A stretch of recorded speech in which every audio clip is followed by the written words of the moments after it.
Wedding Ghost, a cozy mystery with a ghostly twist. Haunted Everly After Mysteries, Book 6. Written by ReGina Welling and Erin Lynn. Narrated by Mia Cannedy.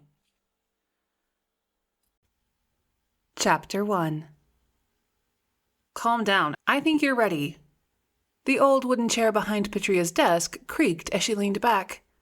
Hearing the sound, her eyes narrowed for a moment before she pulled her attention back to me. But what if... I began. You're ready. They might... I began again. You're ready. The chair creaked again as she leaned forward and pinned me with a look. You're ready for whatever they throw at you. With just under a week to go until the trial, I still couldn't figure out why the prosecuting attorney thought it was a good idea for me to testify against my ex-husband. Not because I had any intention of protecting him, but because I didn't know anything useful to the case. After my divorce, it became painfully clear that my position as director of development within the family's charitable foundation had sounded far more important than the position actually was. You say that, but then you tell me Paul's attorney plans to shred me on the stand. Was I worried? Far less than I probably should have been.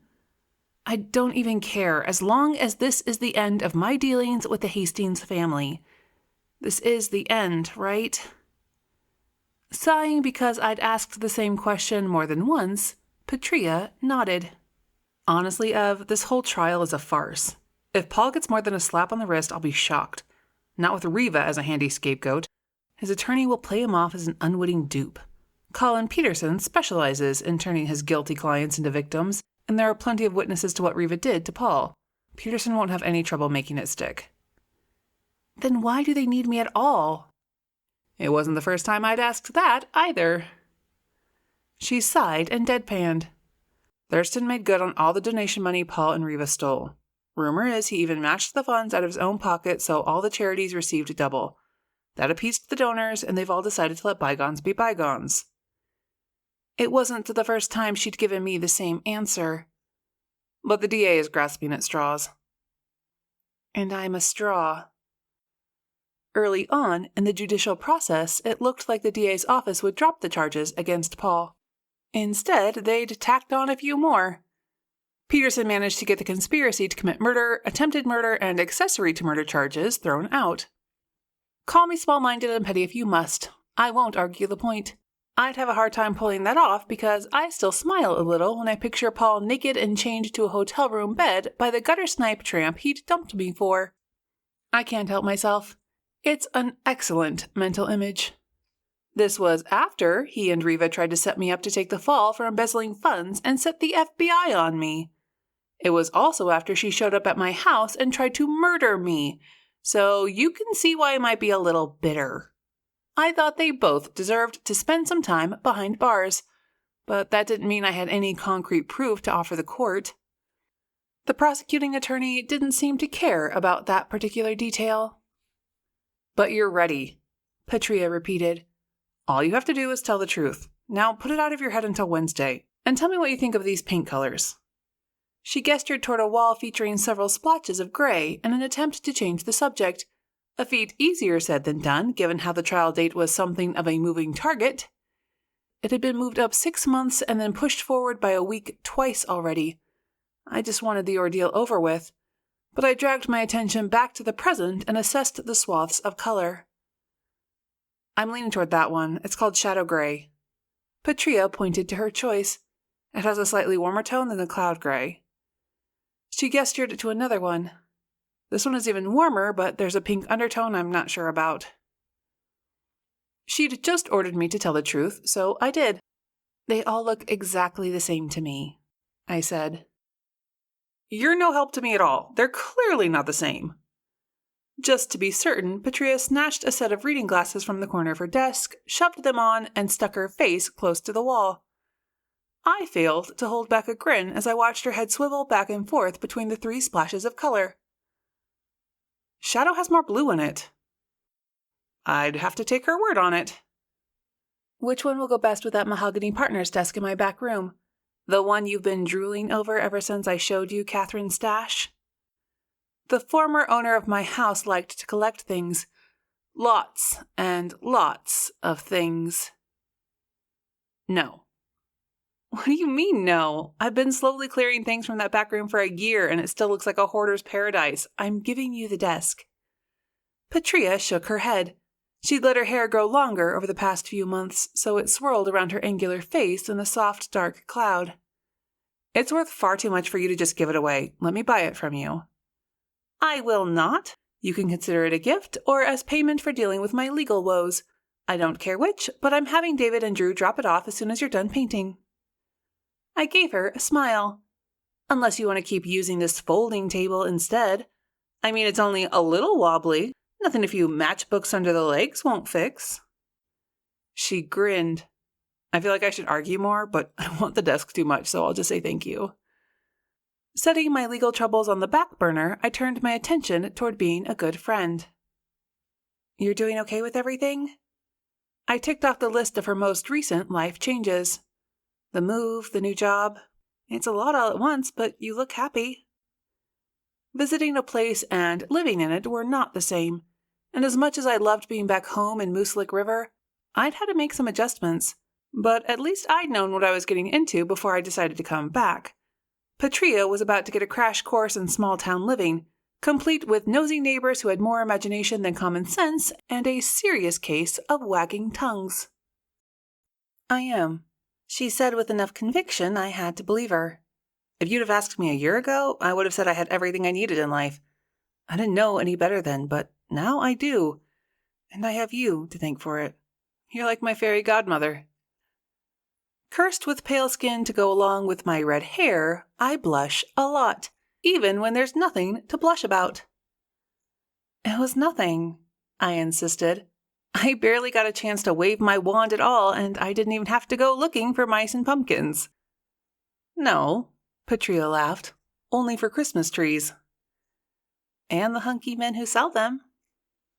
In a few short weeks, Patrea would marry Chris Evergreen, the appropriately named owner of the local Christmas tree farm. Tall, built, and opinionated, he made a perfect, if unlikely, match for the driven attorney. You know, I said, half the single women in town already hate you for taking that fine man off the market. Too bad for them, I guess. They can all come to the wedding and eat from the bitter fruit of jealousy. So it's a vegan reception? I teased. She offered a rude hand gesture. Fruitarian, actually. Speaking of which, I need to drop off a deposit check for the caterer today. Oh, I'll go with you. I want to see the look on Mabel's face when you tell her what's on the menu. Patrea's face changed. I didn't hire Mabel. She noted the mild shock that sent my eyebrows arching. I mean, her food is perfectly fine, but it's a little provincial for a wedding. Not that I'm looking for anything pretentious, mind you. I wanted to come to Mabel's defense, but since the local diner owner garnished most of her dishes with a sprig of curly kale and a wedge of orange or lemon, I supposed Patrea had a point. Worse, ever since my friend JC had given up being a waitress in favor of becoming a business owner, the service at the diner hadn't been quite as cheerful or efficient. Far be it from me to offer unwanted advice. I ignored her blatant snort of disagreement. But if you want to make nice with the locals, it's probably good if you don't tick them off right during the wedding by hiring in an outsider.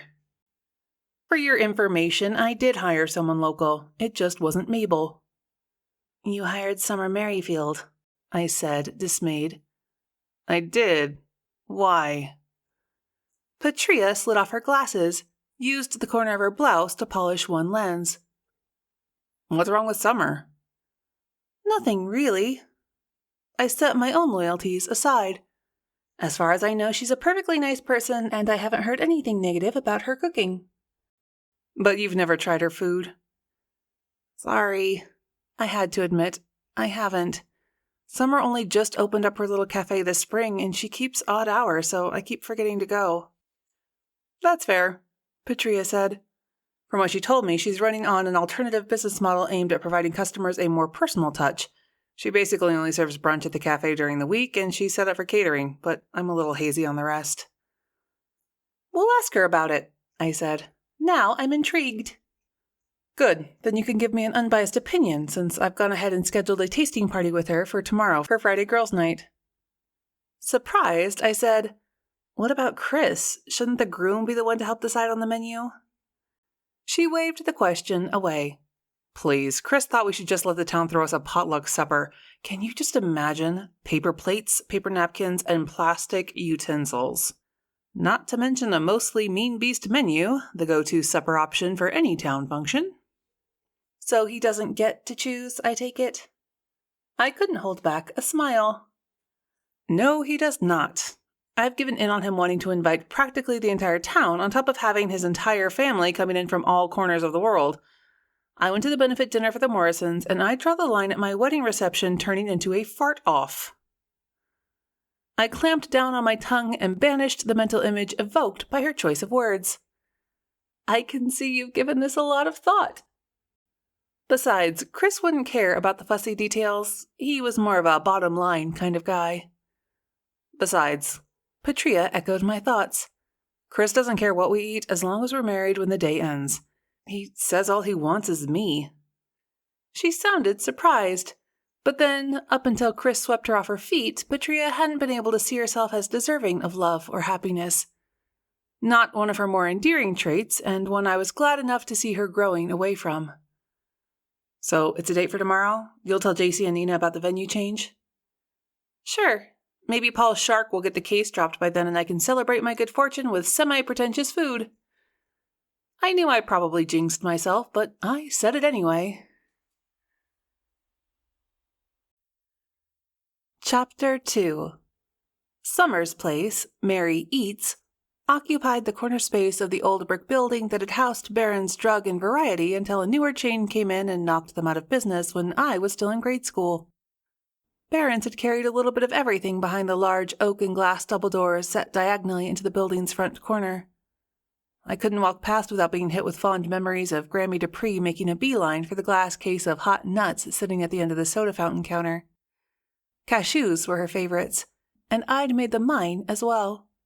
All these years later, I still remembered the oily scent and the warm feel of them through the paper bag, and the way we'd munch on them while we wandered the aisles checking for new and interesting items. After the store closed, the owners turned the upstairs into a pair of one-bedroom apartments and remodeled the downstairs into 2 retail spaces. Over the years, various businesses had gone in and out. Now, Summer's catering and lunch-only cafe took up the larger of the 2, while the other sat empty. I heard there's a used bookstore coming in here next month, JC said. Are you sure? Nina countered.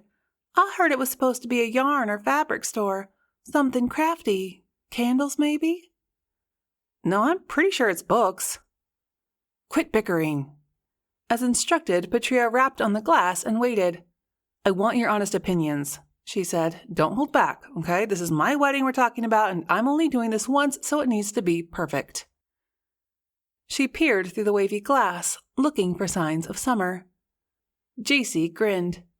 Have you met us? I have. Patrea turned to present a cocked eyebrow and a wry tone. Miss Mary Sunshine, spreading love and flowers wherever she goes, wouldn't say boo to a goose. I need you to say boo if there's a goose. Goose is really more suitable for a Christmas wedding, and I'd take that as an insult if I didn't love you so much. JC remained unflappable in the face of Patrea's wedding jitters and was saved from further discourse when Summer unlocked the door. If I had to describe Summer with one word, it would be medium, which is what she was in both height and build. Her hair, covered today by a printed bandana that came halfway down her forehead and tied in the back, fell somewhere in the middle area between blonde and brunette. I'm so sorry. Her face red from either kitchen heat or embarrassment, Summer pressed a hand to her heart. I meant to call you because I've done something incredibly stupid. I scheduled your tasting and didn't notice I already had 2 table-at-home bookings for tonight. I don't know what I was thinking. We followed her inside. After taking a short detour to the cash register, Summer approached Patrea, pressed a check into her hand. I'm sure you won't want to hire me now that I've proved I can be a scatterbrain. Here's your deposit back, and again, I'm so sorry. Out of reflex, Patrea accepted the check, From where I stood, I got a good look at her face. The expression she wore was one I'd seen before. It was her lecture face. First rule of business, never return a deposit check until you've exhausted all other options. She offered Summer a mild rebuke. Summer frowned. I don't understand. Can you do the tasting tomorrow? Really? Yes, of course I can. Most people aren't big on giving second chances, but I'd sure appreciate one. Call me crazy, but I got the impression Summer wasn't thinking of only customers when she said that. Patrea turned. Tomorrow okay with you? The question was meant for all three of us. I nodded, but Jacy shook her head, and so did Nina. I'll have to pass. We're hosting dinner with Brian's parents, so I've got a full day of cooking and cleaning to get our place ready to pass muster. Nina cocked a thumb at Jacy.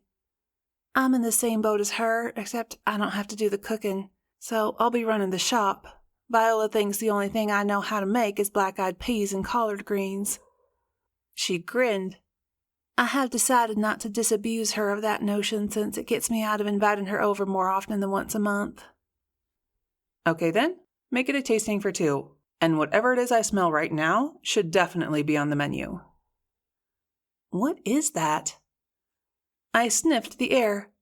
Behind Summer's somewhat cloying floral perfume that made me think of my grandmother, I picked up a familiar note. Rhubarb? I knew I'd nailed it when Summer clapped her hands. Yes, she said enthusiastically. We've had an excellent crop this year and a longer growing season than normal. For one of tonight's desserts, I'm making custard with rhubarb compote. You see, I try to use seasonal and locally sourced ingredients whenever I can. Summer inhaled. I've added angelica stem to cut some of the rhubarb's tartness. It brings a slightly flowery note and an earthly flavor to the compote. Goes great with fish, too, so the two dishes complement each other nicely. Angelica? I'm not sure I've ever heard of that, I said. It's a lovely herb that grows wild around here if you know where to look. While she seemed to enjoy her short culinary lecture, Summer had glanced toward the kitchen twice while talking about the food. I need to... She nodded her head in that direction. Come on. Over her shoulder, she said, I'm planning to offer cooking classes here in the fall. Sign me up, Nina said. While she chopped and diced, Summer spoke passionately about her approach to cooking. Okay, sign me up too, I'm hooked, I said as I watched Summer pull the top off a frost-coated plastic tub with lemon sorbet written in permanent marker on the lid. The sharp tang of citrus perfumed the air. She selected a brown vial of extract from a drawer, shook a few drops into the sorbet, stirred, then tasted. Angelica again, she said as she put the dirty spoon in the sink. In essence form. I'm using this one seasoning as the theme for an entire meal. It enhances the flavor of the lemons and reduces any bitterness. The sorbet went into the freezer, presumably to harden back up. Just lucky I had a container in my freezer at home. It was a direct request, and I'd run out of stock here. Someone banged on the back door to the kitchen and yelled, Hey, let me in. Do you think you could get that for me? Summer said. Since Jacy was closest, she said, Sure, and opened the door to admit Thea Lombardi. Mabel's waitress at the Blue Moon carried a metal stock pot between hands covered with oven mitts. This is hot. She cast an annoyed glare towards Summer, then stomped over and set the pot on the sink's metal drain board with a clang. Don't offer to help or nothing. She turned and headed back for the door, muttering the whole time about not having time to play errand girl and not even getting a tip. No one spoke for a moment after the door slammed behind her. Then Summer calmly went to the cooler, pulled out a tray with 2 meal plans on it. She retrieved the offending pot from where Thea had left it, opened the lid, and began to spoon fluffy mashed potatoes on top of the contents of one of the metal pans. Is that shepherd's pie? Jacy craned her neck to see what was in the pans. An updated version made with braised sirloin tips and asparagus, smothered in caramelized onion and bacon jam. She smoothed out the potatoes with practiced hands, drizzled a little melted butter over them, and set the pans in the oven to finish off. Once the door shut behind them, she let out a satisfied sigh. "Can that be on the tasting menu?" Patrea wanted to know. Summer grinned. "It can be if you're not overly concerned with cost. Sirloin tips are a little pricier than the standard chicken or fish." "Totally worth it," Patrea said, "as long as it tastes as good as it smells." Summer grinned again. "Would you consider it boastful if I said it's even better?" "We'll get out of your hair now." I grabbed Patrea's arm and eased her toward the door. "We've distracted you long enough." But Patrea had one more question. "What's table at home?" "It's my version of an elevated menu and personalized service," Summer said. "For those special evenings when you don't want to cook a fancy meal, but you want it to look like you did." "You mean it's like stealth catering?" Nina asked, probably thinking how much fun it would be to give her mother-in-law a culinary surprise. Viola Montaigne could be a handful and hadn't taken the death of her only son well. Not that anyone could blame her for that. Nina had borne the brunt of Viola's grief for 6 months before forming a truce. Their relationship was better, but Nina still walked on eggshells at times. Seeming delighted, Summer nodded. "Exactly. I deliver everything in oven-proof disposable containers, so all you have to do is keep them warm until you're ready to eat, then slap the finished product on a serving plate. I even supply the garnish and dessert." "I might have to remember that for after the honeymoon," Patrea said. "You won't be disappointed. I also offer a less stealthy option that falls somewhere between catering and providing a cooking class from the comfort of a client's home." "You'll just come to my house and cook, and I can watch?" Nina said. "Sure, and you don't have to just watch, you can help. There's a brochure with a menu of options on that table by the door." Summer pointed. To Patrea, she said, "Come back tomorrow. I promise I'll knock your socks off." "It's a date." Patrea passed the check back to her. "You keep this." Summer pinned the check to the cooler door with a magnet as we headed for the door. Outside, I linked my arm around Patrea's. "While I wouldn't prefer it for your wedding supper, I'm prepared to eat a generous helping of crow. If her food tastes half as good as it looks and smells, we're in for a treat." "It does," she assured, "and I won't have her put the blackbird on the menu, but I will say I told you so." After all she's been through, I think it's a grand idea to give that poor woman some business. I know her a little since she's friendly with my mother. They get together and talk a lot about herbs and gardening and whatnot. JC chimed in. Summer's always been a good cook, so when her husband dumped her a few months back, she decided to fall back on her best skill. She's not, classically trained or anything, but she likes to experiment and, from what my mom says, has a natural knack for combining flavors. Her husband left her? That's sad. I felt bad for Summer. Having your marriage implode was something I knew a little bit about. Any idea what happened? And I'd been avoiding the place out of loyalty to Mabel. I guess that made me a jerk. Not really. "Do you think our regular table will still be open at Cappy's?" Nina wanted to know. She tucked a few dark curls behind one ear. "I don't know about y'all, but after that, I'm starving." Chapter 3. For a Friday night, Cappy's was hopping.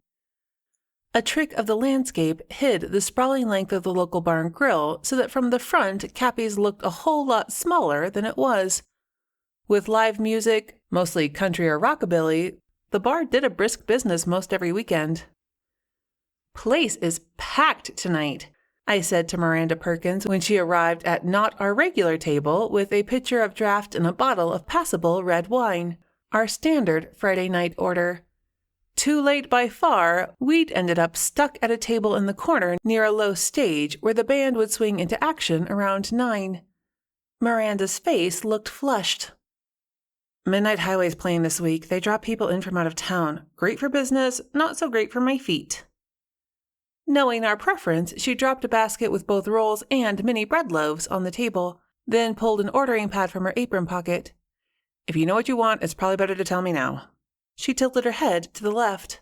I got a birthday party over there that's taken up 2 tables. Kid just turned 21, so I'm expecting a long night. You order now, you can slide in ahead of them, but if you're not ready, I can come back. We'll order now. Nina's tone dared the rest of us to disagree. No one did. We went for the appetizer sampler, a platter of wings for the table, and just to make it look like we weren't total junk food hounds, side salads all around.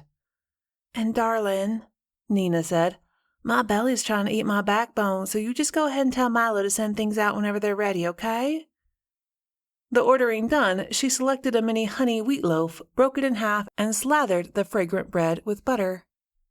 Our regular table sat on a raised section up near the bar, where the noise level wasn't nearly as high as our present one. To our left, banquet seating lined the wall leading toward the door. A wagon wheel converted into a light fixture barely lit each table, making for an intimate atmosphere. Wall-mounted jukebox controllers took away from the romantic feel, but for Moose Lake River, the corner booths were as good as it got. Many a new relationship began in one of them. More than a few ended there, too. When I turned down the potluck wedding supper and reception in the gym at the high school, Chris suggested we have it here. Can you just imagine? Patrea tipped up the pitcher to fill her glass.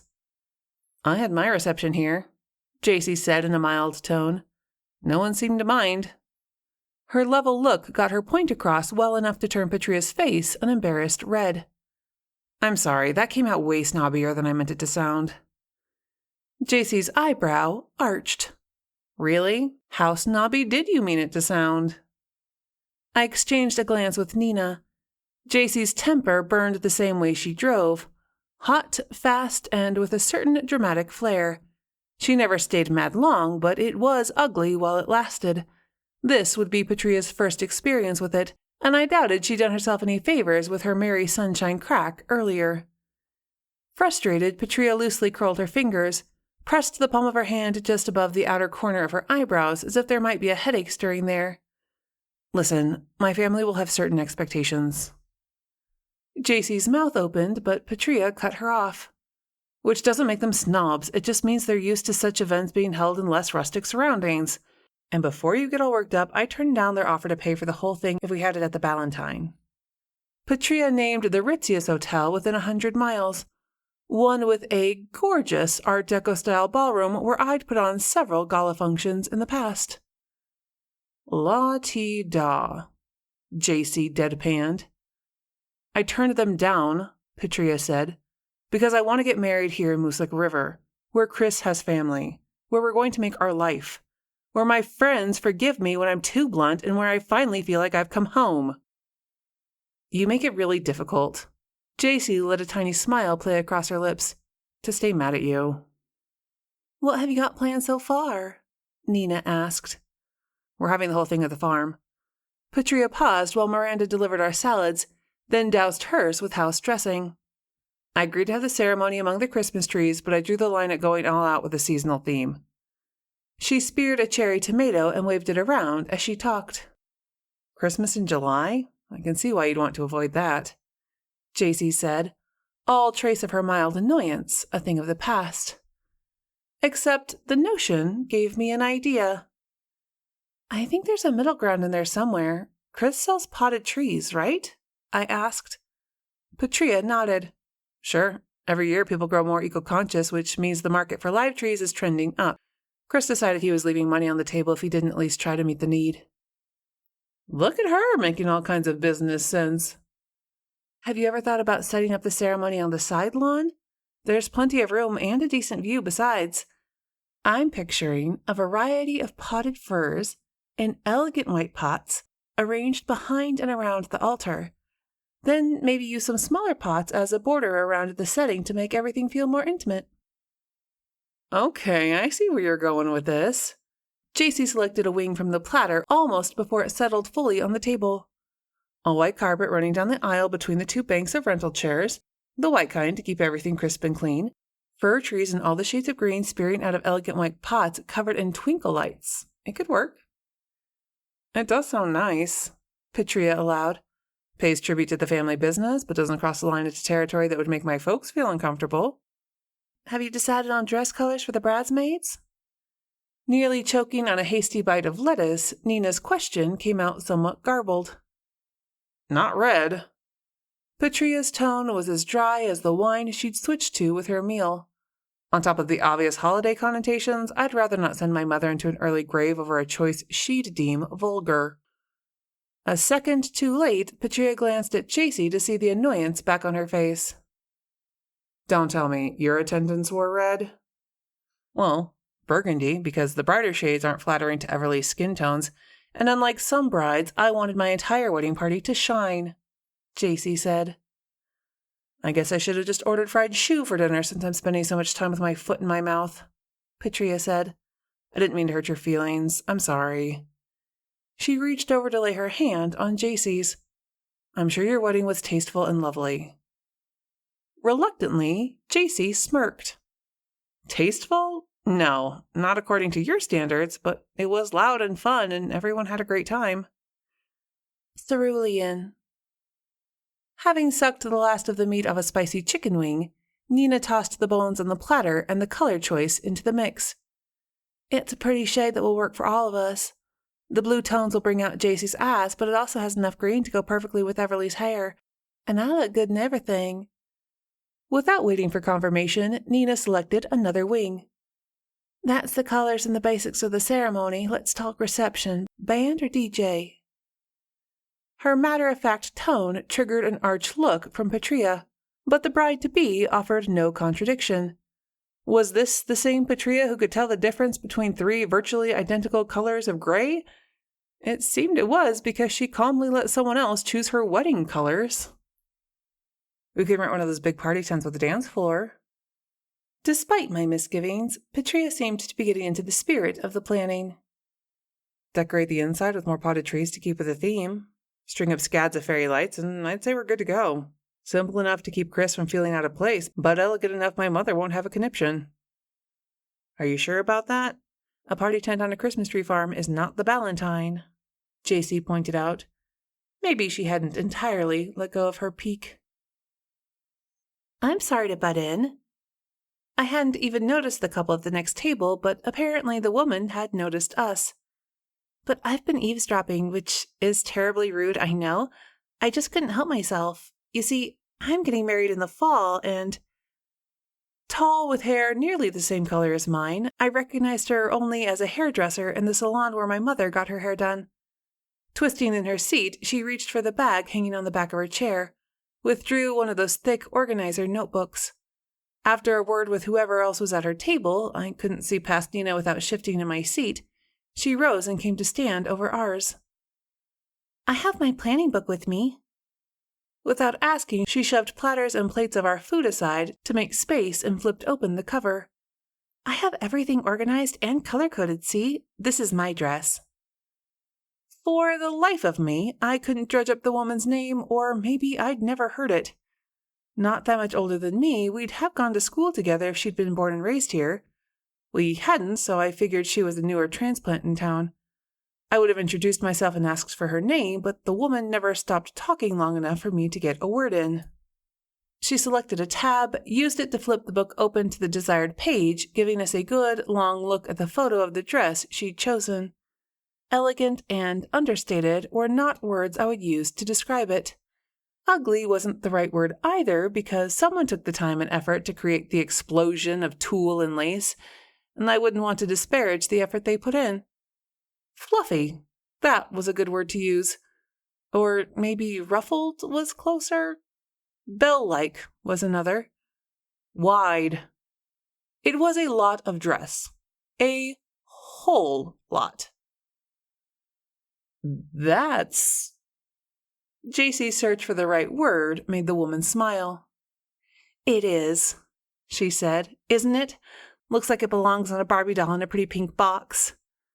She flipped a few more pages to show us photos of her bridesmaid dresses. And then the venue, the new resort in Hackenau, the one that had sparked a redesign of the road system so it bypassed Mooslick River and nearly ruined our economy. Figured. It looks nice, I said, hoping she'd close up her book and leave. Patrea's fingers tapped on the table, a sure sign of increasing annoyance.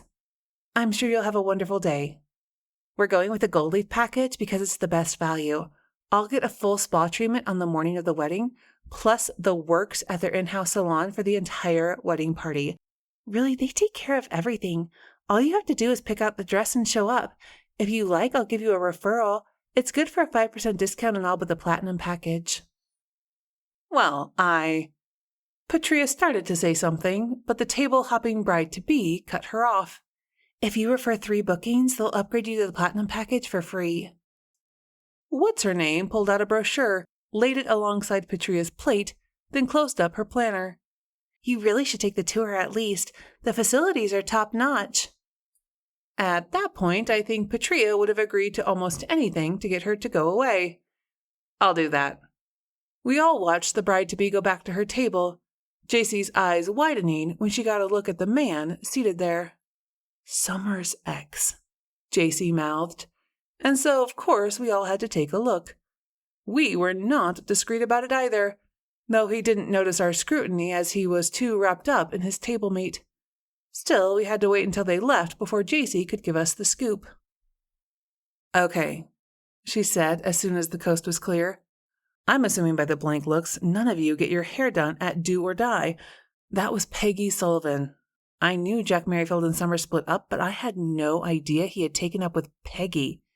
And they're already talking wedding, so you know what that means. I followed her train of thought. Jack moves fast, or else they'd been carrying on for a while before Summer found out. Or it's the other thing, Nina pointed out, and they're trying to get married before she starts showing. Only time will tell, JC said. Now, where were we? Looks like girls' night is over. Patrea gestured towards the bar's entrance with her wine glass. I glanced over to see JC's husband, Brian, standing near the end of the bar, looking toward our regular table. With him were my boyfriend, Drew Parker, Patrea's Chris, and our friend David Barrington. Over here. JC popped up from her seat and did that thumb and index finger whistle she'd tried to teach me for years. I still had no idea how it worked, but it certainly got Brian's attention. Mind if we crash the party? The first to arrive at our table, Brian leaned down to give JC a kiss. My mom came by and picked up the baby about an hour ago, and we haven't had a night out in a while, so here I am. And you brought reinforcements. I put my hand over Drew's, since he'd circled around and rested both of his on my shoulders. Safety in numbers. Brian's grin lit up his whole face. He hadn't been too worried about JC's response. 10 years in, the childhood sweethearts still only had eyes for one another. You couldn't look at them without feeling warm and fuzzy inside. I didn't expect the place to be packed like this, though. The only empty table was a two-top near the bar. If you and JC want to turn this into a date night, you'd better grab that table before it's gone. Trying to get rid of me? JC smiled, but wasted no time vacating her seat. I see how you are. Go. You're no good to us now anyway. Not once you have your hot husband on the brain. Making Brian blush was almost a sport. Any compliment will do it, and it's fun. Mention his butt, and he loses the ability to speak. I'll grab a couple of folding chairs from the back. Chris brushed a hand over Patrea's hair as he walked past. I know where they are. David settled into the chair JC left behind, which put him on my left with Nina on his. More comfortable now with being in a room full of people, he picked up a cold onion ring from her plate. You mind? He asked. Nina shook her head, nudged her plate closer just as the band took the stage for their first number. By unspoken agreement, Chris and Patrea hit the dance floor. We watched them for a moment because the way they moved, it was hard not to. No reason they should have all the fun. To my surprise, David turned to Nina, cocked his head toward the floor. You wanna? She flashed me a glance, then shrugged. Why not? The band's first set passed in a blur of dancing and nibbling from the second sampler the men ordered, and we were on the floor when the lead singer announced they'd do a slow song and then take a break. In a move worthy of Fred Astaire, David swung Nina in close, cradled her against him, and swayed to the slow throb of a love song. I watched over Drew's shoulder, saw the lightning strike David when Nina closed her eyes and rested her cheek against his shoulder. Chapter 4. That's weird. On Saturday, Patrea knocked on the door of Mary Eats for the third time, then cupped her eyes with her palms, pressing the sides of her hands against the window to block out enough light for a decent look through the textured glass. I don't smell anything cooking, and I don't hear anyone moving around in there. She wouldn't flake on me again, right? She tried the door, and it opened. We exchanged a look before stepping over the threshold. The familiar sinking sensation in my stomach and the dead silence boded ill. Patrea beat me to the door, took one look, and backed away. I already had my phone in my hand when I walked past her. "We're too late," I said, needlessly. Face gray, eyes wide and staring, her head lying in a pool of vomit. That Summer was gone was painfully obvious. That her death hadn't been an easy one, even more so. A wave of sympathy overwhelmed me. What a sad waste of a life. Carol Ann Wilmot answered the emergency call. Why was she always on duty whenever I found a dead body? And yes, I am aware that the larger question should have been, why was I always finding corpses? But at this point, I decided to stop asking that one. 911, what's your emergency? Carol Ann asked again. It's Everly Dupree. Who's dead now? Why do you assume someone's dead every time I call? I heard the pop of a gum bubble. So someone's not dead? What's your emergency then? I sighed. No, someone is. There was an expectant silence on the other end of the phone, then the bubble sound again. You gonna tell me, or do I have to guess? It's Summer Merrifield. You better send Ernie over to the cafe right away. You want me to stay on the line until he gets there? Carol must have had some new training because she'd never asked me that before. No, I know the drill. Don't touch anything, don't move the body. Just send him over. I tapped the end button and put my phone away. Patrea lurched toward the small table near the door, put her hands down on it to steady herself, then pulled out one of the chairs and sat. She looked at me much the same as I suspected Carol would have if I'd walked into the station. I don't mind saying it hurt a little. I didn't do anything, I defended myself. Don't look at me like I'm the harbinger of death. It's not my fault if I keep ending up in the wrong place at the wrong time. How awful is it that my first thought was, there goes the food for my wedding? Patrea pressed 2 fingers in the spot between her eyebrows. I'm a selfish, horrible person. Taking care to stay back from the body, I reassured Patrea while trying to take in as many details as possible, just in case Summer's death hadn't been accidental. Of course you're not. We all have those weird reflex thoughts when confronted with death. It's only natural. I skirted the steel-topped table where Summer had been working, made my way to the stove, grabbed a set of tongs from a nearby container, and used them to lift the lid of a pot and look at its cold, congealed contents. You're not supposed to touch anything, remember? Patrea's voice sounded tired. I didn't touch the stove. My voice sounded defensive. You touched the tongs. So I had, I thought, dismayed, and since it was too late to go back and undo what I'd done, I used them to open one of the doors, letting out a waft of the scent of something sweet.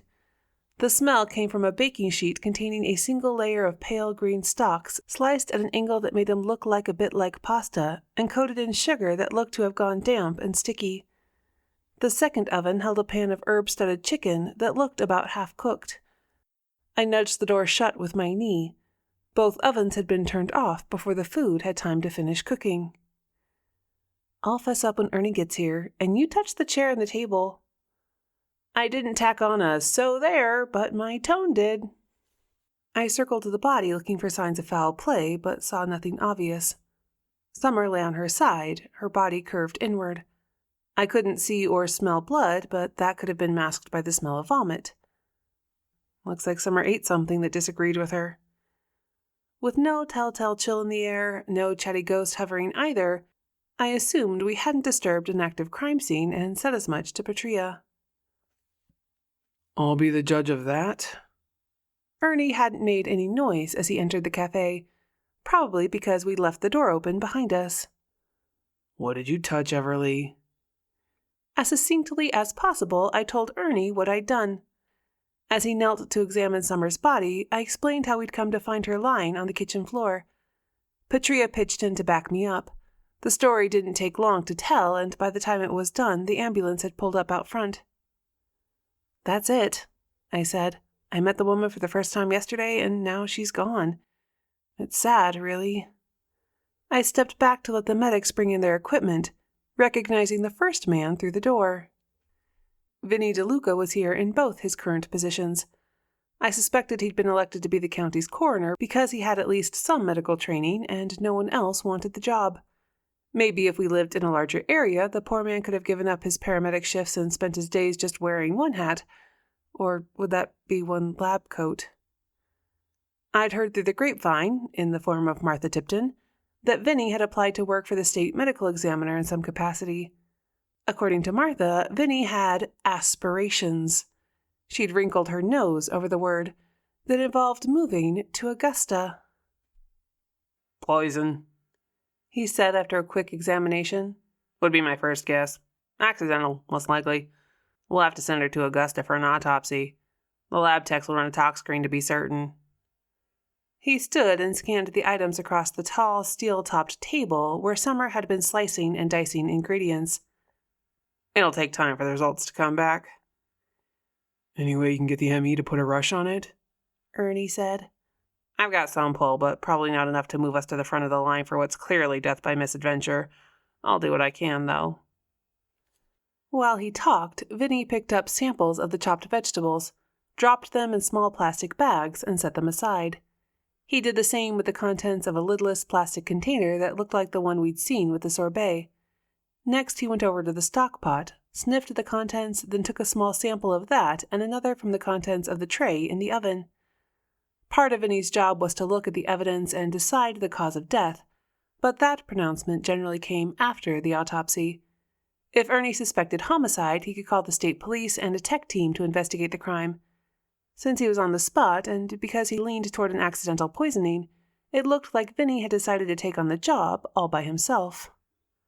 "Shouldn't you call in someone more official to do that?"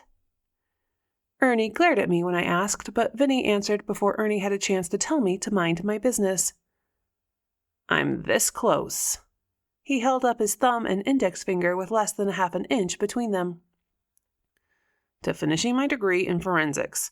I think I'm capable of collecting evidence," he said in a how dare you question me tone. A tall, square trash can lined with a black plastic bag sat at the end of Summer's work table. As Vinny passed by the can, he glanced down, then stopped short and looked harder. Whatever he saw there sent his eyebrows upward and had him reaching into one of his pockets for a pair of rubber gloves, which he put on with practiced movements. "Find something?" Ernie's shoes squeaked on the tile as he walked over to take a look for himself. He reached down, possibly to tilt the can toward better lighting, but Vinny swatted Ernie's hand away before it made contact. "Don't touch that with your bare hands, you fool." Ernie's face flushed a dull red at being called a fool, but he kept his cool, another reason why I maintain Ernie is a good cop. "That's Cicuta maculata, commonly known as water hemlock. Every part of the plant is poisonous. We'll need to send a sample to the lab to be certain, but this is going to be your cause of death. I'll stake my reputation and stand you a week's pay if I'm wrong." Too cool to flinch, Ernie slowly and deliberately shoved his hand in his pocket, rocked up on his toes to get a look at the offending plant matter. "You sure? Looks like Queen Anne's lace from here." "I'm sure. The diameter of the stem is a dead giveaway." Vinny's poor choice of term earned him a sidelong look from Patrea, but by unspoken agreement we'd stayed quiet during the past few minutes. Call me nosy, but I didn't want Ernie kicking us out until we'd heard everything there was to hear.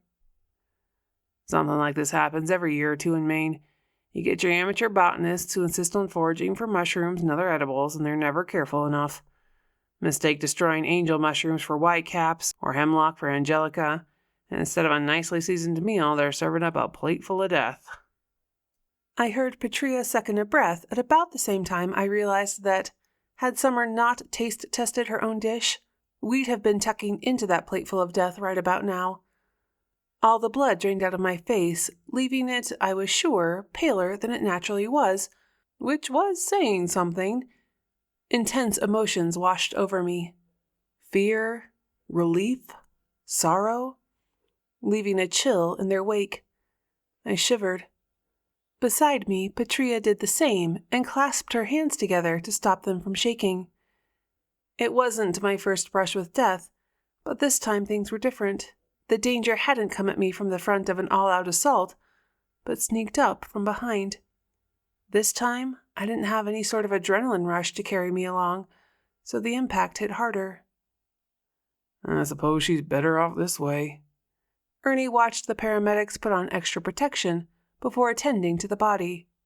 If she'd have opened up her lunch, no telling how many people she'd have killed. The hell I would! Summer's voice came from behind me and turned my veins to icy streams. I closed my eyes slowly and hoped that when I opened them again, it would be to wake up from a bad dream. A doomed wish, of course. Condescending jackass! Who does he think he is? Summer ranted. My grandmother taught me more than he'll ever know about wild edibles, and I'm not some idiot wandering the woods with a guidebook and no clue. I have eyes, don't I? And a nose. And more than half a brain, too.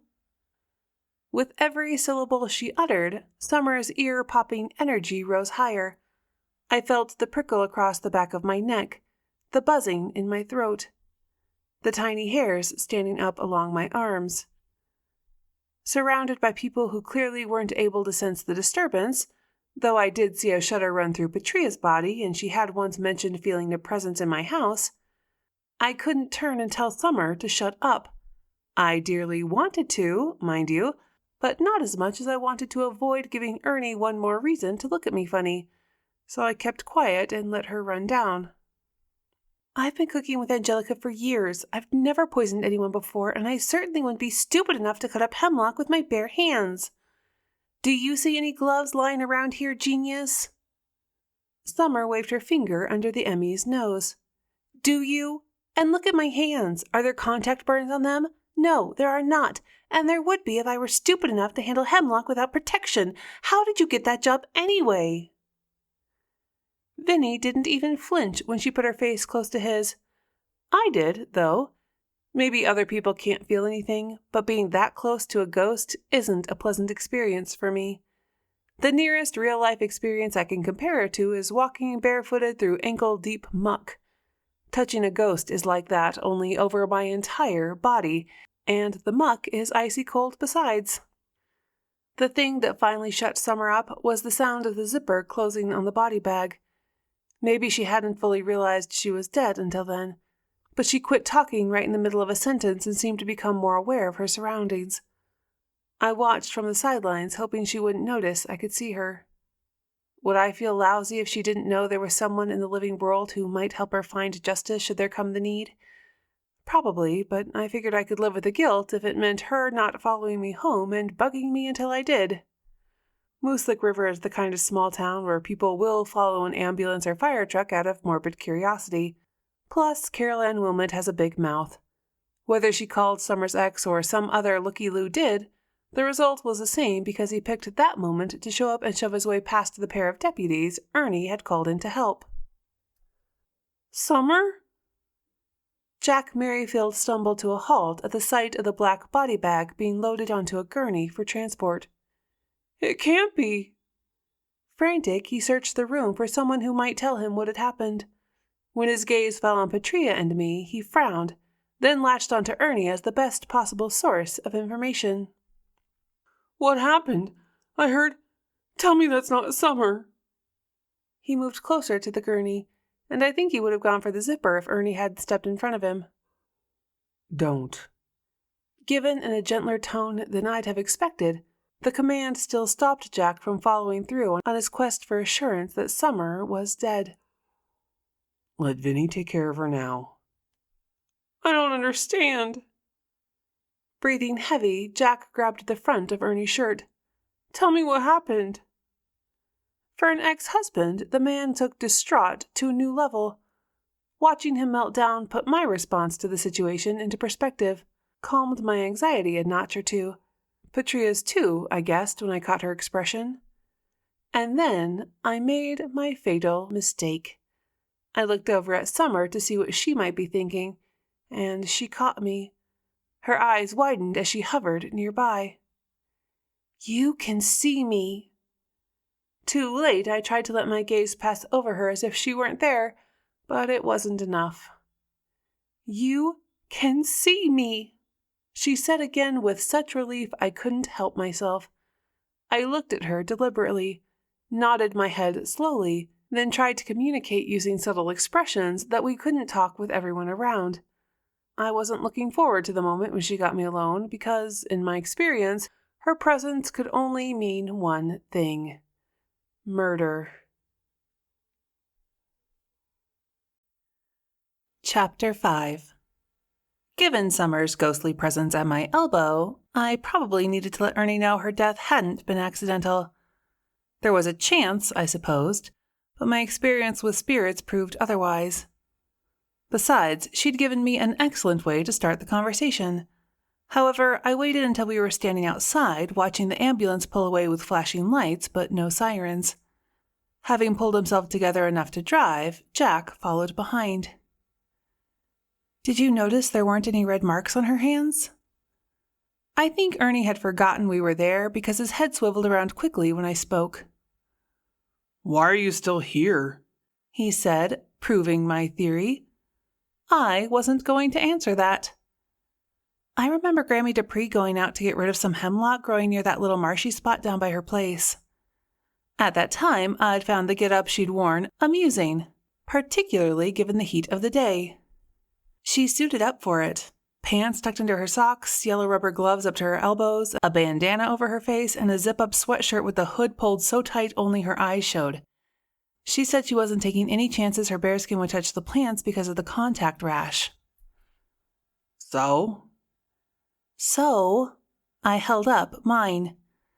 Don't you think Summer would have a rash on her hands if she'd been out harvesting or accidentally cooking up a batch of hemlock? He gave me his quit meddling look. I knew it well. This was not my first time seeing it. Not if she wore gloves. Okay, I said, but I didn't see any gloves. And if she wore them, wouldn't it mean she knew she was handling poison? And if she knew, do you think she'd be stupid enough to ingest it? Ernie's eyes narrowed. Above lips pressed into a firm line, his nostrils flared.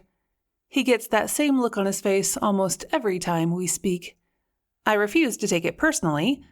Just because I can see the recently murdered doesn't make me a dead body magnet. I don't think.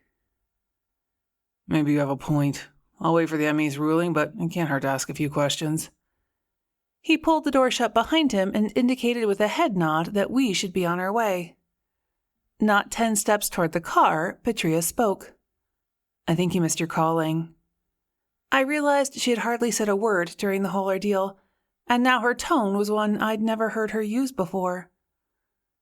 "What do you mean?" All that stuff about gloves and contact rashes? She said. You think Summer was murdered.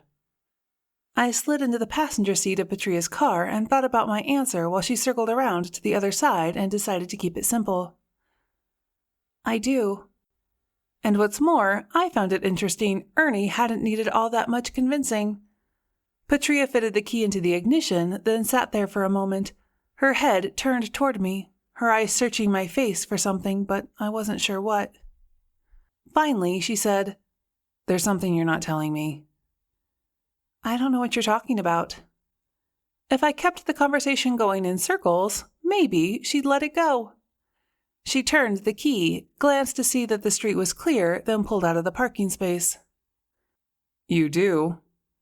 A moment passed, then she said, "Everyone's entitled to their secrets, but I hope you know you can trust me." "I do." But I let the perfect moment pass. "I do trust you." It wasn't a lie. Trusting her wasn't the reason I held myself back, but thankfully she didn't push.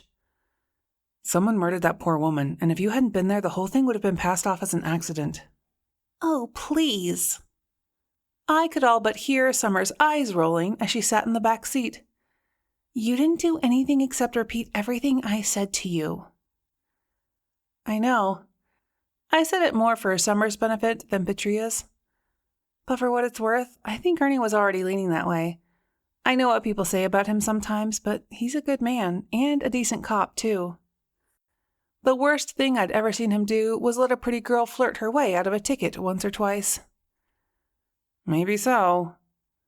Not seeming convinced, Patrea quirked a brow, and when I chanced to glance at Summer, she wore the same expression. Wisely, I chose not to belabor the point. The morning after her death, Summer looked over my shoulder as I sprinkled chopped chives into my pan of scrambled eggs. You should try fresh oregano next time. It has a nice bite to it, and it's good to mix things up once in a while. The advice might be helpful. The chill of her presence was less so. You're getting too close again, I said, and I don't have fresh oregano. She stepped, or rather hovered, back. Don't be ridiculous. That plant growing at the end of your back porch is oregano. I stopped stirring the eggs and stared at her. You mean the one with the pretty pink flowers? The one that spreads like crazy? Summer nodded. That's the one. Huh, I said. I thought it was just a weed, but the bees love it, so I didn't have the heart to dig it up. Thanks, I'll give it a try next time. When I turned to scoop my eggs onto Drew's plate, I noticed his expression and realized I'd just carried on a one-sided conversation in front of him. I take it we're not alone? He kept his face turned toward me, his eyes flickering back and forth to see if he could make out the ghost. Summer's here. She was just telling me we have oregano growing in the backyard and that it would make a welcome change from chives in our eggs. It felt like I'd begun to babble, but I couldn't seem to stop. We have plenty of that growing out there, too. I wouldn't call the look on Drew's face panic because that wouldn't be manly, but it lived in the same zip code. Having ghosts around probably seemed less creepy in the abstract, and now that he was staring down the reality, we'd see if he still wanted to move in together. Ghosts showed up here occasionally. That was just a fact of my life these days. I didn't seek them out, I didn't want them here, and I didn't have any control over the situation. What I did have was a set of rules I asked my less than substantial guests to live by. Or not live by, I supposed. Summer, I said firmly, I really want to help you, but you do remember I said there were rules, don't you? She shrugged. I thought they were more like guidelines. My eggs were getting cold, and I needed more coffee if we were going to get into this in front of Drew. He hadn't touched his plate either. Okay. I topped off my mug and squared off with Summer, as much to reiterate the rules with her as to let Drew know what they were. Let's go over this again. The first rule is, don't expect me to talk to you when there are other people around. Hey, you didn't have to answer, and you did say your man knew about your ghost problem, so I didn't think he counted. I sighed because she had at least half of a good point. Fine, then I'll amend the rule. Don't talk to me at all unless I'm alone, which brings us to the second rule. You need to respect my personal space. You don't show up in my bedroom or my bathroom, ever. That one had been more for the male ghosts, but even so, there's such a thing as privacy. Following only half the conversation, Drew cut in. You didn't tell me there have been ghosts in the bedroom. I've been naked in there. It was too early in the day for this. There have been no ghosts in the bedroom while you were naked. I was reasonably certain it was a fact. It didn't help that Summer grinned and said, Tempting, though. He certainly is pretty. Or that I couldn't help but respond in kind. Yes, he is. What? What am I? Drew wanted to know. See, this is why I made the rule. I turned toward Summer. Talking about him when he can't hear you is rude. To Drew, I said, she thinks you're pretty. Oh. He went red in the face. You just have to love a man who's both hot and easily embarrassed when someone points it out. Or I do, anyway. And the third rule has to do with family contact. I don't do goodbye messages from beyond the grave, so don't even bother to ask. Not without a really good reason. They're my rules, I can break them if I want to, and I had broken this one on occasion. Listen, Ev, I think I'm going to head out for a run. You clearly need a moment here, and I'm just in the way. Drew stood, leaned down, and gave me a peck on the cheek. Back soon, okay? When he'd gone, I looked at Summer. See what you did? She had the grace to look contrite as I scraped 2 plates of cold eggs into the trash and topped off my coffee mug for the 3rd time. I'm sorry. Summer's tone clearly said the statement was a lie. But I'm the injured party here. I'm the one who's dead. How about a little sympathy and understanding? I whirled on her. You are an uninvited guest in my home. I'm sorry you're dead, and I've said I'd help you, but I don't owe you anything, so follow the rules or get out. Fine. She held up her hands in surrender. I won't talk to you when Mr. Pretty is around. Thanks. And now that we're alone, how much can you tell me about what happened to you? Did anyone else come in after we left the cafe on Friday? No, not then. And there's really not much to tell. I cooked, I packed up the meals, and I delivered them as planned. Then I went back to clean up and do some of the prep for Patrea's tasting. I remember making a batch of candied angelica and putting some chicken in to roast. And then... What she would have said next got drowned out by the scrabble of toenails on hardwood when the doorbell rang, the sound of it sending my dog Molly tearing through the house. You should take that dog for some obedience training, Summer said. She didn't look happy when I made a derisive sound. Been there, done that. Took a pass on the t-shirt since it nearly got me killed. Even through the wavy glass, I knew the silhouette of the man standing on my front porch.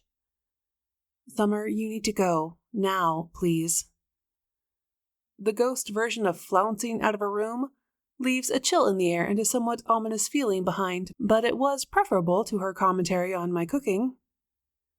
Hey, Ernie, want breakfast? He stopped to give Molly a scratch behind the ears before following me to the kitchen, where I poured him the last of the coffee and put on a kettle for tea. I like both and had already passed my caffeine limit for the morning. Smells like you already ate, he said, but didn't turn down the offer. You'd think, wouldn't you? But no, even though it wasn't for lack of trying. Huh? I'd confused him. Never mind, I said. What can I do for you, besides breakfast, I mean? There's been a new development in the Merrifield case. I dropped slices of bread into the toaster and waited for him to elaborate. When they'd finished browning, he still hadn't spoken. Not a good sign at all. Tuck in. I set his plate of eggs and toast on the table, settled across from him, and began to eat while Ernie did the same. Whatever it was he didn't want to tell me could wait until my stomach wasn't churning with hunger. Apparently, he felt the same because he didn't speak until he'd finished. Frank Bodine died at about 6 o'clock yesterday morning. His fork clattered on the plate as he put it down. And his wife is in the hospital with hemlock poisoning. Margot had to have her stomach pumped, and she's not completely out of the woods, but her prognosis is cautiously optimistic. Ernie made air quotes. Hemlock, just like summer. Exactly like summer. Ernie drained his coffee. Considering summer cooked their supper. I've seen Ernie put on the flat-eyed, authoritative expression before. He's pretty good at it when he wants to be. This time he couldn't pull it off, or else I was too stunned for it to register. You don't think she poisoned them on purpose? That's ridiculous. My jaw dropped. Vinny's ready to declare the whole thing an accident based on the visual similarities between hemlock and wild angelica, but we have to wait for the toxicology reports to come back. Shaking my head, I said, Still hard to believe. His expression shuddered. It is. What aren't you telling me? Vinny has a theory. He thinks Frank's death was accidental, but he's leaning hard towards something else in Summer's case, even without seeing the autopsy reports. The theory is that she realized her mistake and took a dose of hemlock out of remorse. It didn't go down like that, or else Summer wouldn't be haunting me, but I couldn't say that to Ernie. All I could do was shake my head and reiterate that I didn't think she was that type of person. You never know what's in someone's heart. For all we know, Summer meant to murder the Bodines and then accidentally poisoned herself. There was something in his tone that didn't fit what he said. But you don't believe that, or that she realized her mistake and then committed suicide, do you? The plants in her trash can were Angelica. Not a no, but not a yes either. Still, it was good enough for me. I called in a botanist from the extension office to confirm. Looks like Vinny owes you a week's pay. A new thought popped into my head. I forgot to tell you, she had 2 sets of what she called table-at-home meals that night. Was anyone else hurt? No, only the Bodines and Summer. I already knew what I knew, but Ernie got there without a pesky ghost to lead the way. You don't think her death was an accident. You think it was murder. Ernie shrugged. Feels too cut and dried, especially given the timing. But it doesn't matter what I believe. The ruling comes down as either accidental or suicide. My hands are tied. We'd finally come to the point of his visit. But mine aren't. Ernie Polk, I said in a grave tone. Are you asking me to meddle? No. Liar, I thought, and shouldn't have said it out loud, but I did. You're a big fat liar. You don't just show up on my doorstep dropping information about a case without reason, and we both know it. Vinny's convinced he knows what happened. The ME's office is so backlogged, and it's likely they'll do the autopsies, but still accept his take on it, and the talk screens won't be back for weeks. I merely came to tell you which way the wind is blowing. Rising to leave, Ernie kept his back to me, let his parting comment trail behind as he went out the door. What you do with the information is up to you. Hey, I said, and he stopped in the act of turning the doorknob. What was on the baking sheet in the oven? Candied Angelica. The front door closed gently behind him, and I don't know how long I sat there with a cold cup of tea in my hand and my mind racing over the possibilities. Long enough for Drew to finish his run. He glanced around the kitchen. Is she still here? I shook my head, noting the way his shoulders dropped as relief settled in. This ghost thing was turning out to be a problem. Are we going to be okay? I had to ask. I don't plan for this type of thing to happen, but it does. More often than I'd like. As ghosts went, Summer ranked low on the annoying scale, only showing up around mealtime to offer comments and criticism on my cooking skills.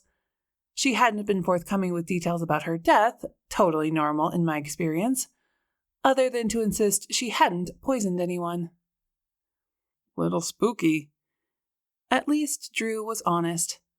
But I think I'll adjust. It'd be easier if I could see her for myself. Then I'd know when she's around. According to Kat Canton, my go-to source for psychic information, ghosts carry the ability but sometimes lack the energy to show themselves to people who normally wouldn't perceive them. If you're sure about that, I can talk to Summer and see if she's willing to show herself to you. Or at least try. Kat hadn't taught me how to sense a ghost's level of energy, but I'd seen firsthand that if you make one mad enough, they could move inanimate objects. But you know how the saying goes, there are things that once seen cannot be unseen. You need to be sure. Sure of what? Summer shimmered into view. Oh, sorry, I forgot. She eyed Drew and mimed, zipping her lips shut.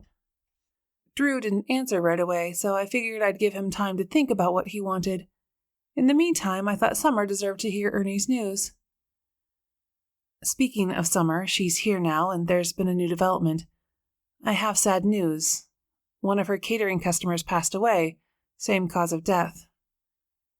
Who? Summer and Drew spoke at the same time. Frank Bodine? The otherworldly sensation of Summer's distress tingled across the back of my neck. The prickling only lasted a second before she redirected her energy toward the stove, turning all the burners on with a whoosh. Drew flinched. I flinched. Summer wailed. Drew flinched again, and I saw goosebumps spread across his arms. What was that? Summer's upset. Understandably so.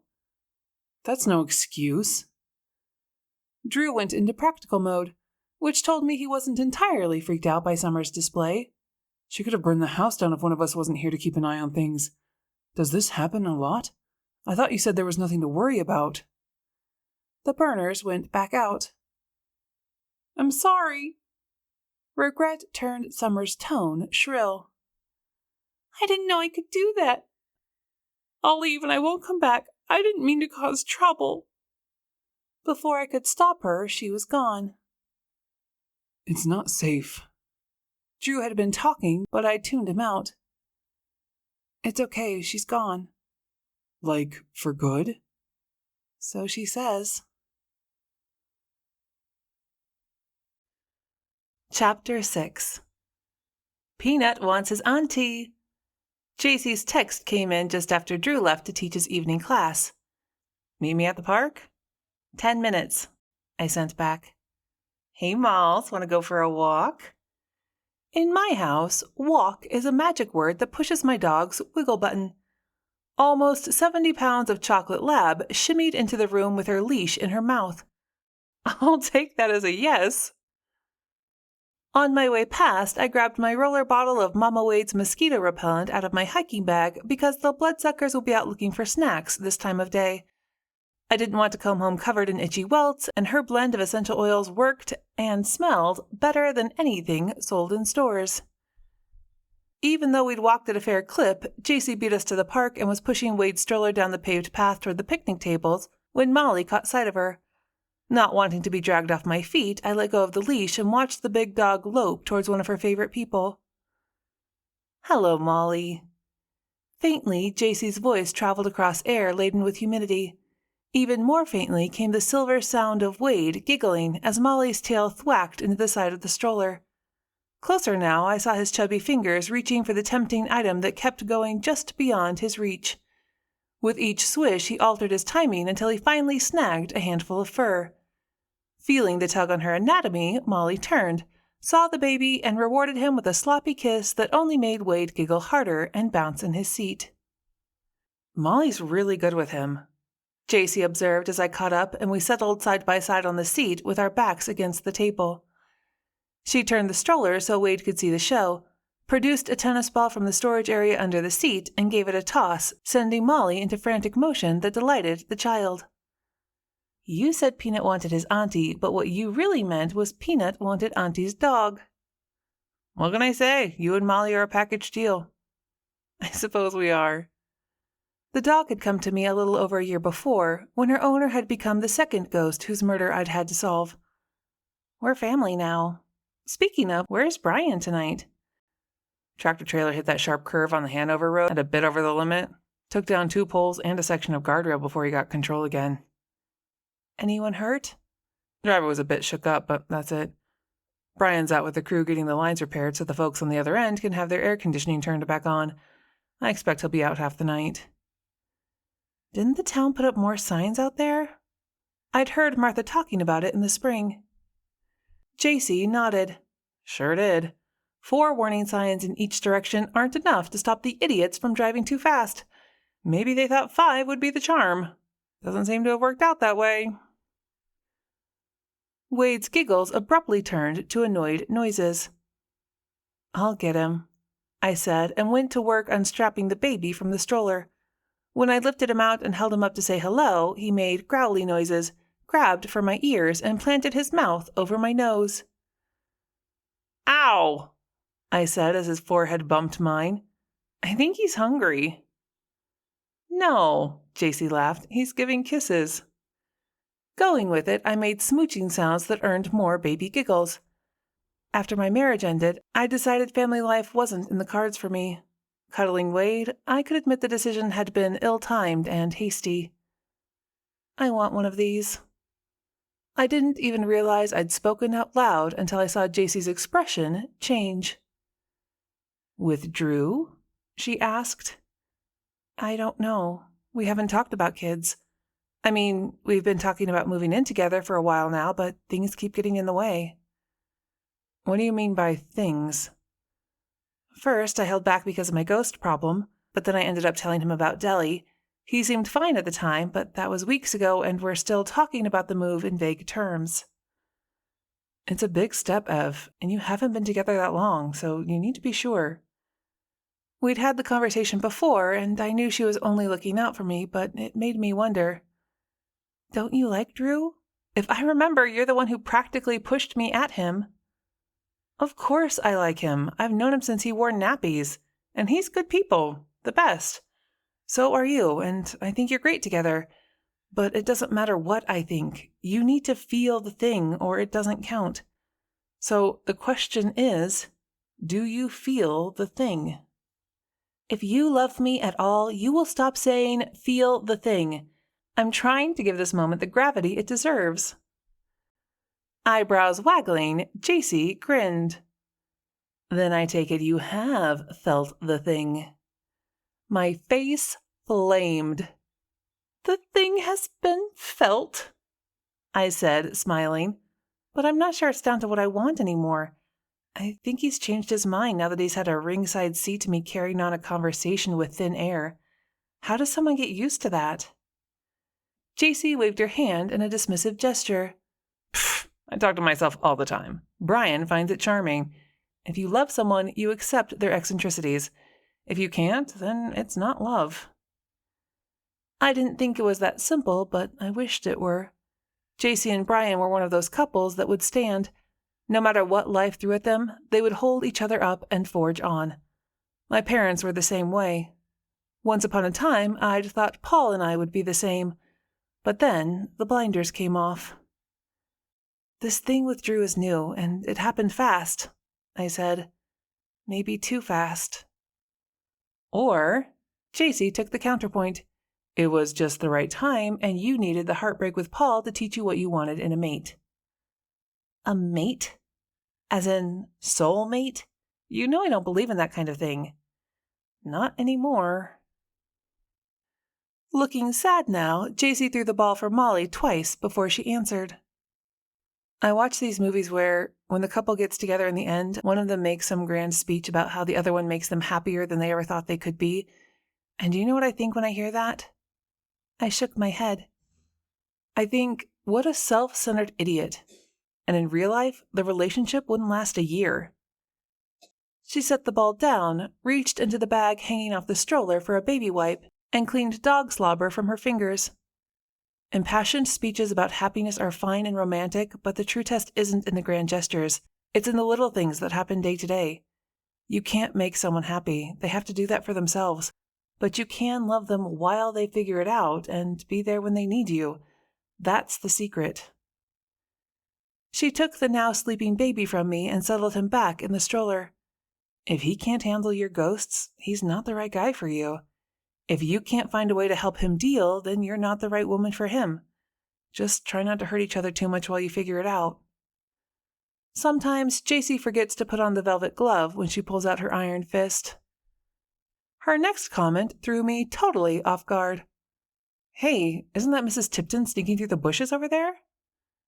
I looked. It is.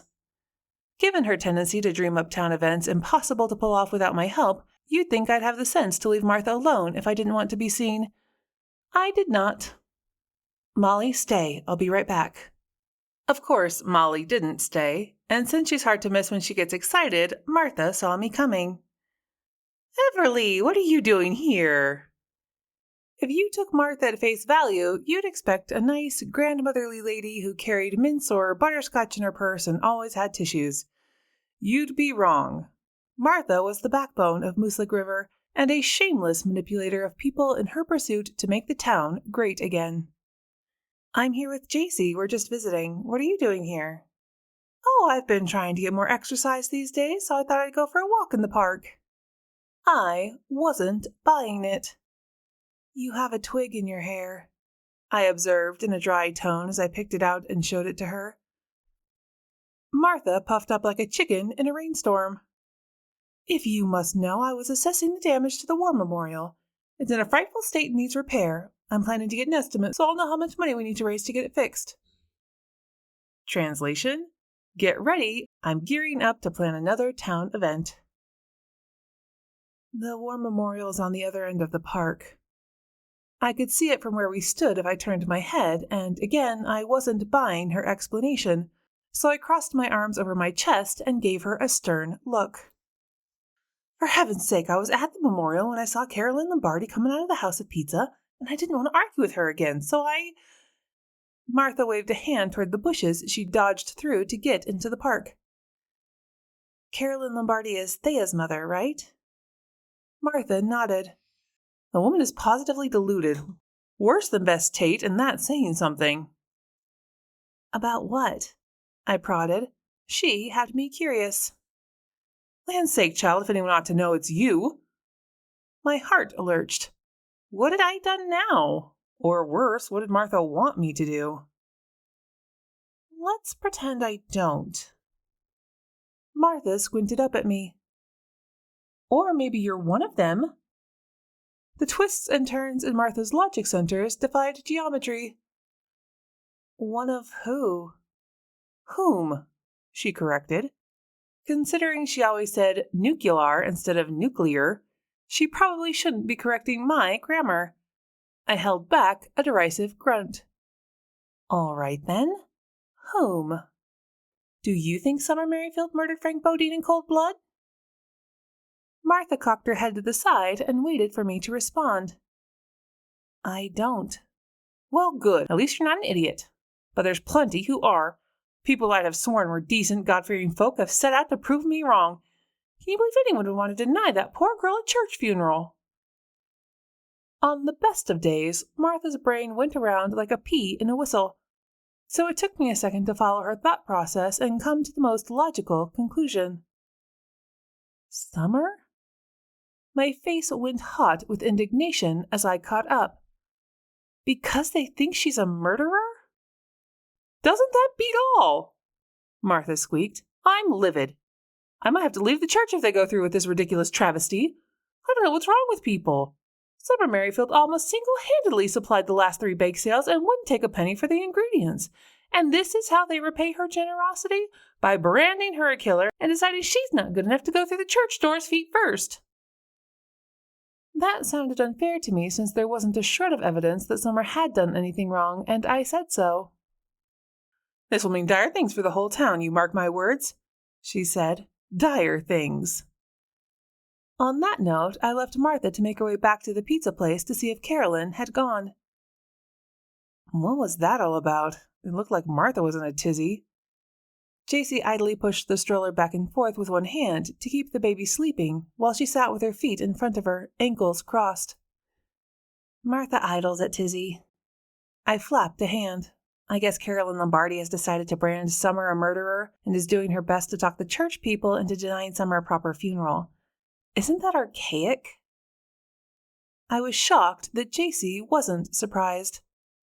Well, there's not a lot Carolyn wouldn't stoop to since she's nastier than pond scum, but she's not the only one on that particular crazy train.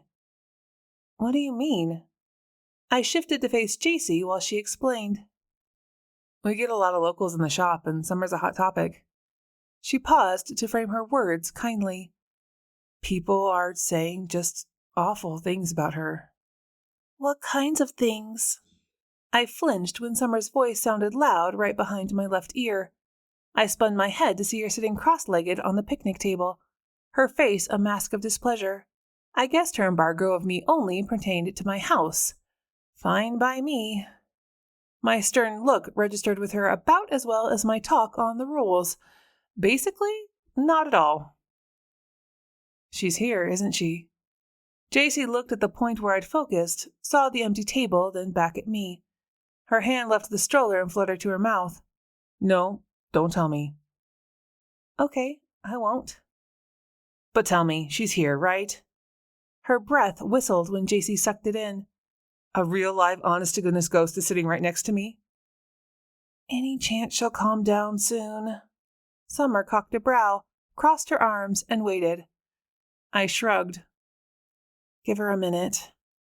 What? Who, me? If she kept swiveling her head that quickly, J.C. would need a massage and maybe a chiropractor. Enough. I put my hands up, palms out toward each of them. JC, Summer wants to know what people have been saying about her. Oh. I saw the wheels turning in JC's head. We'd been friends since basically forever, and I knew what she was thinking. It was one thing to tell me the hurtful gossip, and quite another to say those same things in front of Summer.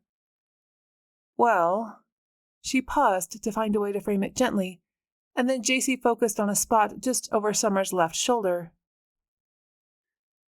I guess it was just... Okay, before I say anything else, you should know that I don't believe you poisoned Frank because he caught you in bed with Margot and threatened to divorce her because she engaged in the forbidden act of love with another woman. I choked. In the what? Don't make me say it again. Summer closed her eyes and shook her head for a moment, then said, I guess I know who started that one. My next-door neighbor has a twisted mind. Is that the worst of it? I repeated the question so JC could hear it. Depends on your outlook, I suppose. If you weren't sleeping with Margot, I figure you also weren't sleeping with Frank, and neither was your husband sleeping with Frank or Margot. I've heard it both ways. Now that she'd warmed up, JC couldn't seem to stop. There's more in the same line, but I think I'd better move on to stuff that doesn't involve having to ask if you had a sex swing installed in your basement, because that isn't the worst of it. Summer's rising anger prickled across my skin. I shivered. Just nutshell it for us, JC, please. Okay. She took a deep breath and plunged in. There's a theory floating around that Summer has been killing off people for years using poisons that couldn't be detected, and she only got caught this time because she got cocky and didn't give Margot enough to kill her, and she ended up dead because of some sort of divine retribution, or else she got careless. For one unbearable moment, Summer's energy ramped up to the point where it caused me actual pain. Then she got herself under control. Thank JC for me, was all she said before she faded. But you have to know, I don't believe any of that crap. No one who has half a brain believes it. And for every wild story, there were just as many people who said really lovely things. She's gone, Jace, but I'll tell her later. Good, I didn't want to hurt her feelings, and for a minute there I was pretty sure I felt something spooky. Holding up her arm, JC pointed to the tiny bumps still standing there. Freaky deaky. Congratulations, you just had your first ghostly encounter. It's probably a good thing we didn't mention that business with the funeral. I agreed. Chapter 7. This is becoming a regular thing. I dropped my paintbrush in the jar of water I'd been using to clean it between colors. Watching David bring his painted lady of an inn back to life had inspired me to finish a few projects around my own place. Since I'm not particularly crafty, I figured I'd start by adding some bright color to my porch posts turned details. Does this look familiar to you? Ernie flipped his hand over and uncurled his fingers. My stomach dropped because the answer was yes. I recognized the bottle in his palm for 2 reasons. For one thing, I'd seen it sitting on the counter in Summer's kitchen. Secondly, from this close, I could read the label. That's one of Leandra's concoctions, I said in dismay, though I supposed I shouldn't have been surprised since JC had mentioned her mother and Summer had known each other. Angelica extract. Did you have it tested? Leandra, or Mama Wade, she'd made me call her that when I was younger, and sometimes I still did, was the type of person who carried spiders outside rather than killing them. If she'd made a mistake and brewed up something that had killed 2 people and possibly a third, I wasn't sure she could live with her conscience. I sent a sample to an independent lab. He held the bottle up to the light and frowned. On my own dime, I might add. Had to do it by mail, so it's looking like it will take a week, maybe 2. Plenty of time for the killer to cover his tracks. Or hers. Is it true that poison is usually a woman's weapon? It seems like such a cliché. Or would that be an adage? Ernie shrugged. Adages generally have their roots in the truth, but in this case I'd call it more of a mistaken assumption. It all comes down to intent, doesn't it? Gesturing for him to follow me, I went inside to wash my hands. There's a theory, he continued, that Lucrezia Borgia was merely a pawn rather than the predator she's been painted throughout history. It's likely the men in her family decided to die and coerced her into using their chosen weapon. Look at him studying crime throughout the ages. Poison in the right hand is only used to kill weeds. I wouldn't discount anyone based on gender. I see your point, I said. But if this, he said, holding the bottle up again, was a source, then he could be right, and we're looking at an accident. I reached for the bottle. Ernie held it back, so I wiggled my fingers impatiently until he reluctantly complied. There was something I knew about Leandra's methods that maybe he didn't. You see this notation at the bottom of the label? I pointed to where it was marked 7:30 in fine pen next to a stamp of a sun in purple ink. Sure, figured that was the date. It's not. I pointed to the sun stamp. That's the date. She uses a different stamp for each month and a different colored ink each year. She says she can keep track at a glance that way. This is bottle 7 of a batch of 30. 30? There are 30 bottles of possible poison out there? That was all he needed to hear. Ernie headed for the door with me on his heels. I'm going with you. And I wasn't taking no for an answer. He didn't argue. Are you going to run the siren? I asked as I buckled up. Are you a child? He backed out of the driveway and did not turn on the siren. Bummer. We found Leandra ankle-deep in a pile of partially composted manure she was turning over with a pitchfork. When she saw me coming, her face lit up. Then when she saw Ernie, her expression turned fearful. What happened? Is it JC? No, she's fine. Everyone's fine. Well, except for Summer and Frank and possibly Margot. We just need to talk to you about something. Maybe we could go... Ernie looked for a spot well away from the manure. Over there. He gestured vaguely toward a garden bench closer to the house and downwind of the smell. Okay.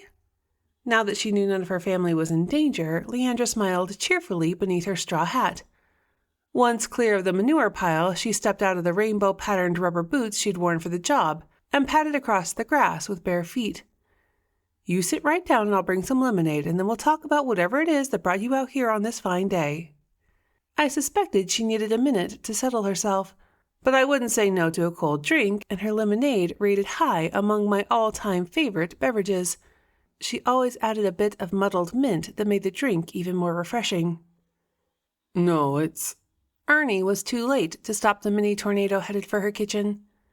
When she returned, I took a sip while Ernie pulled out the little glass bottle of extract and set it on the table. He spun it so Leandra could see the label. This is yours, right? He pushed his lemonade toward the middle of the table as if trying to get it out of arm's reach. Squinting for a moment, Leandra fished around the front pocket of her bibbed denim overalls and pulled out a pair of drugstore cheaters to help get a closer look. I made this, if that's what you're asking. She pulled off the glasses and looked up at Ernie. Why? You sold this to Summer Merrifield. Ernie stated rather than questioned, and it came out sounding like an accusation more than anything else. Sold? No. Leandra sipped her lemonade, her expression turning colder than the ice in her glass. We split the batch since we made it together. Why? The last thing I wanted was Leandra mad at me. I didn't call her Mama Wade just because she asked me to, but because I'd spent a large portion of my childhood running tame in her home. She was my second mother. I only meant to nudge Ernie's leg with my toe, but managed to kick him a little harder than I planned. How would you go about making an extract like this? Is it a complicated process? Easy as anything, but it takes some time.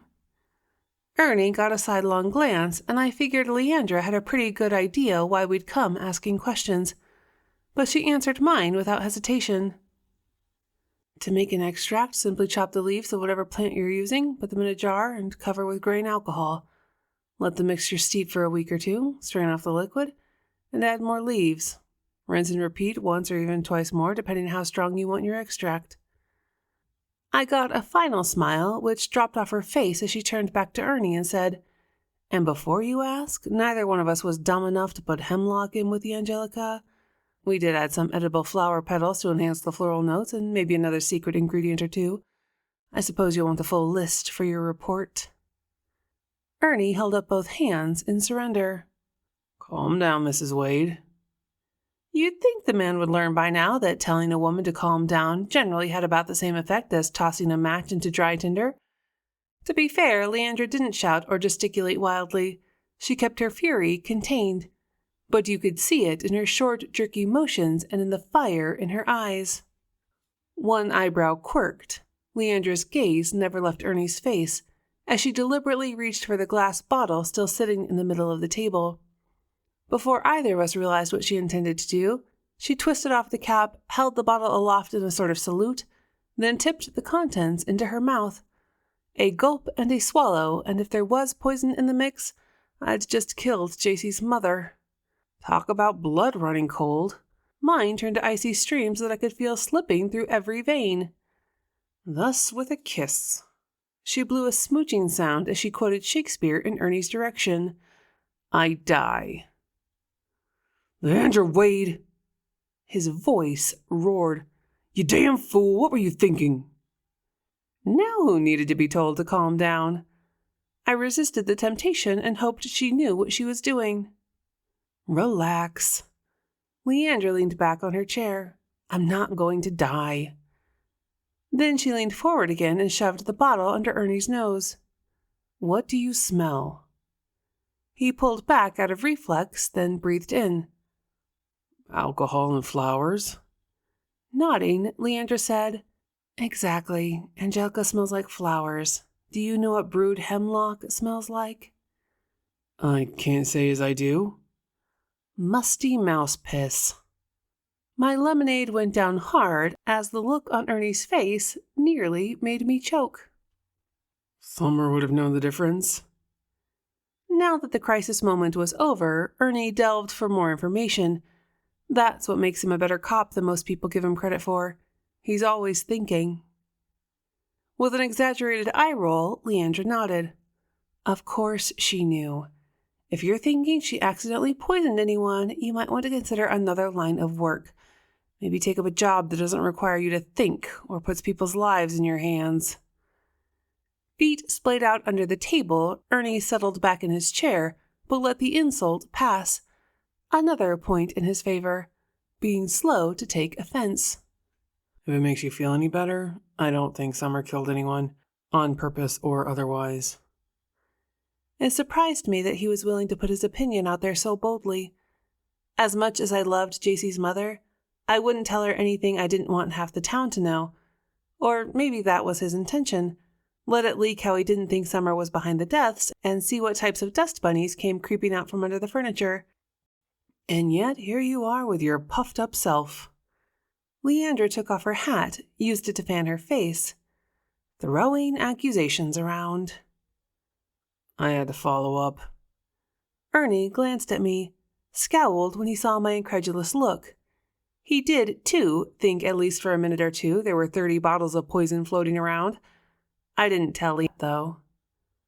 I'm glad to hear you say that, she said, because at the time when we brewed this batch of extract, Summer was in her careful phase. I frowned. What do you mean by careful? You know, the kind of person who thinks twice and speaks once, Leandra said as if that explained everything. It didn't, not exactly. You mean thoughtful, I said. To my mind, there was a distinction. No, I mean careful, watchful, maybe guarded is a better word, you know? Her energy signature. Leandra broke off to glare at Ernie when he made a derisive sound. Was a little low, but then we all vibrate at a different frequency, don't we? Some people, she gave the still smirking policeman a pointed look, are quiet because they're like sponges absorbing the energy of those around them, taking it all in and holding it there until they can let it out a little at a time and just when needed. Ernie could think what he liked about Leandra's spirit guides and her talk of energies and chakras and whatever else she came up with. I had good reason to know there was some power in her oils and whatnot. Still, in my dealings with her, I hadn't found Summer to be shy, so Leandra's description didn't make sense, but I let her continue. Some are more like mirrors. They don't emit much in their own right, but reflect the life force of others. Since Leandra seemed to be gearing up for a longer lecture, I tried to derail by asking, which category would you say Summer fit into? A moment passed before the answer came. Neither, I guess. Summer was more like an egg, delicate and breakable, fragile, almost. Careful of what she said and what she did. Careful not to let her light show through her shell. The funny thing about shells is they might be protective, but they also wall a person off from everything life has to offer. Using fanciful language, Leandra had described someone who hunched in on herself and walled out the world, someone who lived in fear. Not the Summer I knew. You knew her better, I suppose, but I find her to be bubbly and outgoing, I said. My slip earned me a barefooted kick under the table. There was a lot of that going around. She seemed talkative the day I met her. I glanced at Ernie to see if he noticed anything, but it didn't seem like it. I could probably tell him flat out that I sometimes see ghosts, and he wouldn't believe me anyway. Mama Wade knew my secret, since her spiritual meddling with something she called my third eye was the reason I could see them in the first place. She'd been trying to help me, but she'd done more damage than good, and my life would never be the same. Could be she was only nervous around you, I said, hoping Leandra wouldn't take offense. Running a catering business in a cafe takes a certain amount of comfortability around people. Well, sure. I was surprised when Leandra agreed with me. As I said, that was at the time we made the extract. She opened up a lot after she struck out on her own. To stick with the egg metaphor, she came out of her shell. Her energy emerged full-blown from the cocoon of her psyche. The pronouncement came in an exuberant tone and with a series of dramatic hand gestures that made Ernie's mouth twitch at the corners.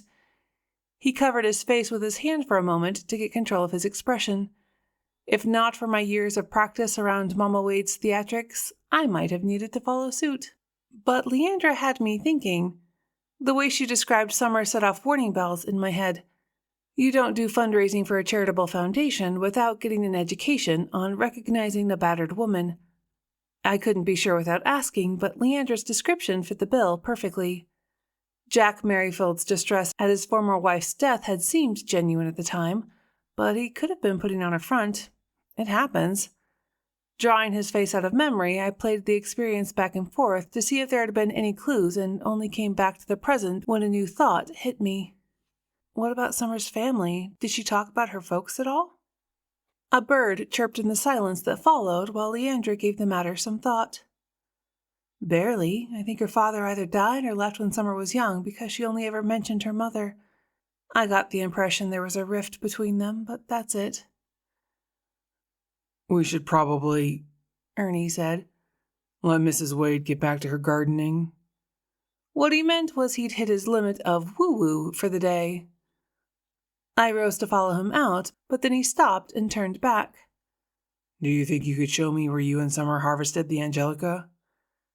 Leandra froze. Only for a second, but the slight narrowing of Ernie's eyes said he'd caught the moment of hesitation too. I'm sorry, I can't. I wasn't with her at the time, and I have no idea where she found it. Once in the car, he sighed, but we barely spoke all the way back to my place. I'd decided not to share my suspicions about Jack until I confirmed it with Summer. No sense in pointing the finger until I had something concrete to go on. Leandra lied, was all he said when he pulled to a stop in my driveway. I know, was all I answered, but I figured he wanted me to find out why. Chapter 8. No, don't do that, I told Drew when he called to offer to cancel his evening classes so he could sit with me the night before Paul's trial. I'll order in something spicy from Bertie's, throw on my rattiest clothes, and watch movies you hate to take my mind off of things. Not having him around would actually be less stressful, I thought, but I didn't want to hurt his feelings. Drew tuned in more than most men, probably because his self-defense practice showed him the benefits of paying close attention to his surroundings. He wouldn't mean to add to my burden of worry, but even solicitous regard carried extra weight. A few hours of solitude and chick flicks should level me out. And if I wanted to dance along to the soundtracks of 80s movies, there'd be no one there to look at me funny. Not even Summer, who hadn't shown her face in the house since she said she wouldn't. Fine by me. The discussion of her ex could wait until after I'd had to deal with mine. Hers wasn't in a position to do more damage. Mine was. If I let him, which I didn't plan to do. With my evening plans resolved, I ordered both pasta and a personal-sized pizza. A girl has to have options. And half the dessert menu from Bertino's. Then took Molly out for a rousing game of fetch while I waited for the food to arrive. I tired of the game and the slobber-coated tennis ball long before Molly had had enough. So, between throws, wandered over to the end of the back porch to nip off the end of a stalk of what Summer insisted was oregano. The patch had grown nearly half again in size during the time I'd lived here. Former owner Catherine had probably taken pains to keep it in check. In fact, as I glanced around at the backyard, I figured she might frown on my haphazard attempts at maintaining her flower beds. I'd never so much as thought about peeking into the backyard of Spooky Manor until I owned the place, but I doubted my efforts compared to hers. While Catherine had been a bit of a hoarder, she'd kept her home's outward face organized enough most people had no clue about the clutter behind the scenes. It was a safe bet her backyard hadn't looked like it did now. The extension office offers classes in gardening. My mother's voice made me jump and drop the leaves I'd been sniffing, coming as it did unexpectedly from just inside the open door off the kitchen. I hadn't heard her pull in or let herself into the house. "You shouldn't sneak up on people like that," I scolded. "You scared me half to death." Dressed in a pair of capri pants and a sleeveless blouse, my mother looked like she'd stepped out of an ad for antiperspirant. Whatever gene it was that kept her looking crisp and clean even at the end of her workday was not one she'd passed down to me. Next to her, I always felt like I'd been left in the dryer too long and came out wrinkled. She came over and settled on the top step, a thing I'd never dare in light clothes, but dirt rarely seemed to stick to Kitty Dupree. I went and sat beside her. "Sorry," she said. "I just wanted to check in and see if you changed your mind. I'm happy to go with you tomorrow for moral support." A little over a year before, she probably wouldn't have offered, and I certainly wouldn't have considered, as I was now, saying yes. Our relationship had changed since I'd moved back to town, and I liked that we'd become closer. "You just want to be there if by some miracle Paul is convicted so you can see him hauled off to jail." I nudged her shoulder with mine. Part of our former schism had come from her not hiding her opinion of my former husband while we were married. She'd been right about him too, but hadn't thrown her rightness in my face after the split, which had gone a long way toward healing the one between her and me. "Merely a side benefit, my love." She put her hand on my knee and squeezed gently. "I promise to only gloat a little. Internally. You know, like that thing with the ducks where all the paddling goes on under the surface." I snorted at the mental image. "I appreciate the offer, but I'll be fine. You don't have to take a day off just to play the gloating duck for me." She'd just gone back to work after using up several years' worth of saved-up personal days. I didn't want her taking more time off for something I could handle on my own. "Your father," she began. "It's okay, Mom. I won't be alone. Patrea will be with me, and I'll be less nervous just knowing you're both there in spirit." Less embarrassed, too, if neither of my parents had to hear the story of how I'd found Paul the day Riva tried to kill me. Seeing my father's reaction to it might kill the amusement value of that memory for me. "As much as I appreciate your support, this is just something I need to do by myself. Do you understand?" "Of course." She gave in without argument. Another sign our relationship had changed for the better. "But I feel like I need to do something." She sat in silent contemplation while I rose from my seat on the steps and tossed Molly's ball a few more times. When I turned back, it was to see my mother staring at me intently. "I wasn't planning on going to court looking like this." I'd seen that look before. I should hope not. But you need to do something with your hair. It looks... She struggled to find a kind word. A little unkempt. My hand went up to tangle in the curly mess that I'd let grow out long over the past few months. I'm trying something new. It came out sounding more defensive than I thought it would. For the first 6 months after the split, I'd driven back to the city every few weeks to get my hair trimmed and shaped the way Paul had liked it best. A habit it hadn't occurred to me to bother breaking until I realized I could. When I decided to rebel, I'd stopped doing the salon entirely, which I admit was a quick zoom right past the middle ground. Now my hair hung a good 3 inches longer than it had before, and I mostly wore it pulled back in a tail or braided to keep it out of my face. Unkempt was as good a description as any. I'll call Peggy and see if she can squeeze you in first thing in the morning. Peggy. The same Peggy who was supposed to marry Summer's ex-husband? Okay, why not? Mom beamed at being able to do something, even something small, to help me, and went inside to make the call. I gave Molly one last toss and arrived back in my kitchen just in time to hear her thank Peggy and hang up. It's all set. The salon opens at 9, and I know you have to be at the courthouse by 10, so I called in a favor and got Peggy to go in early. You need to be there at 8. That should leave plenty of time for a wash, cut, and dry at least. Thanks, Mom. It should also give me time to ask a few subtle questions about Jack. If he'd mistreated Summer, he might be doing the same with Peggy. A sobering thought, and one I needed to put off until later. Satisfied she'd done all she could, my mother gave me a firm hug, a kiss on the forehead, and met the Bertino's delivery on her way out. "What on earth did you order?" she said when she saw the number of bags. "One of everything?" "Not quite, but close." I paid the bill, added a generous tip, and nearly swooned at the scent of spicy sauce. "There's plenty if you want to stay." She declined, then followed the delivery guy back down the front steps, muttering something about people who could eat like that and not lose their figure as she went. When both vehicles had gone, I carried the food inside and settled down to watch Flashdance in peace. Chapter 9. I just love this color. Peggy Sullivan practically gushed as she ran her hands through my tangle of curls. Medium copper blonde with an overlay of crimson flame to get that balayage effect, right?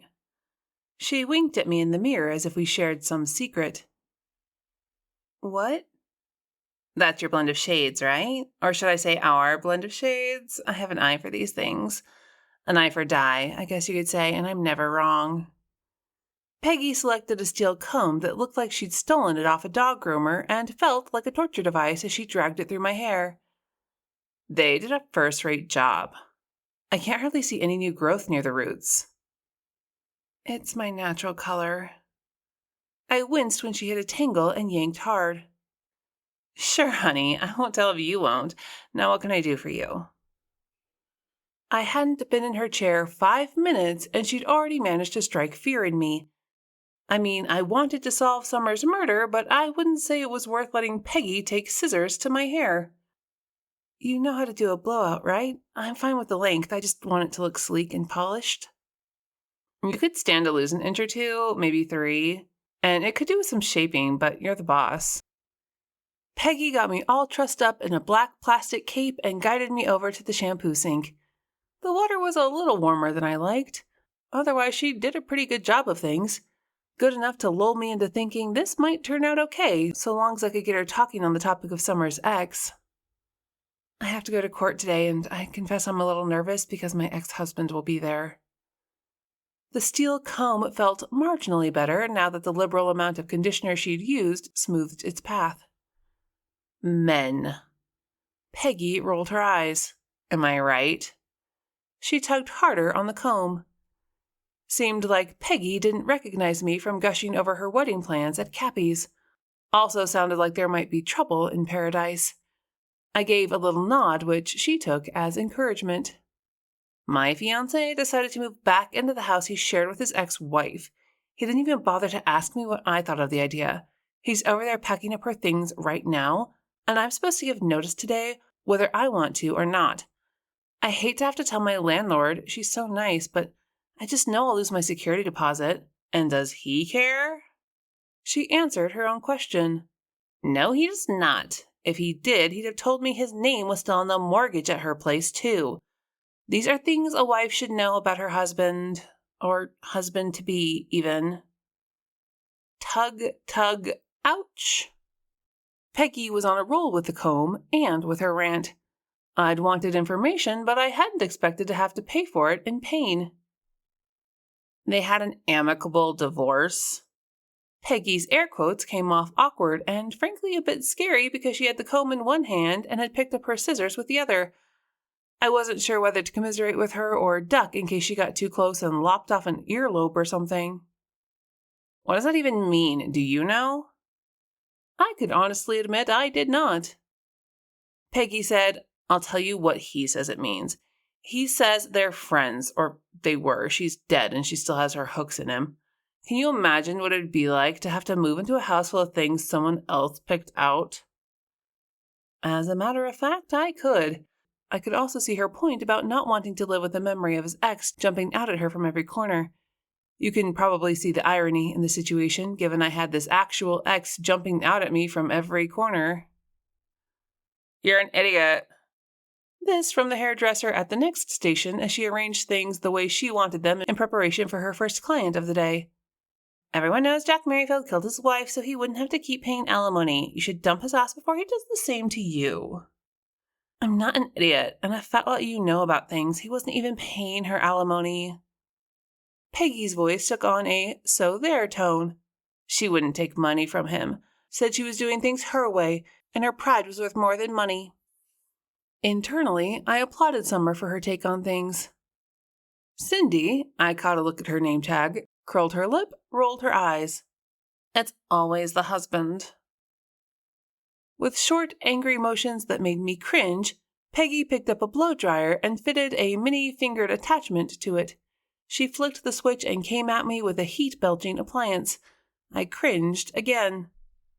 I've had plenty of blowouts before, but this one wasn't like any of the others as Peggy pressed the finger attachment against my head and made circular motions that reminded me of twirling spaghetti on a fork. The next 5 minutes had me forgetting my reason for coming here and that Summer ever existed. As Peggy dried and swirled, swirled and dried, my hair got wilder and curlier instead of sleek and straight. This isn't... Oh, don't you worry, honey, I'm only getting started here. Great, just what I was afraid of.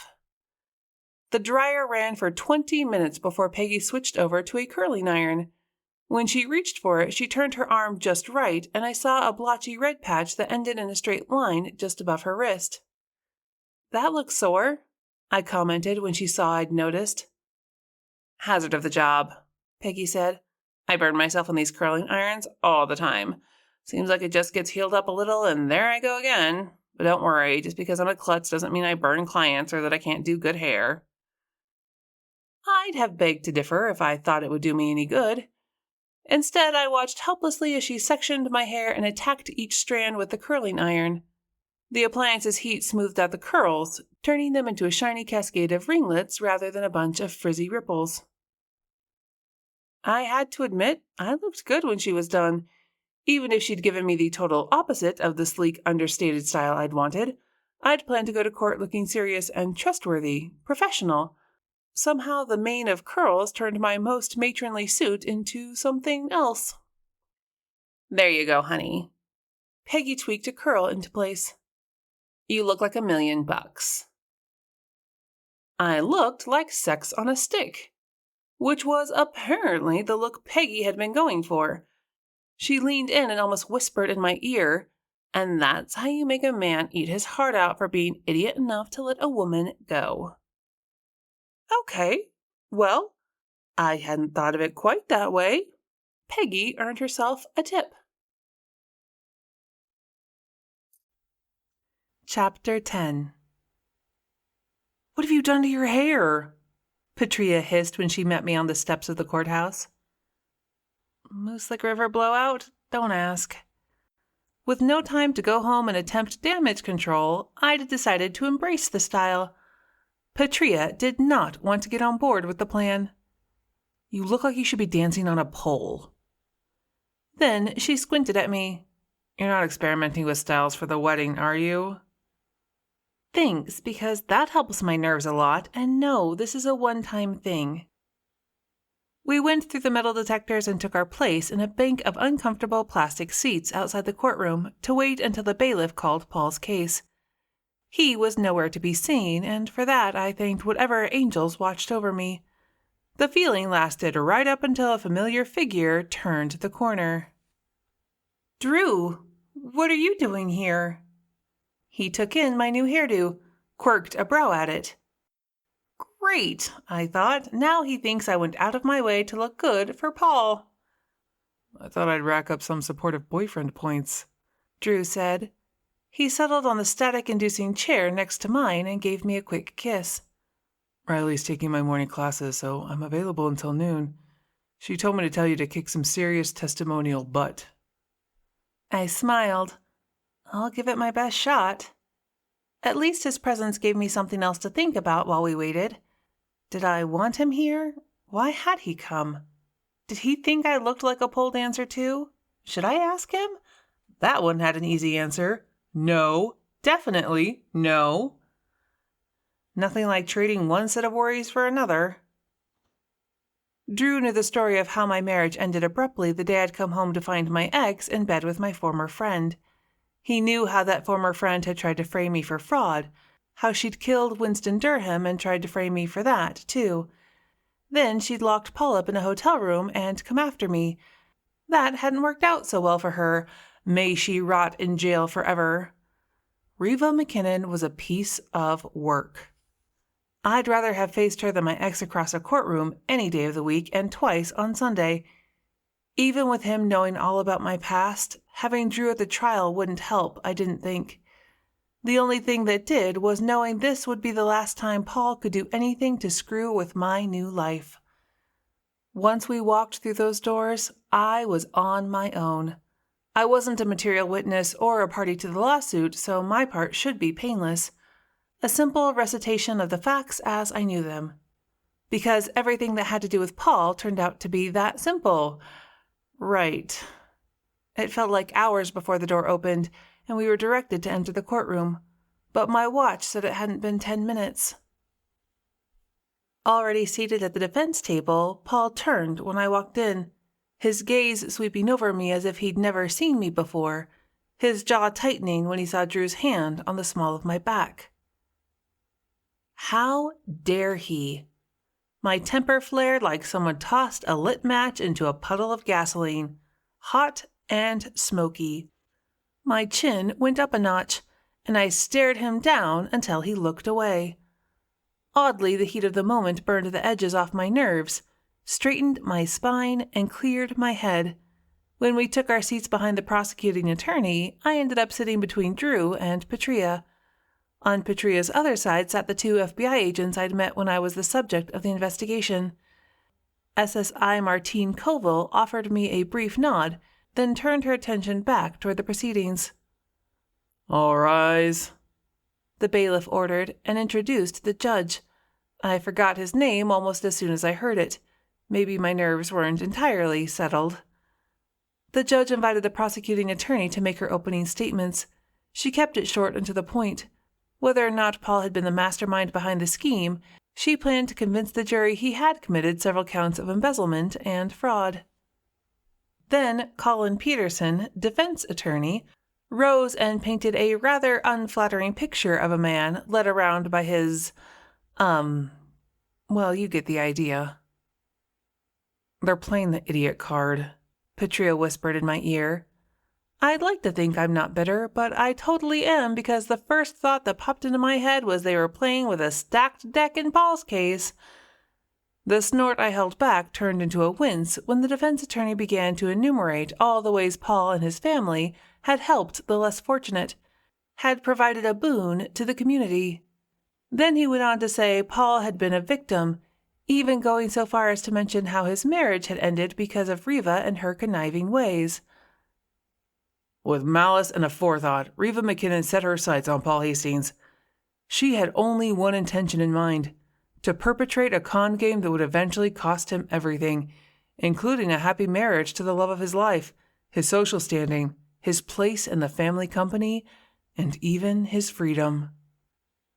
Sure, that's what happened.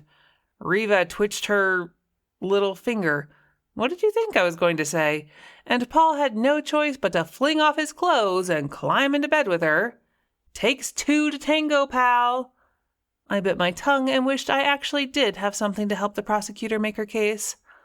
Love of his life? What a load of crap. The prosecution will try to convince you that Mr. Hastings was a willing participant in Miss McKennon's plans. He faced the jury and made his plea. But you're all good people. Who among you hasn't trusted the wrong person at least once in your life? When you think about those times when you listened to someone who didn't have your best interests at heart, I know you will see the truth and return a verdict of not guilty. By the end of Peterson's speech, I'd begun to vibrate in my seat. This was the man Patrea said made a habit out of tearing apart witness testimony. And yet he'd just called me the love of Paul's life. He wouldn't come at me from the front. Patrea had already made that clear. So what was his plan? The wait to find out was interminable. There was donor testimony to wade through, most of which Peterson managed to downplay. Then the prosecutor introduced a forensic accountant named Harold Faraday, who couldn't have been drier if he were made of talcum powder and week old bread. Mr. Faraday droned on and on about the most inane aspects of the Foundation's bookkeeping until almost every person on the jury stared with eyes glazed over from boredom. Even the judge yawned once. Peterson brought out his own accountant, who made a huge deal out of postulating that the entire case was based on a mistake and suggesting the discrepancies were nothing more than a series of clerical errors. In the most condescending way possible, he called both Faraday's methods and his abilities into question. Faraday made a valiant attempt to stand his ground through sheer pig-headed repetition. After what felt like an hour of grandstanding, I pitied the jury for having to try and follow Peterson's verbal contortions. According to him, Paul had been duped into doing something he knew was wrong, except he hadn't actually been duped because the thing that was done wrong was a clerical error. I wanted to stand up and scream for Peterson to pick a defense, just go with it. Maybe his whole strategy was to dazzle the jury with so much BS they'd give up and declare Paul not guilty out of desperation. The sooner the better, as far as I was concerned. I wanted off the emotional seesaw. It didn't help my nerves that the judge called a recess for lunch before it was my turn to testify. By that time, the trial seemed all but over, and as Patrea had predicted, it looked like Paul would walk. By unspoken agreement, we didn't discuss the case while we ate, and I kissed Drew goodbye with relief, thinking his would be one less set of eyes on me while I testified. All too soon it was time to go back into the courtroom, and the prosecuting attorney called me to the stand. Paul's eyes bored into mine, a silent plea for mercy as I put my hand on the Bible and pledged to speak the truth as I knew it. As rehearsed, the prosecuting attorney took me through the series of events. I even managed to maintain a level tone while describing the duties I had performed during my tenure as director, focusing on the one piece of testimony she considered relevant to her case. I organized events that raised funds, but had no part in collecting or dispersing those funds. That was basically considered above my pay grade. And you didn't find that an odd set of circumstances given your position within the Foundation, as well as in the family? Wasn't that the question I should have been asking myself the entire time I worked for the Hastings family? In retrospect, I suppose I should have, but I didn't have any frame of reference, so it never occurred to me to raise the question. She asked me to describe how Paul had come to offer me the job, which I dutifully explained even though it made me feel foolish for not knowing better. But he'd said I was family, and family did their duty. Throwing parties and events was where I fit best into the grand scheme, and I'd been darned good at it, too. Isn't it true your husband deliberately kept you sheltered from the financial workings of the Foundation? The defense objected on the grounds of hearsay, so the prosecutor rephrased, but even I could tell this line of questioning wasn't getting her anywhere. Unless he'd known her for longer than I thought, whatever Paul had done or had not done under Reva's influence had begun after she moved into the neighborhood, at least 2 years after I'd taken on the job at the foundation. When pressed, I admitted that I didn't think establishing my role in the company had been entirely under Paul's purview, but his father, Thurston, wasn't the one on trial. I considered myself pretty good at reading people, with the notable exception of my ex-husband and ex-friend. The jury, mainly made up of women, seemed inclined to let Paul slide. He was, I had good reason to know, a fine-looking man who could turn on the charm when he wanted to. A shark like Colin Peterson would have counted on that ability and stacked the jury in his favor. All he had to do was put Paul on the stand and let him talk. The prosecutor had one Hail Mary pass to throw and introduced the entire set of documents with my forged signature, including the additions to the prenuptial agreement and the bank account paperwork Paul and Reva had tried to use to set me up as a scapegoat within the foundation. That got the jury's attention, and the dance began. I was asked to step down, but cautioned to remember that I was still under oath. The defense declared the forgeries fake. How is that for irony? The prosecution called an expert to the stand. The defense called another. Peterson's expert was good, but the FBI's was better. I sat stoically under the scrutiny of the jury, knowing most of those women probably thought I was a fool. When it came to Paul, I agreed with them. Paul sat diagonally to my right, his spine stiff, his jaw set. I couldn't see his parents without turning my head, but I felt them there and knew exactly what I'd see on their faces if I did turn. Haughty disdain, as if they were the ones who had a right to be offended. Pots and kettles are both black, my Grammy Dupree used to say, but only one is good for making tea. Yes, I know she mangled adages, twisting them into a brand of unique wisdom, but if you knew her like I did, you'd see this one made sense for the situation. Called back to the stand, I was asked to describe in great detail the second most painful day of my life. Are you asking us to believe that Winston Durham, an attorney of good standing in the legal community, a man of integrity, was aware of these alleged forgeries?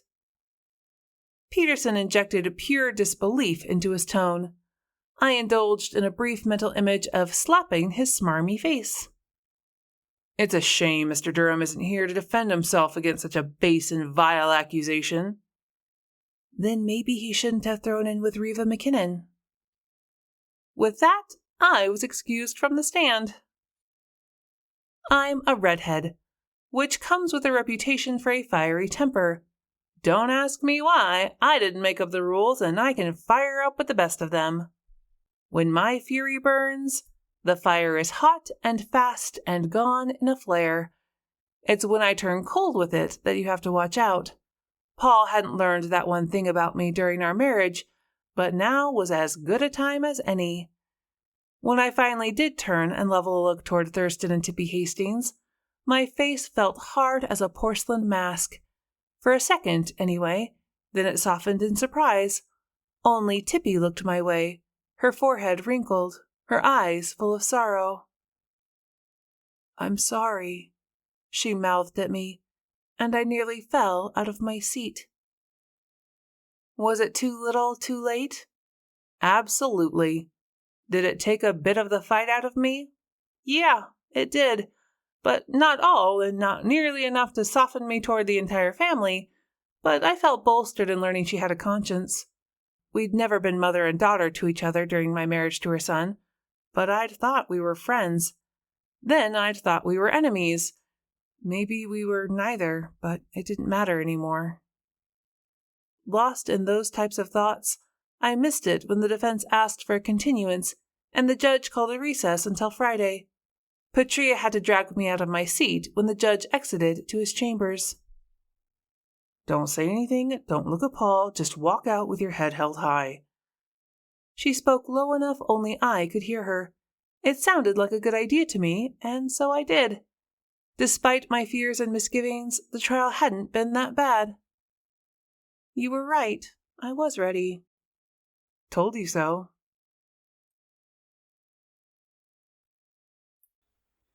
Chapter 11. There's one! JC practically shouted when she spotted an open parking space on our third trip past Blushing Bridal, the salon where we were already late for our first bridesmaid dress fitting. Hurry up or that guy in the Honda's gonna get it. All over it. Ignoring the blast of horns in her honor, Patrea shot across 2 lanes and whipped into the space just in time to shut the Honda out. Nina made the sign of the cross and said, "Let me out of this death trap. Y'all drive like crazy people." Parking's a serious game on this side of town. Patrea clicked the locks and headed toward the salon at a clip. If the fitting ran long, we'd be late for the bridal shower Mrs. Hurd had insisted upon planning. And since being late ever was on Patrea's list of things not to do, she was more on edge than usual.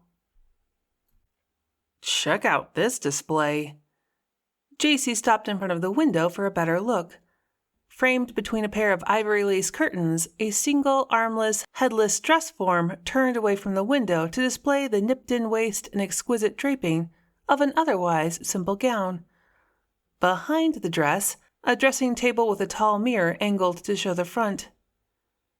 "It's nice," Nina agreed as she took JC's arm, pulled her along behind Patrea, who had already mounted the steps and opened the salon door. "We could do something like that at Curated Collections." Understated but eye-catching, I agreed. "Miss Hurd." The woman who greeted us wore her hair in a perfectly smooth chignon that showed off the graceful curve of her neck. "My name is Sarah. We spoke on the phone. If you would care to follow me, we have everything set up for you in the Rose Room." Nobody hopped to it like that when I picked out my bridesmaids' dresses. 10 minutes later, JC, still breastfeeding, sipped sparkling cider while the rest of us drank champagne and watched the bridal salon staff do the dance of the pretty dresses, or in this case, the white garment bags and trays of snacks. While JC's comment came off more amused than envious, Patrea sounded gruff, her typical response when embarrassed. My mother probably made a call. "I'll be sure to give her my regards." Nina grinned. "This is fun." Really? But Patrea's shoulders relaxed slightly. Okay then, I think you'll like the dresses I've chosen. At least, I hope you will. "I'm sure we will," JC said lightly. "You have excellent taste." She drained her cider and set the glass down. "Do you know, I think this room is bigger than my first apartment." Several comfortable chairs faced a raised platform, in front of floor-to-ceiling triple mirrors. To the seating area's right, double doors opened into a dressing room with even more chairs and curtained-off areas for privacy. "You mean the one you tried to burn down with the hibachi?" I said. Hey, I figured the range hood would handle the smoke. I didn't realize the stakes would flame up like that. Sarah hung a long garment bag next to the 4 that were already there and surreptitiously checked the time on her narrow watch she wore with the face on the inside of her wrist. "Shall we wait for the rest of your party, or would you like to begin now?" Patrea sighed. Go ahead. Taylor can't tell the difference between fashionably late and annoyingly so. At least now we'll have an excuse if we don't make it to the shower in time.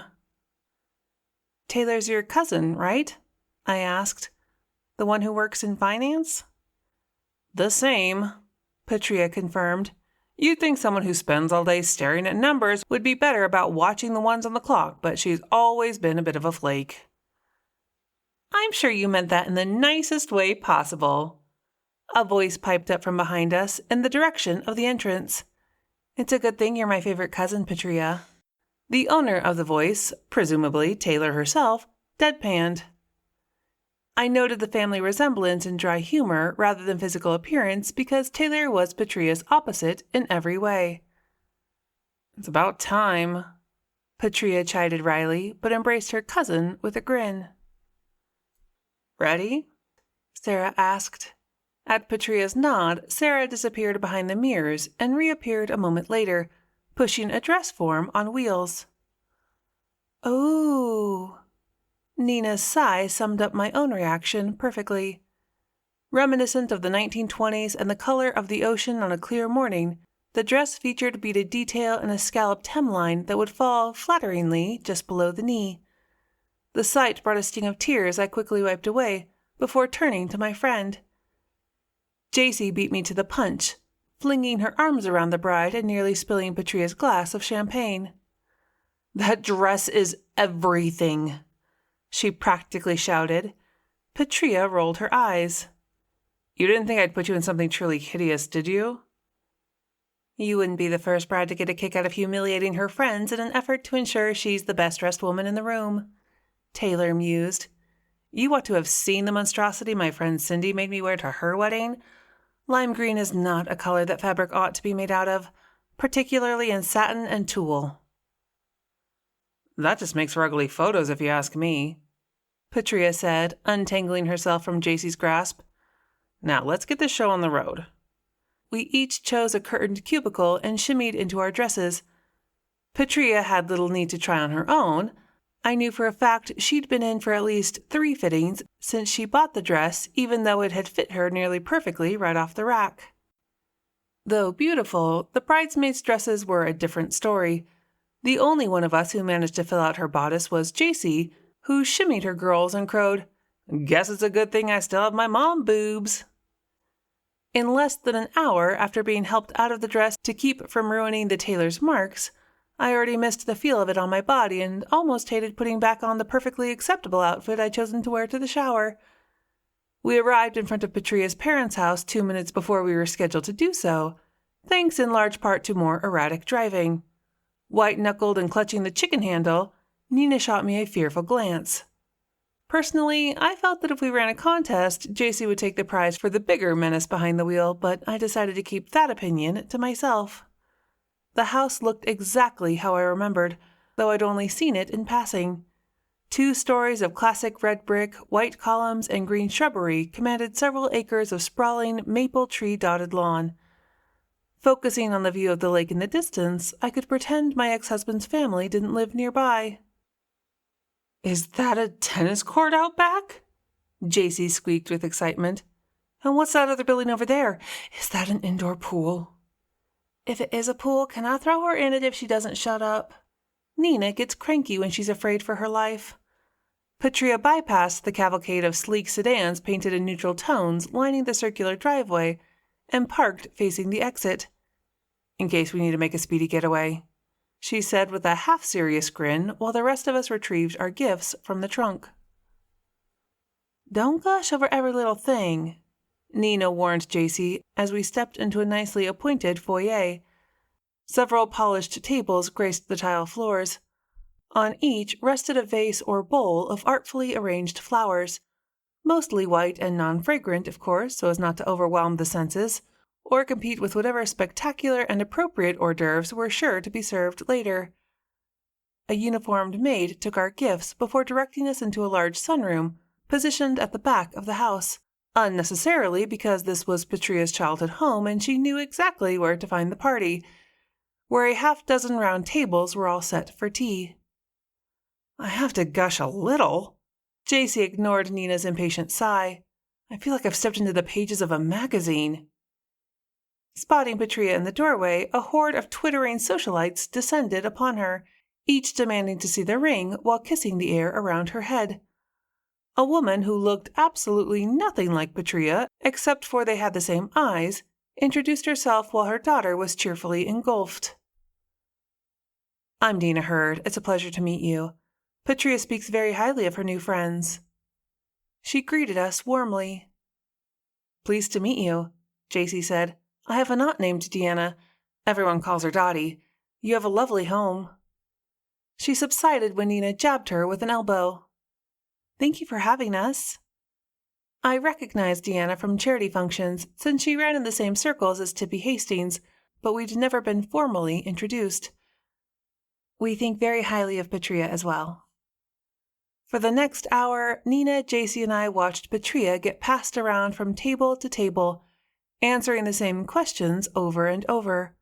Her colors were cerulean and white. She and Chris planned a honeymoon, but not right away. She just opened her own law practice. Yes, she intended to take his name, and no, they hadn't decided when they might start a family.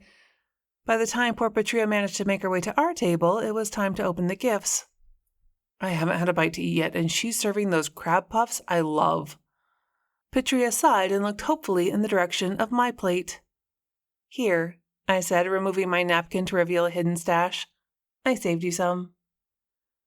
Patrea shot me a grateful smile and inhaled 3 before being called away again. Bet we're not making toilet paper wedding dresses, JC muttered when Deanna called Patrea to the front to open gifts. The first, an oval bowl with curved handles on either side and a matching plate in white with a pretty blue floral pattern, drew gasps of appreciation. That's an antique mice and gravy boat, JC explained. Blue onion print. I can't tell what year until I see the maker's mark. The gifts alternated between fussy dinnerware and small appliances, except for Nina's, an oil painting of the Christmas tree farm in winter that drew a tear from Patrea. No, JC's protest rang out loud. You probably shouldn't open that one right now. But it was too late. Patrea had already peeled back white tissue paper to reveal screaming red underneath. As sexy sleepwear went, the slipless style with lace inserts, a plunging neckline, and crisscross straps was quite tasteful, and far less scandalous than the gasped response it received from most of the assembled guests. It's La Perla, JC offered, her face nearly as red as the lycra nightie. I love it. Patrea's eyes gleamed, and she waggled her brows. And so will Chris. The party broke up shortly after, probably not because of JC's gift. I appreciate you letting me do this for you. I know this type of party isn't your style, but you've hardly let me do anything to help plan the wedding, Mrs. Hurd murmured to Patrea as we made our exit. Whoops. That was partly my fault, Deanna. None of us had given her a thought when we come up with a plan. I've put on so many functions over the years that when Patrea told us she was getting married, I just went right into planning mode and didn't think. You should have been included, and I'm truly sorry. Well, what's done is done, Deanna said, but I sensed she'd put a black mark next to my name on her list. Patrea intervened on my behalf. We wanted a simple wedding, Mother, something a bit more intimate than the Valentine. This was my choice to make, and I hope you can be happy for me. Don't be ridiculous. I'm thrilled for you, and Chris is a lovely man. Now you call me if you need anything at all. You could help us plan our honeymoon. That sounds delightful, dear. Deanna kissed Patrea on the cheek, but I didn't think honeymoon planning made up for having no input on the wedding. Chapter 12. After Patrea dropped me at home and I'd taken Molly out for a nice walk, I noticed we were almost out of dog food. When I pulled into the grocery store parking lot, it felt like an out-of-body experience. The place looked like a TV reporter should be on scene asking people what had happened. Men on ladders had already stripped off half the siding. All the signs were down, and barriers blocked all the spaces near the building. But since quite a few customers pushed loaded carts through the lot, I went ahead inside. Outside changes paled in comparison to the mess I found when I did. But at least there was a sign letting me know why. "Pardon our progress," it said. Progress was not the word I'd have used. Chaos would have been a more suitable and descriptive choice. I wandered through aisles festooned with signs advertising a one-day sale with huge discounts, and everything must go. Most of everything had already gone, including Molly's preferred brand of dog food, and the store was still packed with people. Annoyed people, mostly, if their conversations were anything to go by. By the time I made it halfway around the place, I'd heard that the former owners had recently sold the business because they were money-grubbing sellouts, in Moose Lick River that's a technical term, only interested in lining their pockets. Or they'd somehow been driven out by a competing group of money-grubbing retailers, which meant all the store brand merchandise would change. Prices were expected to skyrocket. The quality of goods would go down the toilet. New management had laid off half the workers. In other words, theories covered a broad mix of fact and fiction. The only other topic people discussed obsessively concerned the recent series of tragic deaths.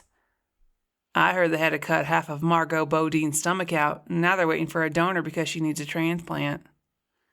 Was a stomach transplant even possible? I'd never heard of one, and I didn't recognize the voice coming from the next aisle, but Margot was a hot topic. Ernie had said her condition was serious but stable, so I thought it safe to discount some of the wilder variations on the theme of her impending death. It was probably a safe bet she hadn't died 3 times on the operating table or gone through every unit of blood the hospital had in stock. But no one thought she would live, and maybe they were right. I noticed a single bag of Molly's second favorite brand of kibble shoved way back on the bottom shelf and had bent to drag it out into the light when a wailing battering ram hit me on the backside and took me down. Purely by accident, my left foot shot out and returned the favor. I sprawled on the bag of dog food underneath my now wailing assailant. Sorry. Even through her tears, I knew that voice. During my first job after I moved back to town, I'd worked with its owner, a singularly dull-witted young woman who now worked a cash register here and may or may not have just been fired by the possibly money-grubbing new store owners. "Robin?" I asked. She sniffed. Yeah. "Are you hurt?" I don't think so. She sounded miserable. "Then would you mind getting off me?"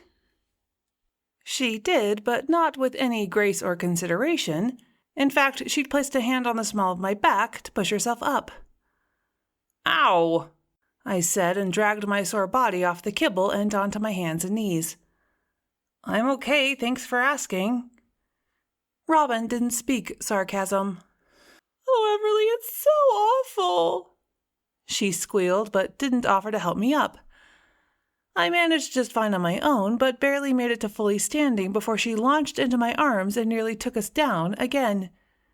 I looked around for someone to help, but the packed store, or at least this one aisle of it, had magically cleared. "What's awful?" I figured I might as well ask since Robin had plastered herself onto me and wasn't letting go. "I can't stand hearing them say such horrible things about her." "You mean Margot Bodine?" "No!" Her voice hit a pitch so high, dogs were probably barking all over town. "Summer! Oh, how good she was my friend." I heard ringing in my ears.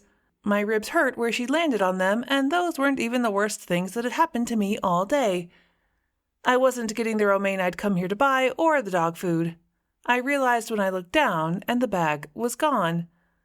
But what the heck, I might as well cap off the day by listening to Robin's tale of friendship lost. "I'm sorry for your loss." A trite phrase, to be sure, but one I sincerely meant. I gave her a little pat on the back, which seemed to make matters worse. Robin sagged against me as if her bones had turned to rubber and wailed even harder. I'd been the center of enough attention for one day, so I did the only thing that came to mind, and grabbing my purse from the cart on my way past, half dragged, half supported her toward the door. A little fresh air might do us both some good. Outside, she seemed to come back to herself a little, but not enough to be left alone. Besides, the wicked little voice in my head reminded me that she might have information to help Summer's case. I led her to the picnic table just off the edge of the parking lot, where employees took their smoke breaks.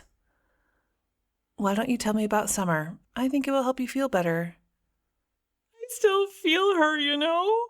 She's all around me like an empty, aching hole, and it hurts, you know?" I'd have never thought Robin would have such eloquence in her, but using just those few words, she described the way I felt when my beloved grandmother had passed. "I do. I truly am sorry." "Then to have people call her a killer? How dare they? She wouldn't hurt anyone, even if they deserved it." The heat of anger began to dry Robin's tears. "You know what this means, don't you?" If my life depended on it, I couldn't hazard a guess at what Robin would say.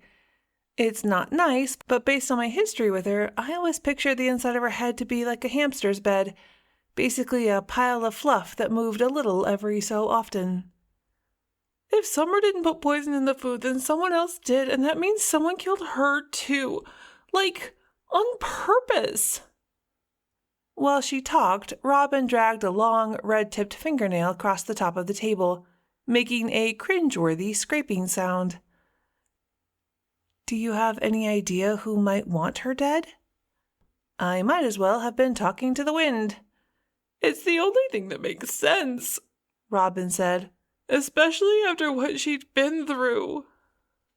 That last phrase sent a tingle of excitement through me. Finally, I might get information I could use. Except Robin didn't elaborate, so I felt compelled to ask.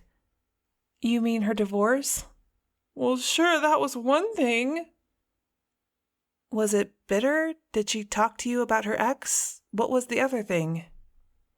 Robin's moment of lucid thought seemed to be over. I knew her, really knew her, Like sisters or something. Do you have a sister? Then you know what I mean. She didn't even wait for me to answer. Sisters tell each other everything. We were like that. She crossed her index and middle fingers, held them up as a symbol of hers and Summer's unity. I don't know what I'm going to do without her. And there went the waterworks again, and the high-pitched squealing cry. I really did think I heard a dog bark in the distance. I know she never poisoned Frank Bodine. I bet that stupid wife of his did, and then killed Summer to cover her tracks.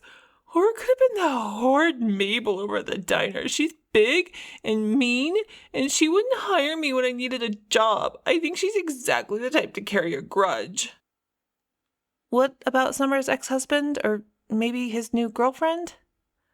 Rising, Robin rounded the table, drilled her pointy nail into my arm. You're friends with Killer Mabel. How do I know you weren't in on it? Are you trying to get on my good side so I won't go to the cops? My mouth dropped open. Something that might have been a denial tried to pop out, but I think all I managed was a frustrated harumph. Eyes narrowed, Robin did the 2 fingers pointing thing between her and me. I'm watching you. Okay. What else could I say? Given a choice between talking to Robin and giving a cat a bath, I'd take the cat every time. Less painful and more productive. Don't mind Robin. She's a good person, but her porch light is stuck on dim. Summer shivered into view next to me. Is everything okay between you and Mr. Pretty Pants?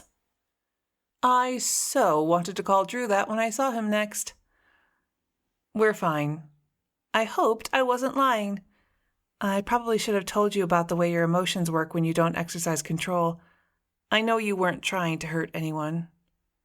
Summer shrugged. I really liked Frank Bodine. He was kind and thoughtful. And it was he who set up the table at home delivery. He liked to surprise Margot with a night off from cooking every so often. Then he picked the menu? Sure. I filed that away in case it became relevant later, and then asked her the burning question of the day. Can you tell me about you and Jack? Why did you get divorced? Why does anyone get divorced? She asked. We weren't right for each other. I'll tell you about mine if you tell me about yours. No holds barred. A moment passed while Summer contemplated the proposition. Fine, she finally said. You go first.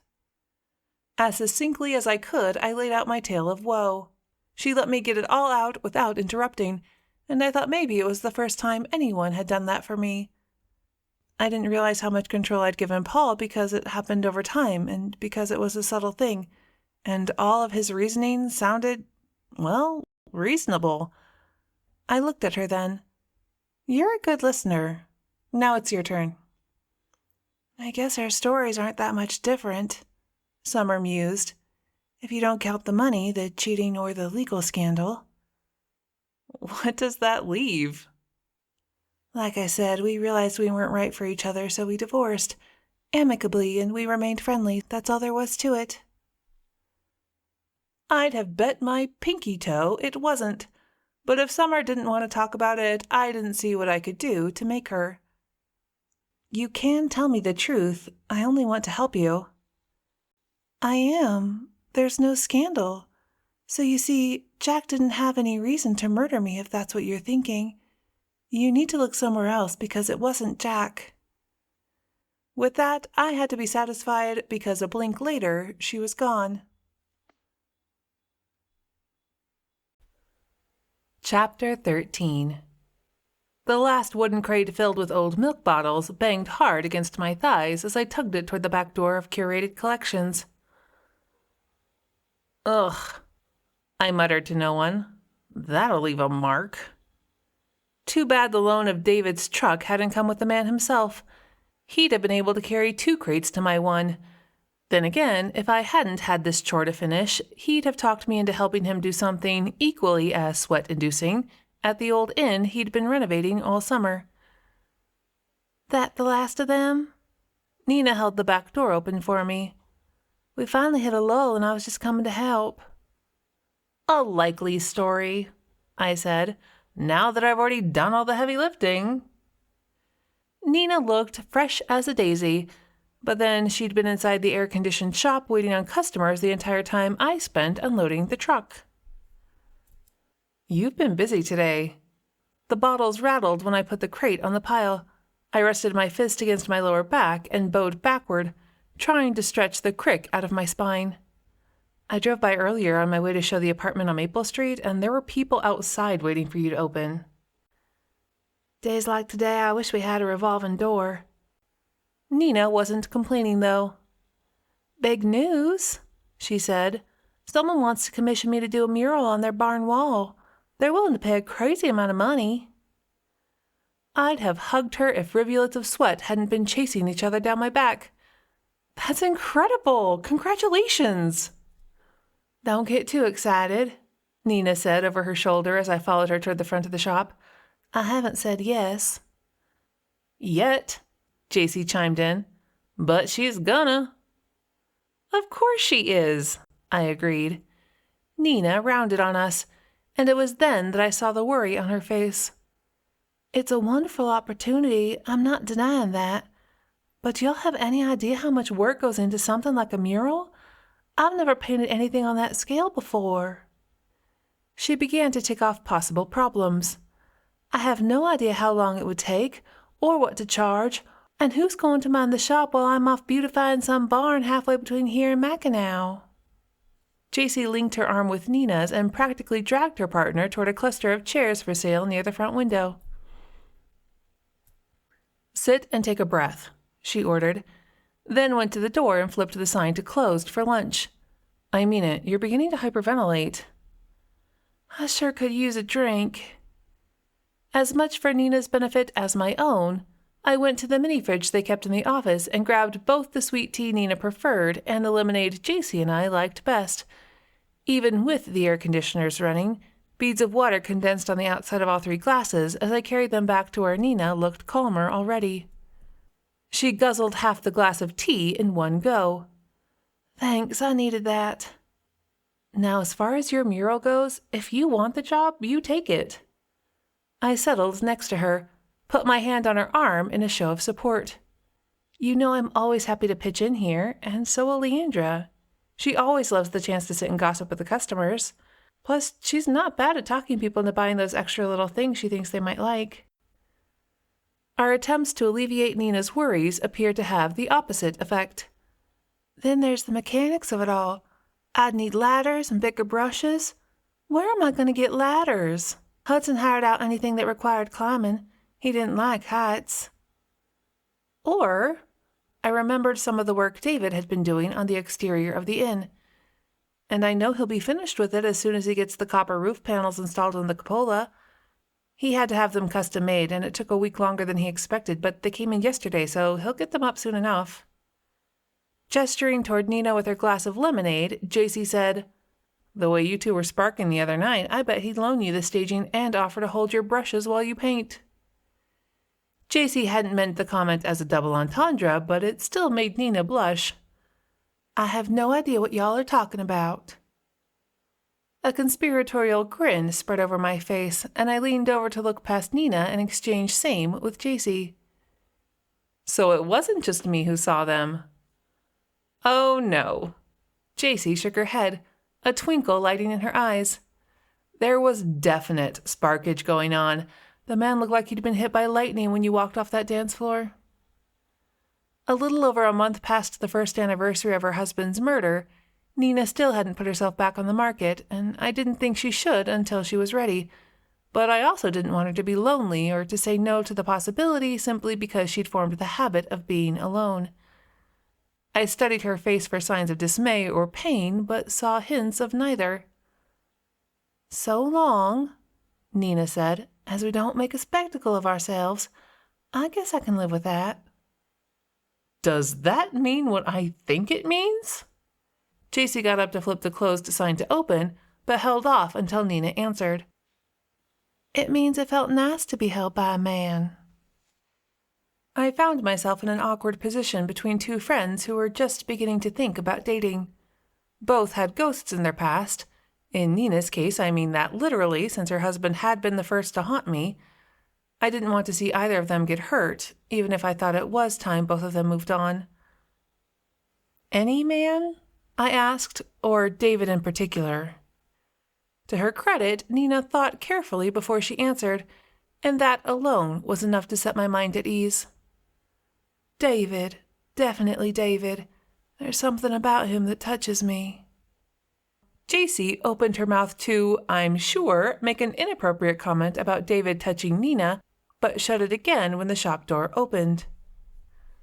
"Hey, Mrs. Dexter, I've got your books in the back. I'll go get them," JC said instead. Barbara Dexter, friend to my mother and owner of the Bideaway Motel, enjoyed a juicy tidbit of gossip as much as the steamy romance novels JC always put aside for her. Settling the box of books on one hip, Barb scored herself a twofer for the day. "Darn shame about Frank Bodine, isn't it? Hemlock is an ugly way to die, but I suppose we can be thankful he wouldn't sudden-like. Hard on those who are left behind when there's no time to prepare." As much as the topic of dead husbands might bother Nina, her voice stayed soft, and even when she said, "I suppose we're all selfish enough to wish we had more time to say goodbye, but no matter how much, it wouldn't be enough." Nodding, Barbara patted Nina's arm. "And then that poor Merrifield girl." She made that tisking sound with teeth and tongue. "They say it was all her fault, too. You know, I heard her ex-husband already moved back into the house, and they haven't even had the funeral yet. Must have a set of brass ones on him." I did not want to discuss Jack's brass whatevers, but since Barb always seemed dialed in, it couldn't hurt to pry a little deeper. She might know something that would help me solve Summer's murder. Unfortunately, she didn't know anything more about Jack, so I turned to another topic. "Is there any word on Margot's condition? I stopped into the grocery store yesterday afternoon, and people were talking. They had her at death's door." Twisting her lips to one side, Barbara made a harumphing sound. "Margot Bodine could have gone down with the Titanic and still made it out alive. She has the luck of the devil himself." Presumably, that meant she'd survived. It also seemed as if she wasn't one of Barbara's favorite people. In a town as small as Moose Lick River, everyone knows everyone, and as the saying goes, familiarity breeds contempt. Petty grievances spring up like weeds and get tended like prize roses. "She did lose her husband. I'd call that pretty unlucky," JC chided gently. "Suppose so, but she's home and no worse for the wear, I heard." Barbara leaned in and lowered her voice, a sign she was about to say something particularly juicy. "She's made an appointment with that new lady lawyer to file a lawsuit against Summers Business Insurance. Wrongful death on behalf of Frank, and reckless endangerment for herself." My brows shot up. "Do you know—" Before I could pry deeper, the shop door opened to admit two chattering women I didn't recognize, probably tourists. By the time they'd left, Barbara had also gone, leaving me almost wishing there was some sort of town function afoot so I could hit Martha up for information. Almost.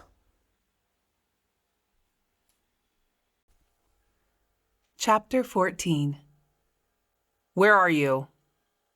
What? I don't even get a hello? Hello. Patrea's voice sounded dry over the phone. Where are you? I'm at Leo's office doing a lease for the apartment on Maple. Why? Stay there, I'm on my way. She hung up, and I worried until she pulled in next to my, technically Leo Hansen's, new tenant's beat-up Volvo just as I finished putting a copy of the lease in their welcome packet. Inside you'll find a card with my number and also a refrigerator magnet. Call me if you need anything, night or day. I've also added menus from the local takeout places and a sheet with other useful phone numbers. There's also a map of the town with all of the businesses and municipal buildings marked. Welcome to Moose Lick River. I went through my typical spiel with the nice couple, but most of my attention focused on watching Patrea's mood as she got out of her car. Oh, and if you order pizza from Bertino's, make sure you tell them you want the special sauce. It's a local secret and you have to ask for it, but it's the best. The Lancasters went out as Patrea came in. Everything okay? I asked. Sure. She didn't seem upset. You're done for the day, right? There are wedding-related errands that require your vast and impressive organizational skills. Done for the day was a relative term since it was not even 9:30 in the morning. I managed all of Leo's rental properties, but he kept them maintained so meticulously that even though I was on call 24 hours a day, my job took almost none of my time. As long as I had my cell phone handy in case of a tenant emergency, I didn't have to hang around the office all day. Leo paid me pretty well and my expenses were low, so it was the ideal job, a statement I will deny I made when a tenant moves out and leaves the place a mess, or I'm crawling through cobwebs to heat up frozen pipes in the winter. You don't have to lay it on quite so thick. I've got time for wedding errands. I smiled because she did, and noted that it was the sort of activity that happened a lot more often these days. So I said, "You're happy?" "I am," Patrea said. "And I'll be even happier once all this stuff is nailed down. Our first step is the blue moon." I stopped in the middle of slinging my purse strap over my shoulder and gave her a look. "And now I know why you're dragging me along. It has nothing to do with my organizational skills. You think Mabel's mad at you for hiring Summer, and you want me to be your buffer when you go talk to her." "Don't be ridiculous. You're my maid of honor, and it's your duty to—" Her eyes looked everywhere but at me. Yeah, go sell that steaming pile to someone who'll buy it," I said lightly. "You're scared of Mabel." "Fine," she reluctantly admitted. "I'm scared of Mabel. Do you feel better now you made me say it?" I followed her out the door, locking it behind me as I left. "You know," I said, not earning myself any points, "I think I do." We got into her car, leaving mine where it was for the time being. "Have you seen her, though? She looks like she could lift up a car and change a tire without a jack." The town scrolled past my window as we drove through. "I know, but under all that bluff and bluster, she's a pussycat." "So are tigers, but you won't see me poking one of those in the snout either." The image of Patrea poking Mabel anywhere made me giggle. "I think you'll get along better with her if you avoid that particular activity." "I'm beginning to regret letting you go with me today. You're enjoying my discomfort way too much." "Letting me go? Letting? Please!" "What else is on the agenda for this day of wedding planning fun?" "Flowers. Chris loved your idea for the potted trees, by the way, but he's leaving the flower selections up to me. Do you have any idea what a tussy-mussy might be?" "Sure." I grinned at her skeptical tone. "It's a Victorian-style bouquet carried in a metal holder or vase." Patrea sniffed. "Just the name of it sounds undignified. And fussy. Tussy-mussy-fussy. Gugh. Why would I ever want one?" "You might be surprised. Some of the holders are really understated, and the effect can be elegant if you choose the right flowers." We'd pulled into the diner parking lot, but Patrea made no move to get out of the car. Instead, she tapped her index and middle fingers in rhythm on the steering wheel. "What are you doing?" "Playing eeny, meeny, miny, mo." "Why are you playing eeny, meeny, miny, mo?" I gentled my voice the way you do with cornered animals. This wasn't the Patrea I knew. "Just trying to decide if I should brave Mabel or call a travel agent and book plane tickets to Vegas." I swallowed a laugh. "And how's that working out for you?" "Mabel's winning, but I'm thinking I'll have a better shot if I go 3 out of 5. You could always, I suggested, go with the Platinum Resort wedding package in Hackenau. Patrea sighed. Chris would hate that even more than he'd hate Vegas. I vote we do the florist. First, it'll give me time to build up my courage. The florist meant the delightful Daisy, which was the only option in town, or technically the only option in a 3-town radius since Riverside Floral had closed the year I graduated from high school. The owners of the Daisy managed to keep the doors open by adding a set of greenhouses and branching out with a line of garden supplies and lawn ornaments. Splashes of floral color surrounded a rustic, 3-sided farm stand I intended to visit before we left. More flowers rioted around the greenhouse doors and in pots scattered across trestle-style tables, dripped from baskets hung on homemade racks. Several bright flags flapped in the light breeze and lined a path leading around the back of the building that I couldn't wait to explore. I think I'll buy 3 of those hanging baskets for my front porch. The pink ones are so cheerful. And look over there, I said, pointing toward a pair of white, fluted pots with snow-white hydrangeas trained up in some sort of frame to look like small trees. Those would be perfect at the ends of the aisle for the wedding. Patrea looked and nodded. They would. We'll add them to the list, but first let's go get the bouquet and table centerpieces out of the way. I followed her across the small parking lot and into the shop, where the florist was already talking to a customer. Patrea's phone rang just as we walked in, so she took it outside, leaving me alone in the shop. While I waited, I browsed the shelves of gift options and shamelessly eavesdropped. It wasn't all that difficult since the woman ordering flowers didn't make any attempt to keep her voice down. I'll need something to frame the urn. It has to be roses, but yellow ones, not red. Frank always preferred yellow roses. Frank, as in Frank Bodine? Assuming she must be the unsinkable Margot Bodine, I angled my way between the shelves to get a better look at the woman at the counter. Unsuccessfully, as it turned out. All I managed to garner were vague impressions of a tall woman with dark hair and pale skin, possibly from her recent illness, wearing a white sundress with a printed silk scarf around her neck even in the heat of summer. Just as I got into position, Margot, I did confirm that much when the florist mentioned her name, completed her business, turned away from me, and passed Patrea on her way back in. We have another errand after this one, Patrea said briefly to me on her way past. I'm Patrea Hurd. We spoke on the phone. Delia James, you're marrying Chris Evergreen. Patrea inclined her head. I am. A smile played around the corners of her mouth. Congratulations on getting him to commit. Many have tried and many have failed.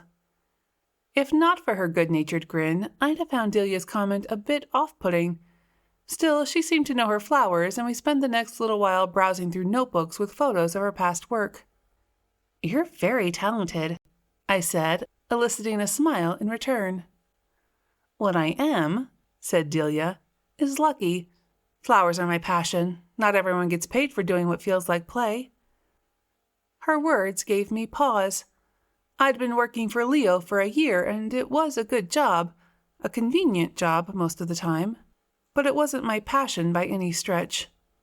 Was I missing out on something just by going with the flow? I'd have to think about the direction my life was taking, but later, this was Patrea's moment. Except she wasn't taking advantage of it. I had no idea there would be so many options. Patrea put one notebook down and took up another. It was the 3rd time she'd leafed through each one. I'm not sure.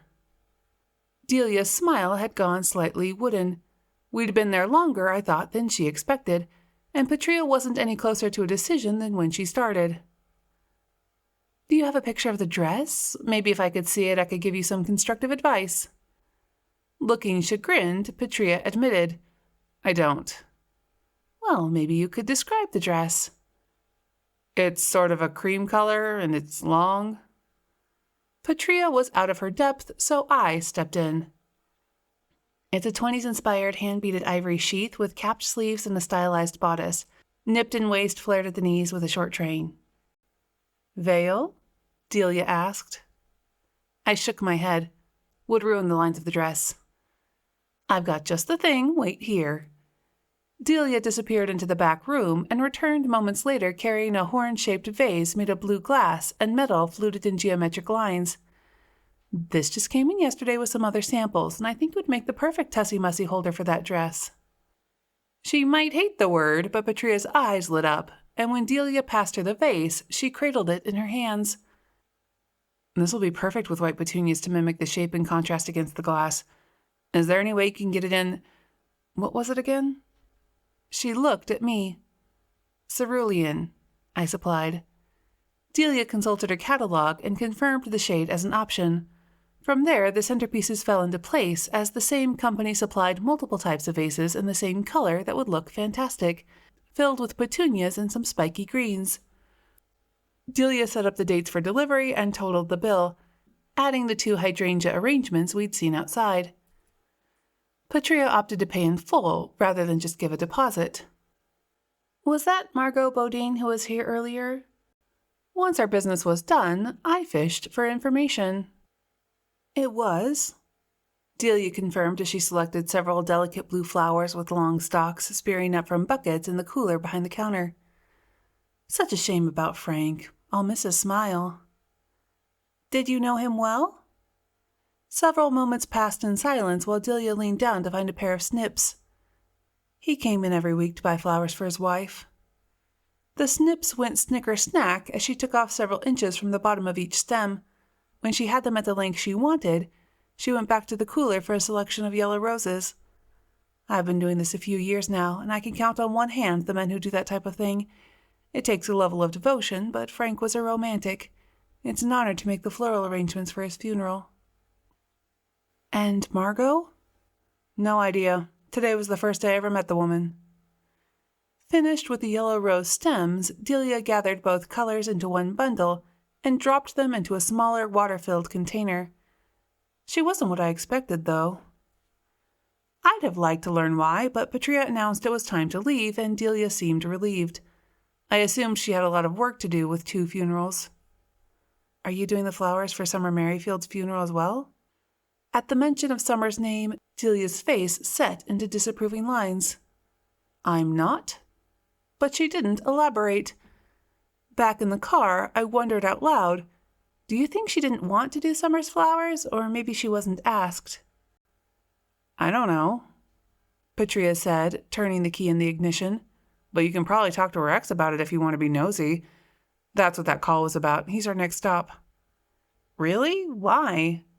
He wanted to return my deposit check. I told him he could just tear it up, but he insisted it had to be returned in person because Summer would have wanted it that way. I figured you wouldn't mind the chance to snoop.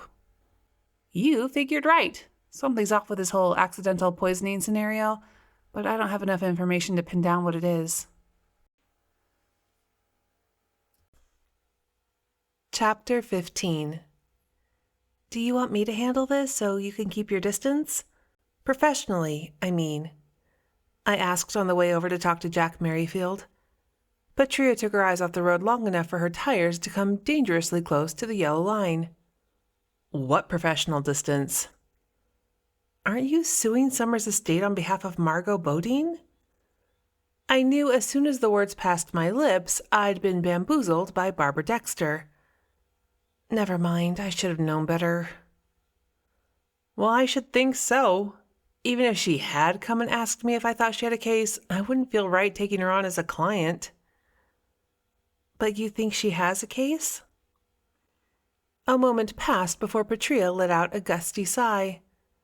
People sue for more reasons than just money. It wasn't an answer, but I thought I knew what she was trying to say, and it actually made me feel a little better about Margot Bodine to believe she might be so broken-hearted at the loss of her husband she wanted to lash out at someone. I'd let Barbara cloud my thinking about a woman I'd never met. This is the place. Summer had lived in a modest salt-box house plopped on at least an acre of land right on the edge of where the more populated part of town nudged up against the surrounding country. Looks like JC's mom had a hand in the landscaping, I said, and then explained in more detail when I realized Patrea probably hadn't a clue what I meant. Leandra's thumbs are green right down to the bone, and her place looks a lot like this.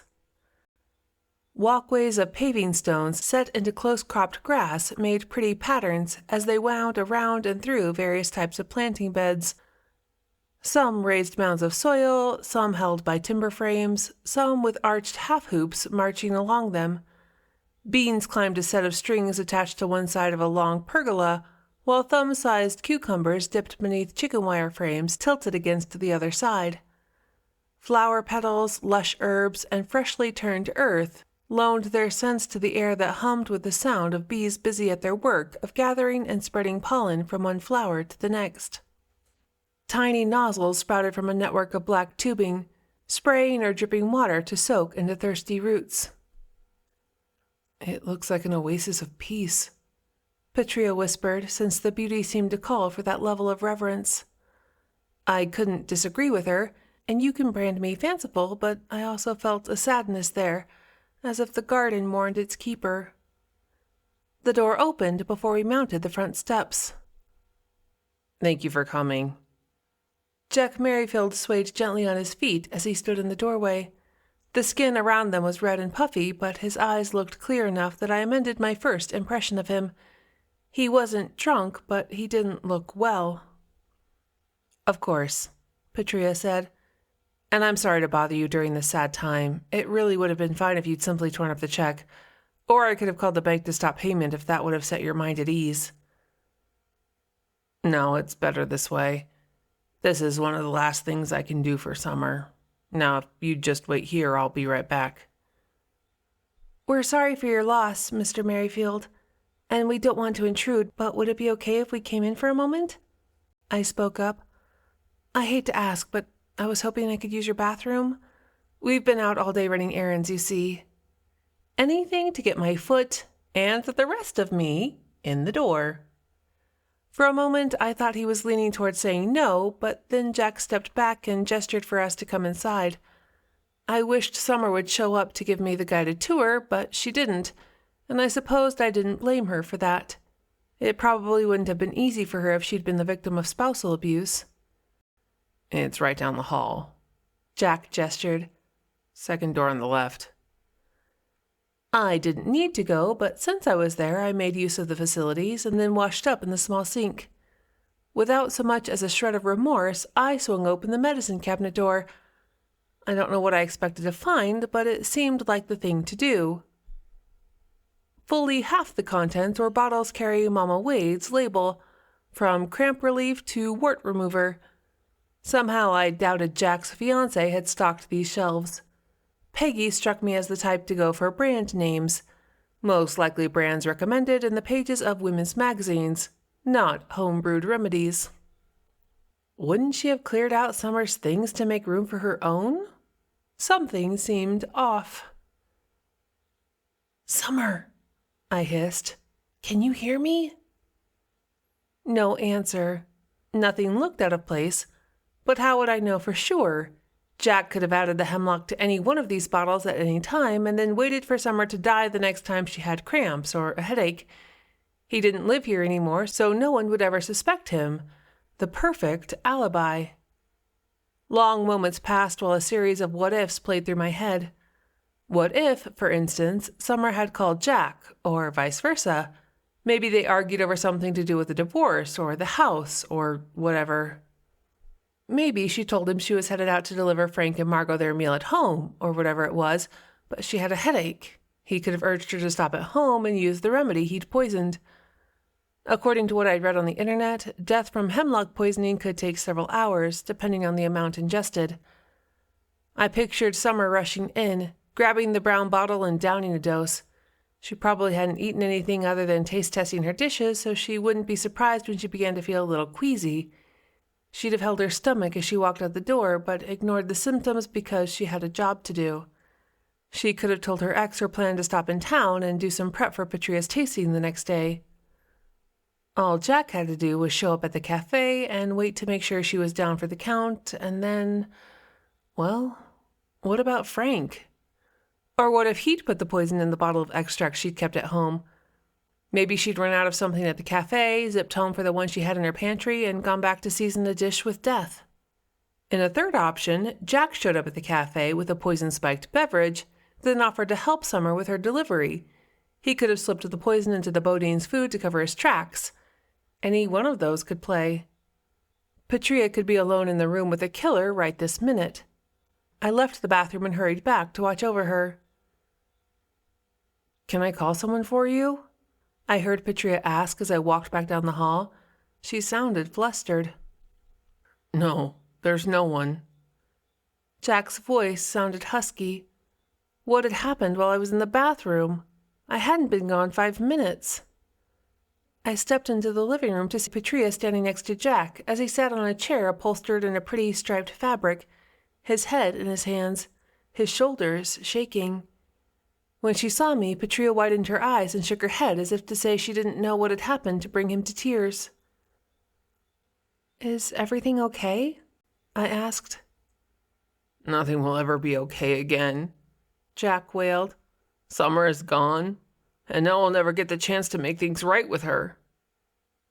If Jack was innocent, the next time I saw Summer, I needed to ask if her husband had always been this emotional, or if it was only death that brought out the drama. Maybe I wouldn't put it in such bald terms. I wouldn't want to sound callous.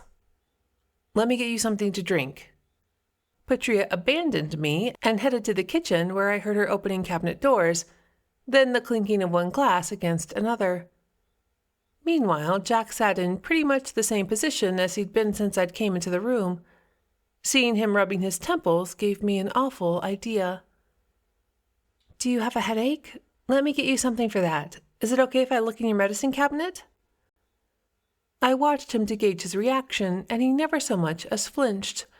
Probably got rid of the evidence the minute he heard Summer was gone. "I took something already." He began to tip his face up, and it occurred that I had him at a disadvantage. He had no idea I was onto him, so maybe he'd give something away. I schooled my expression into one of concern, and made sure I'd done a convincing job of it by the time his eyes met mine. "But there's no remedy for regret." Or for a guilty conscience. Except he didn't look guilty so much as he just looked miserable. But I'd been fooled by a killer with good acting skills once already. "What did you do to—" "What do you regret, Jack?" Patrea pinned me with a look that said I should let her handle him as she spoke loud enough to drown me out. All sympathy and gentleness, she handed him the glass of ice water and urged him to share. "If you get it off your chest, you'll feel better. I promise." Jack wanted to talk. I could all but feel the need to confess rising up in him. Patrea yanked me down onto the sofa next to her so I wouldn't keep looming over him, while we waited to hear what he had to say. "I knew something like this would happen one day, and I didn't put a stop to it." Finally, something interesting. "Go on," I urged. "What did she know about cooking professionally? There are rules and regulations for these things. You can't just rent a restaurant and call yourself a chef. That's not how it works." "How does it work?" I had to ask. "A woman like Summer needs a strong hand," he said, his choice of words putting my hackles up. "Needed." "In what way?" Patrea asked, her back going rigid. "She was reckless," he said, his voice sounding wooden. "Impulsive. Always coming up with some new idea, something else to try, and she was never happy with what she already had. This need for more, it came between us. I thought if I left, she'd see how chasing all these foolish notions wasn't worth the cost." "I guess that plan backfired on you. What happened next?" I said, and shot a quelling look at Patrea. I know her well enough to know when she's close to going off on someone, and without hardly trying, he'd pushed her close to the line. What a pathetic little man. "She wouldn't take me back." "Maybe you'll have better luck with Peggy. She doesn't seem to have any serious aspirations beyond upgrading to the platinum wedding package."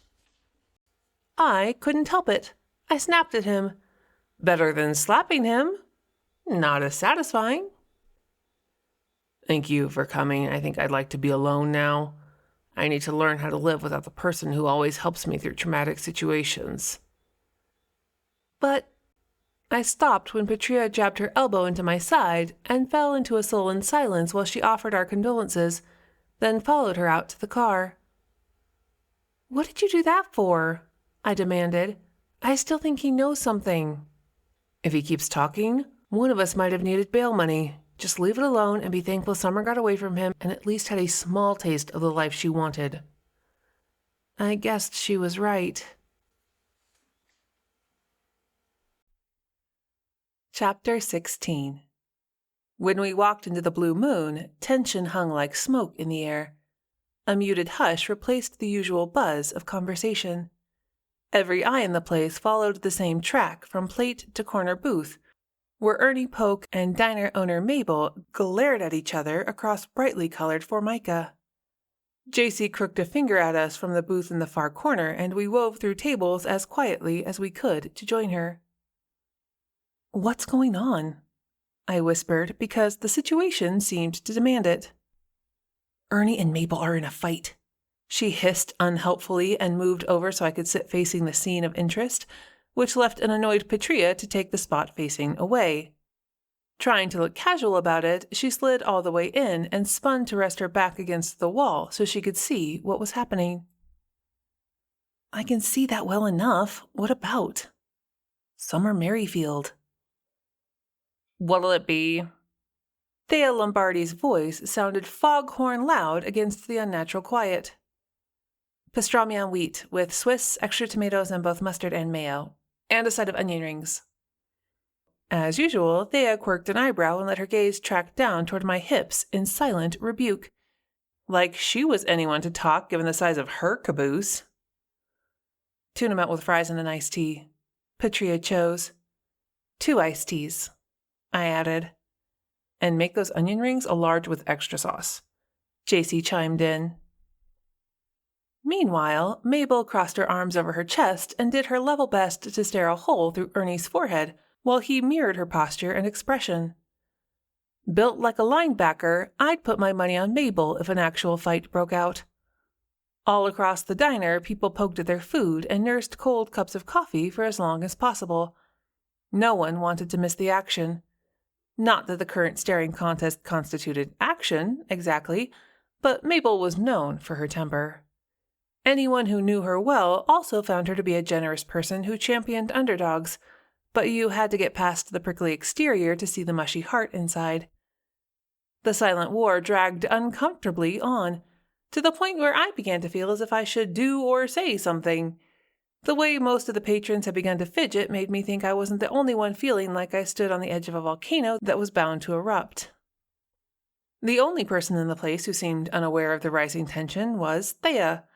She slapped my plate down on the table with a cracking sound that made at least 2 people jump, then did the same with the rest of our order. "Getcha anything else?" I shook my head. Mabel never flinched. Ernie might have been carved in stone. The whole situation tipped over the edge into ridiculous. Still, not a single patron left. Not even when Thea went from table to table, slapping bills face down on each one. Finally, without turning her head or dropping eye contact, Mabel barked, "Thea!" In no hurry, Thea ambled over. "Yeah, boss?" "Did I put poison in the potatoes you dropped off at Mary Eats the other night?" "No, boss." "Did I try to put Summer Merrifield out of business?" "No, boss." "Did I tell you to lie to Ernie Polk for me?" "No, boss."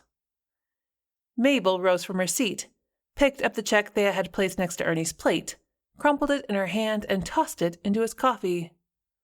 "Food's on the house." Spinning on one heel with more grace than a woman of her stature might be expected to have, Mabel made her way back to the kitchen, each footstep sounding like thunder. And still, no one moved. Not until Ernie slid out of the booth and stalked toward the exit. He turned once, pinned me with a look, then went through the door, careful not to let it slam behind him. "Thanks for the tip." Thea didn't hide her disgust, and suddenly the place filled with a rustle of movement and the steady hum of low conversation. "Show's over," I said to JC, and dragged an onion ring through the dipping sauce. At least Mabel's rings were just as good cold as hot. Pan lids clanged from the kitchen. The cash register dinged cheerfully as people lined up to pay their bills, and it didn't take long for the place to clear out. 10 minutes later, Mabel stuck her head out of the kitchen and, seeing there was no one left besides J.C., Patrea, and me, joined us. Thea? She raised her voice slightly as she settled beside me in the booth.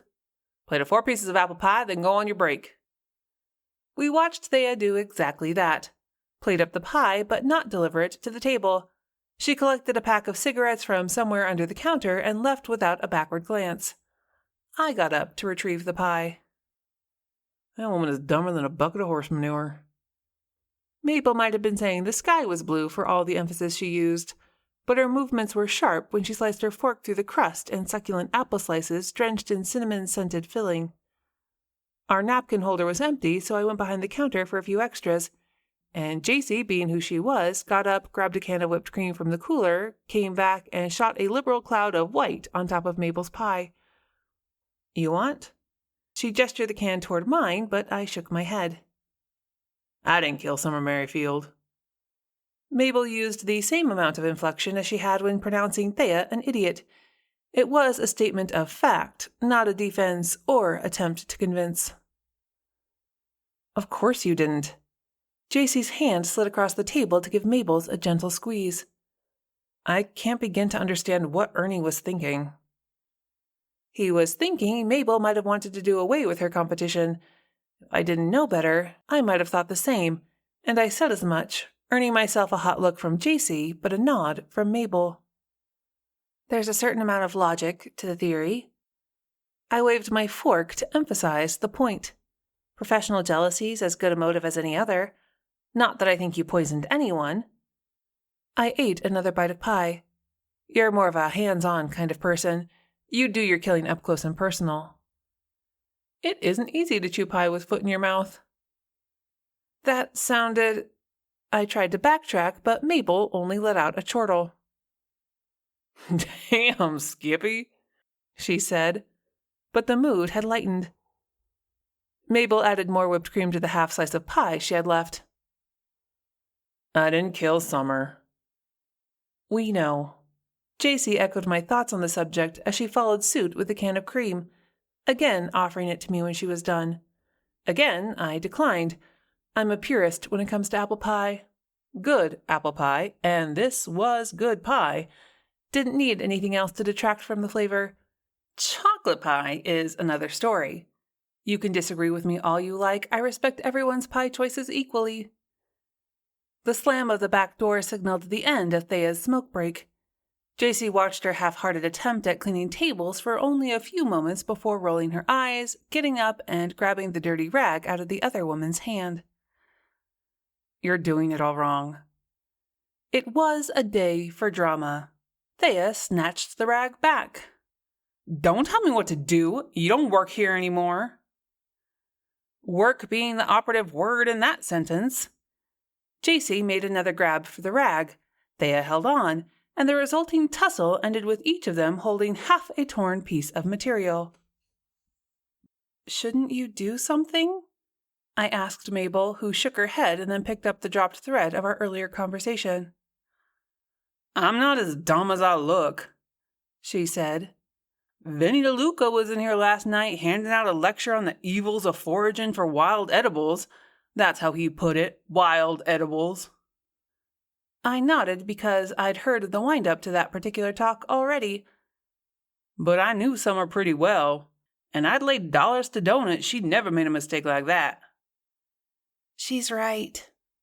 Summer's head popped up over the edge of the booth behind Mabel. "Don't let her gruff manner fool you. Mabel helped me out a lot when I was just getting started with the cafe." Of course. I really hate carrying on two conversations at once. And where had she been earlier when I needed her? Then here comes Ernie Polk asking me how I felt about having another restaurant open in town, and was Summer cutting into my business. Mabel slapped a hand down on the table. Did it look like I was hurting for customers? The place was packed when he came wandering in here with a stupid face and his stupid questions. I'd have hired that girl on the spot if she'd been looking for a job. I owed her that much after what... As if catching herself in the act of offering too much information, Mabel paused and amended the end of her sentence. She turned me down. She would have let me add my own ideas to the menu. It would have been like a partnership in a way, Summer assured. But I wanted to strike out on my own. I wanted something that was mine alone. And when I told her that, did she get mad? Nope. She offered to loan me the money to open my place. That was new and interesting information. Did you tell Ernie what you've just told me? Course not. Mabel put on her stubborn face. It looked a lot like her regular face. If he wants information from me, he ought not to come in here swinging that badge around like it was his. Let go! Thea shrieked and drew my attention. In all the years I've known her, I'd only seen 3 people push Jacy past her breaking point, and they'd all been related to her by blood. For all her size, Mabel was up and across the diner before my butt managed to clear the fake leather seat. She stepped between the 2 spitting women just as the squeeze bottle of ketchup they were fighting over went off, right in her face. A drop of ketchup slid down Mabel's chin, quivered there for a second, then hit the floor with a splat that sounded loud in the sudden silence. No one moved. No one spoke. It was like looking at statues in a garden. Jacy broke first. Even though she curled her lips under and pressed down with her teeth to hold it back, the laugh snorted out her nose. It sounded funny, so I laughed. I'm sorry, but that's my excuse, and I'm sticking to it. Then I caught sight of Thea's face, the habitual expression of bored indifference replaced by one of fear, sparked, I was sure, by the combination of ticking off a former roller derby queen and her job being on the line. That lasted about 3 seconds, which was as long as it took for Mabel to snatch up the ketchup bottle and take aim. I figured Mabel had earned the moment of catharsis after having to deal with Thea for nearly a year, and I might have let out a cheer, but Mabel still had the bottle in her hand and I didn't want to be next. Thea's face took the full shot. She clenched her teeth and stood there, spine stiff and fists clenched until Mabel took pity on her. Get yourself cleaned up and then go home. Mabel's mouth twitched, but she kept a stern face. But my shift doesn't end for another 2 hours, and you know I need... Her voice thick with tears, Thea protested. I'll clean up the mess and I'll do better. In the gentlest tone I'd ever heard her use, Mabel let Thea off the hook. It's okay, Thea. I'll pay you for the hours you missed. You run along now and I'll see you in the morning. Visibly relieved, Thea did as she was told. When she'd gone, Mabel said, Now, the people who laughed. Sorry, I said without a shred of remorse. But you should have seen the look on your face. While Mabel went to wipe off the ketchup, I pitched in and helped Jacy, who'd already begun to clean up the mess, which had, after all, been partly her fault. Patrea had watched the whole thing play out with an air of fascination. You're all certifiable, do you know that? See what I said? I'd forgotten all about Summer until she spoke up again. Under all that bluff and bluster, Mabel's a really nice person. The patron saint of lost women. Since I couldn't ask outright, I quirked a brow at Summer. Thea's kind of a hard case. I know she comes off as a snarky know-it-all, but she's just dealing with some stuff. You should go easy on her. I filed the question away under the list of those to ask the next time I had Summer alone. It was a long list and getting longer by the hour. In the end, Mabel agreed to cater Patrea's wedding without even an ounce of fuss about her being second choice. That was easier than I thought it would be, Patrea said when we were back in the car. And I didn't even need you to run interference. Good, then you won't need me to go with you when you set up the menu. Nope. Back at the office, she pulled up behind my car. You were right. Mabel is a pussycat. Chapter 17. I did my own hair on the second day of the trial, It might have been salon perfect, but when I walked into the courtroom, I felt more confident than before. The judge reminded me I was still under oath, and the dance began. Paul never looked at me, not once, during the entire time his attorney attempted to paint me as an opportunist who only married him for his money. I felt the jury watching me watch Paul as Peterson used my background, my net worth, and that of my family to paint me as an opportunist. I answered what I felt like 100 questions, and also the same question 100 times. No, I did not marry Paul for his money. I married him because I loved him. My ex-husband finally looked up, and I let my gaze bore into his when I said, "I loved you." Peterson declared himself done with me, and the prosecution took over. No matter how things turned out, I'd held up. The iron band around my chest fell off. The rest of my testimony concerned the forged banking statements, which Peterson had patently tried to gloss over as they were the more damning to his case. After what felt like an hour, the judge dismissed me for the final time, and I returned to my seat to watch the rest of the proceedings. "You were awesome," Patrea whispered and patted my shaking hand. "I think you tipped the jury." She wasn't wrong. In the face of my unshakable testimony, Peterson lost his edge. Maybe stacking the jury with women hadn't been such a good idea after all. After closing arguments, the judge sent the jury out to deliberate and called a recess. "Do you want to stay and see what happens?" Patrea asked. I thought about it for a split second and shook my head. It doesn't matter to me anymore. If I'm not required to be here, we can go home. As I turned to do just that, I very nearly plowed into Paul's mother, who'd come up behind me. Her feet hadn't made a sound on the carpet. "I'm sorry, Tippy," I said. "I didn't see you there." I tried to keep the frost from my tone, but didn't succeed as well as I'd have liked. "Can we talk?" She ignored my apology. "Please, Everly, there's something I'd like to say to you, in private." Patrea and I exchanged a look, but I left the courtroom with Tippy and followed her down the hallway to an alcove between two columns that flanked a painted portrait of some past judge or other. "Everly, I'm sorry. I had no idea what lengths Paul had gone. I never suspected he would do anything like this." "Too little, too late."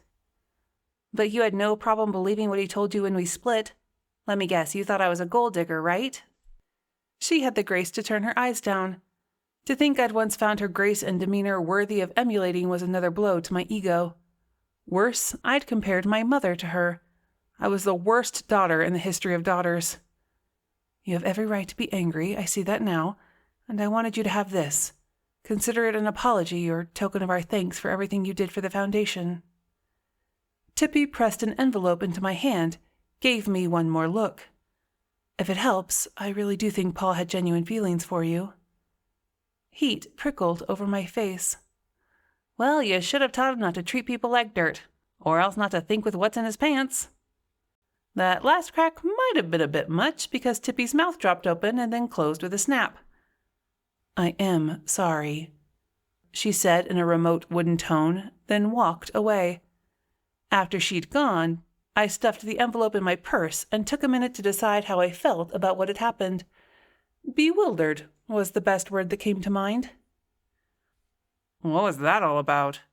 Patrea asked when I rejoined her. "Not here. Can we please leave now? I think I've had all the Hastings I can take for one lifetime." We made it as far as the second hallway turn when I felt another hand on my arm. "Everly." I heard Paul's voice, shook him off, and kept walking. Maybe it wasn't one of those wind-in-the-hair walks, but it sure felt good to leave him in the dust. Halfway back to Moose Lick River, Patrea's phone rang. She pulled over to answer instead of putting it on the car's Bluetooth.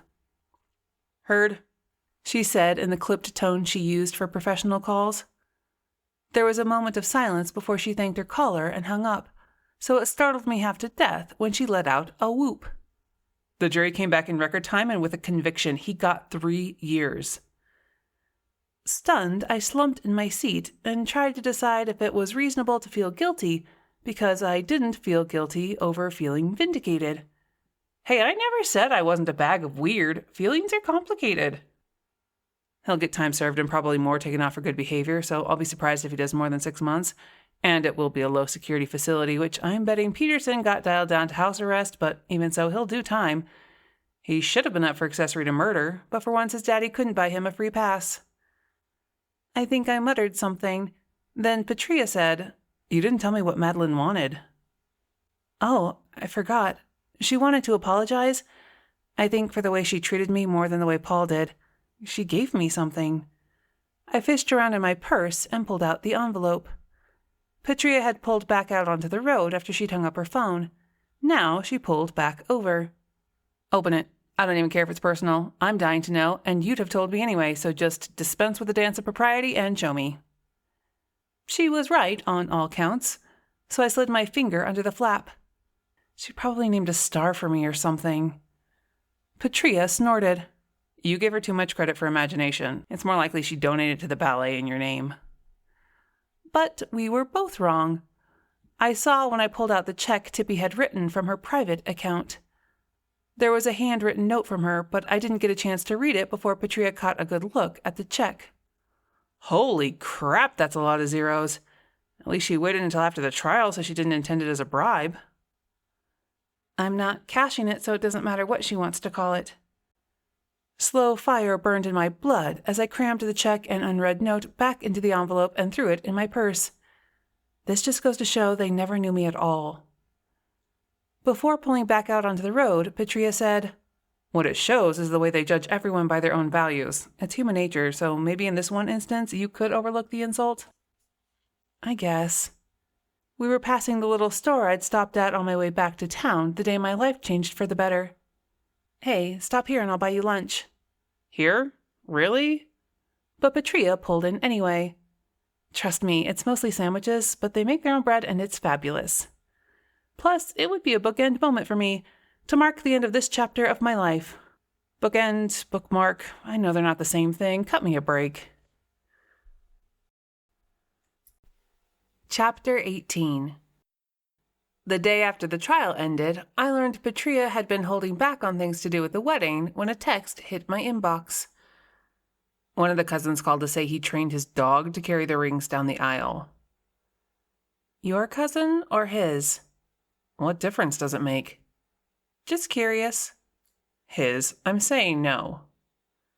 Then another from her. What's a polite word for tacky? I laughed out loud. Are you alone? Drew came in as I was in the middle of unloading the dishwasher. He glanced around the kitchen. We decided to allow Summer back so long as she kept herself under tight control. He still hadn't decided if he was ready to meet her in the flesh, or ectoplasm, I suppose. Secretly, I was happy not to tell her she could show herself to people if she really wanted to. The last thing I needed to do was pave the way for a series of summer sightings around town. Better to keep the visitations contained to just me if I could manage it. Still, the decision weighed heavy, creating one or two uncomfortable moments between us. I am. Summer went off in a huff when I decided to order takeout lasagna instead of letting her talk me through making it from scratch. I said I'd had a long day. She said cooking was a good way to release stress. I said I'd rather not take that long. Hot bath. She got feisty, and then she left. Lasagna sounds good, whether from scratch or not. He'd come up behind me as I put the last glass away, leaned down to nuzzle his face against my neck, his lips roaming gently along the plane of it until they settled into the sensitive spot just below my earlobe. But you taste better. I could feast on this spot for a week. I tilted my head to give him better access. Please do. The man could stir me up with only a look.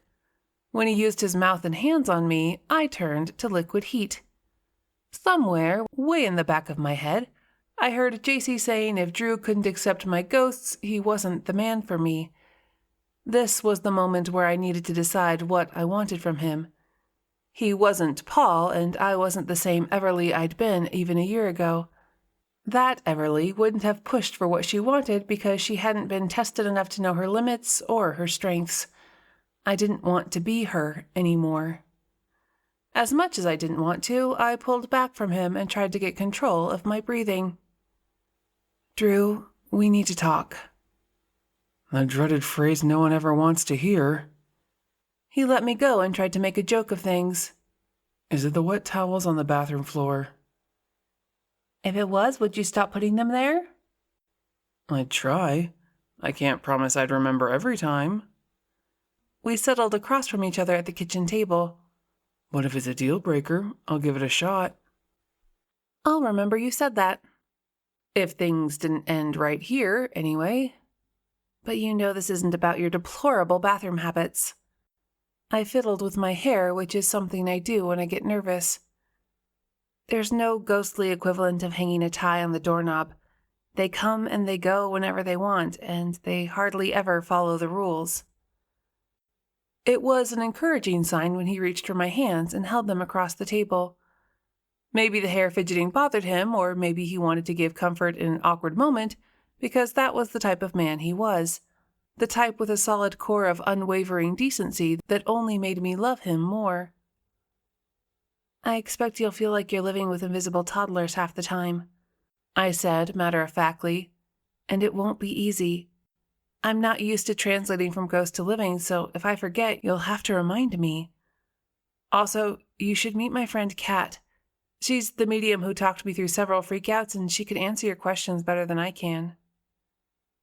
JC wasn't wrong.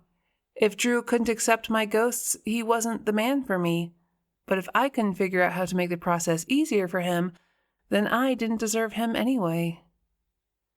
He still hadn't said anything, but then I hadn't given him much of a chance. This is my life. It's full of things that are both weird and wonderful. I'll do everything I can to minimize the weirdness, but if you want me, you'll have to learn to deal with a few things. So, I guess that's it. The doorbell signaled and I went to collect the dinner I wasn't sure I'd be able to eat. My turn? Drew said when I returned. He'd already set the table because he's thoughtful like that. Sure. Okay. I know this thing between us happened fast, but when you just know. It's the Parker way. We're corny and we believe in love at first sight. Or at least my parents do. That's how it happened for them. My stomach settled. But, I began, and he held up a finger to stop me. It's still my turn. Okay. There are 100 different things about you that I love, and maybe your ghosts aren't on the list, but so what? People aren't made up of pieces and parts you can just swap out for something you like better. He filled my wine glass with the red he knew I liked, then began to eat as if we weren't in the middle of a potentially relationship-altering conversation. And maybe we weren't. I have been known to blow things up in my head until they seem much larger than they actually are. You have ghosts, and I'd be lying if I said it didn't weird me out a little because I can't see them too. It's not a deal breaker for me unless you want it to be. I mean, I'm not sure who knows about the ghosts and who doesn't, and when it's okay to talk about this part of your life. I know I probably shouldn't tell my mother, or she'll bug you to death over every detail. Plus, I have questions. So ask. He did, and we talked all through dinner, which tasted much better since it wasn't spiced with worry anymore. I told him everything I knew about Summer's case and my suspicions. It helped to talk it all out. The husband should be my prime suspect because he mistreated Summer. His girlfriend said he was over there a lot, so he could have put the poison in something she'd eventually use. That's means and opportunity. His name was on the mortgage still, and he didn't waste any time moving back into the house, so that's motive. But you don't think he did it. Why? I drummed my fingertips on the table while I reasoned it out. Because he wanted to control her, not to kill her. I shrugged.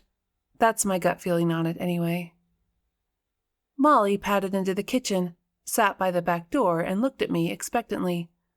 I opened the door so she could go out, left it open for her return. Who's next on the list? Well, Ernie's looking at Mabel, but there's evidence against her and no motive. Besides, poison wouldn't be her choice of weapon. It's too cold-blooded for someone with her temper. What about the new girlfriend? Peggy's on my list, but close to the bottom. She already got the guy, booby-prized though he may be, so why get rid of somebody who's not even an obstacle? Except most of what she'd said about Summer indicated a level of jealousy, so I couldn't give her a pass even if I didn't think she was bright enough to pull off a murder. Robin has a theory that Frank Bodine was the real target, but then Robin's elevator doesn't go to the top floor. She'd also mentioned something else that might have been bothering Summer. I made a mental note to track her down and find out what. Molly wandered back in and settled under the table between our feet. This case is a car stalled on the tracks waiting for the train to come along and smash it to smithereens. What will happen if you don't find the killer? I swallowed the rest of my wine in one gulp. How do you feel about a Three's Company living arrangement? A what? Sorry, I forget not everyone grew up with a father addicted to old sitcoms. Three's Company, one man living with two women. As long as one of them is you. Drew toasted me with his beer bottle. Well, I'd rather Summer not become a permanent resident, so I'm hoping the lab comes back with something useful. The only thing I know for sure is the poison wasn't in the Angelica extract Summer added to the lemon sorbet. That's not a lot to go on, but enough to take Leandra out of the picture. I grinned. Do you know she offered to give everything in the cafe the sniff test? She said when it came to hemlock, her nose was more reliable than any lab. I recommend Ernie take her up on the offer, but he respectfully declined. You could talk to Margot Bodine, Drew suggested. That might help, but I didn't know her and didn't think she'd be receptive if some stranger knocked on the door and hit her with a bunch of questions. What I needed was an ally or a solid reason for making contact. If only I knew someone in town who knew everyone and had no qualms about poking her nose in where it didn't belong. Drew, you're a genius. Excuse me, won't you? I rose, retrieved my phone, and called Martha Tipton. The conversation took a minute or 10, but at the end of it, Martha and I had a tentative date to visit Margot the next day. There, that's done. In the meantime, I could ask Summer what she served that night. I should have thought of it before, but I have been a little preoccupied with my own drama. I feel bad about not giving her my best, but this would be a good start, and she should be able to tell me that much without being poofed. Drew paused in the process of putting a forkful of food in his mouth and said, Being poofed? I don't understand. Then I had to explain what happened when ghosts tried to talk about their deaths. I assume it's some cosmic rule and there's a good reason for it, but it's the kind of thing that makes every investigation more difficult. It's like in the Dresden Files, Drew said. I don't understand. He'd just talked me into reading the series, but I hadn't cracked the first book yet. In the books, the fairies can't lie. Not outright, anyway. So they have to be creative in how they couch things if they want someone to believe in an untruth. I frowned. I don't get how that helps me with my problem. The ghosts aren't trying to lie to me, they're just prevented from talking about certain things. Right. He put his silverware down on his empty plate and leaned back in his chair. So, this is the flip side of the fairy thing. You need to approach the problem from this side, find the nuanced questions that let them tell you things without invoking the poof rule. You have a devious mind, Parker. Wasn't me. Blame Harry Dresden, he said. When do you think Summer will show up again? Hard to say. She was pretty ticked off about the lasagna. She takes her cooking seriously, but her way of relieving stress isn't the same as mine. I know a better method, Drew said. We'll take care of the dishes later. And we did. Much later. Chapter 19. My inbox listed more texts from Patrea the next morning. Mabel won't tell me what she's putting on the menu. My mother is coming to visit. She's bringing my grandmother's wedding brooch. She wants me to meet the caterer to discuss her dietary restrictions. How bad do you think Mabel will kill me? The fourth was a photo attachment of a perfectly lovely jeweled brooch that wouldn't go with Patrea's dress at all. What's in here, cement blocks? I asked as I struggled to lift the box Martha told me to carry to the car. The church put together a bereavement box for Margot, and since we're going there anyway, I thought we could take it along." She flipped open the top to show me an assortment of canned and boxed goods, along with a Bible and some pamphlets meant to ease the troubled soul. "Are you sure it's not too early for a visit? What if Margot's a late sleeper?" "She's awake and she's expecting us," Martha assured, then amended, She's expecting me. Well, with all the division in town, I thought it best to let her know I would be coming by, so I called her first thing this morning." "Does Margot work?" "Oh, sure. She's an administrator in the county extension office, or maybe a secretary, something like that. She's on leave until after the funeral." I didn't point out the difference between administrator and secretary, because I wanted to stay on Martha's good side for the moment. "What is the extension, exactly? I keep hearing about it, but I guess I'm not sure what they do there, other than maybe offer some classes for hopeless brown thumbers like me." "They do a bit more than that. Weren't you ever in 4-H?" "Girl Scouts, but I've heard of 4-H. I just thought it was more for farm kids." Martha bristled. "What is wrong with farm kids?" 2 minutes in the car with Martha brought on the desire to repeatedly slam my hand into my forehead. "I never said there was. I just thought you had to raise goats or cows to be in 4-H. We didn't own either of those because we lived in town, and so I was a Girl Scout." "If you think a ghost gives off a chill, you should feel the ice coming off Martha when she gets herself into a snit." The car turned positively Arctic for a second or two, and then she thawed. "Suppose that makes sense," she said. "Anyhow, the Cooperative Extension oversees the 4-H program. I've also called on them to help identify plants, and they were quite helpful with telling me how to get rid of that Japanese knotwood my neighbors planted. It took over my rose bushes and was creeping into my peonies besides. Nasty stuff, hideous to root out." Half of her diatribe sounded like gibberish to me. "So would it be safe to say Margot knows something about plants?" "Margot is the president of the Horticultural Society," Martha said. "How could you not know that?" "I didn't know there was a Horticultural Society, so it's a safe bet I wouldn't be able to name the president of it."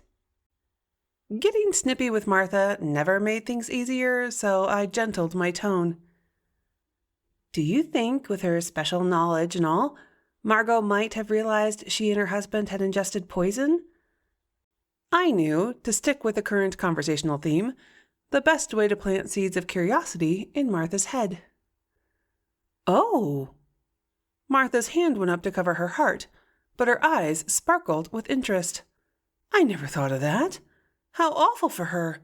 I do hope she isn't sitting alone and dwelling on the horror of it all. Do you have another appointment this morning?" "I'm on call, but I don't have anything pressing. Why?" "Well, I think we should go and offer to provide Margot a listening ear. Such tales grow less tragic when they're brought out into the light of the day, and it might help her feel better if she talks it out." "Bingo." "If you think we should, then I'm certainly willing." I felt a little slimy for having used such blatant manipulation, but let's be honest, Martha would have pried into Margot's business whether I pushed her into it or not. I only bought a tiny bit of insurance to make sure she did it in front of me, that's all. With Martha's guidance, I pulled up in front of a typical northeastern farmhouse, dressed in silver shakes and surrounded by the proverbial picket fence. I caught the twitch of a curtain falling back into place. Margot must have been watching for us. "Nice place," I said. "These old homes take up a lot of upkeep. This is a lot of house for a woman alone." "My house is just as big, and I didn't hear you singing that tune when you talked me into buying it." "I did no such thing." Martha's attempt to pull off an air of insult fell flat. She'd railroaded me, and we both knew it. But I didn't care. I smiled at her. I'm not complaining because it turned out well. I couldn't be happier in my new home. Unless someone came up with a ghost repellent. She reached over and patted me on the knee. "Martha knows best, dear." I let that one go by without comment and considered it my good deed for the day. Or one of them. Carrying the heavy box was another. Cementing my theory she'd been watching for us, Margot opened the door before we could mount our porch steps, then stood squarely in the opening to block our entrance. "It was nice of you to come by, Martha, but completely unnecessary. As you can see, I'm doing well enough." Tied around her neck with an intricate knot, the ends trailing, the bold geometric print of Margot's silk scarf stood out against the unrelieved white of her outfit and made her skin look that much paler. It was a lot of look for this early in the morning. I would expect nothing less from a woman of your grace and fortitude. Martha laid it on a bit thick. "I'm so sorry about Frank, such a tragic loss. Is there anything we can do to help ease your burden?" Martha, I'd greatly appreciate it if we could ease my burden. This box feels like it's getting heavier by the minute." "Oh dear, I almost forgot about you for a minute there. Just carry it right on inside, won't you?" I didn't. Margot hesitated, but she couldn't refuse without coming off poorly, so she stepped back and directed me toward her dining room. "Just put it on the table and I'll deal with it later." Having used me to get inside, Martha circled the table, pulled out a chair, and settled in. You can dress up a steamroller in a wool shawl, but getting in its way still won't be a fluffy or pleasant experience. "Martha, My dear girl, you're as pale as a ghost. You mustn't try to carry your burden of suffering alone. Tell Martha all about it. You'll feel better." Margot's eyes narrowed slightly. Martha didn't do subtle and well-meaning. There could be no mistaking this visit for anything other than a fishing expedition. Somewhere in the house, a clock chimed the half-hour, and as the tone died away, Margot gave in to the inevitable, but not in the way I think Martha expected. "Will it? Will it really make the nightmare go away to describe my husband's final moments to you, Martha Tipton? Will telling you I could have stopped him dying make me feel better? Or that I should have listened to my instincts when Summer stumbled into my house looking like death warmed over? Sometimes I wonder if I'm a good person. I'd come here to help Summer, but at what cost to Margot? Shoulders hunched, she sat and glared at us with fierce eyes.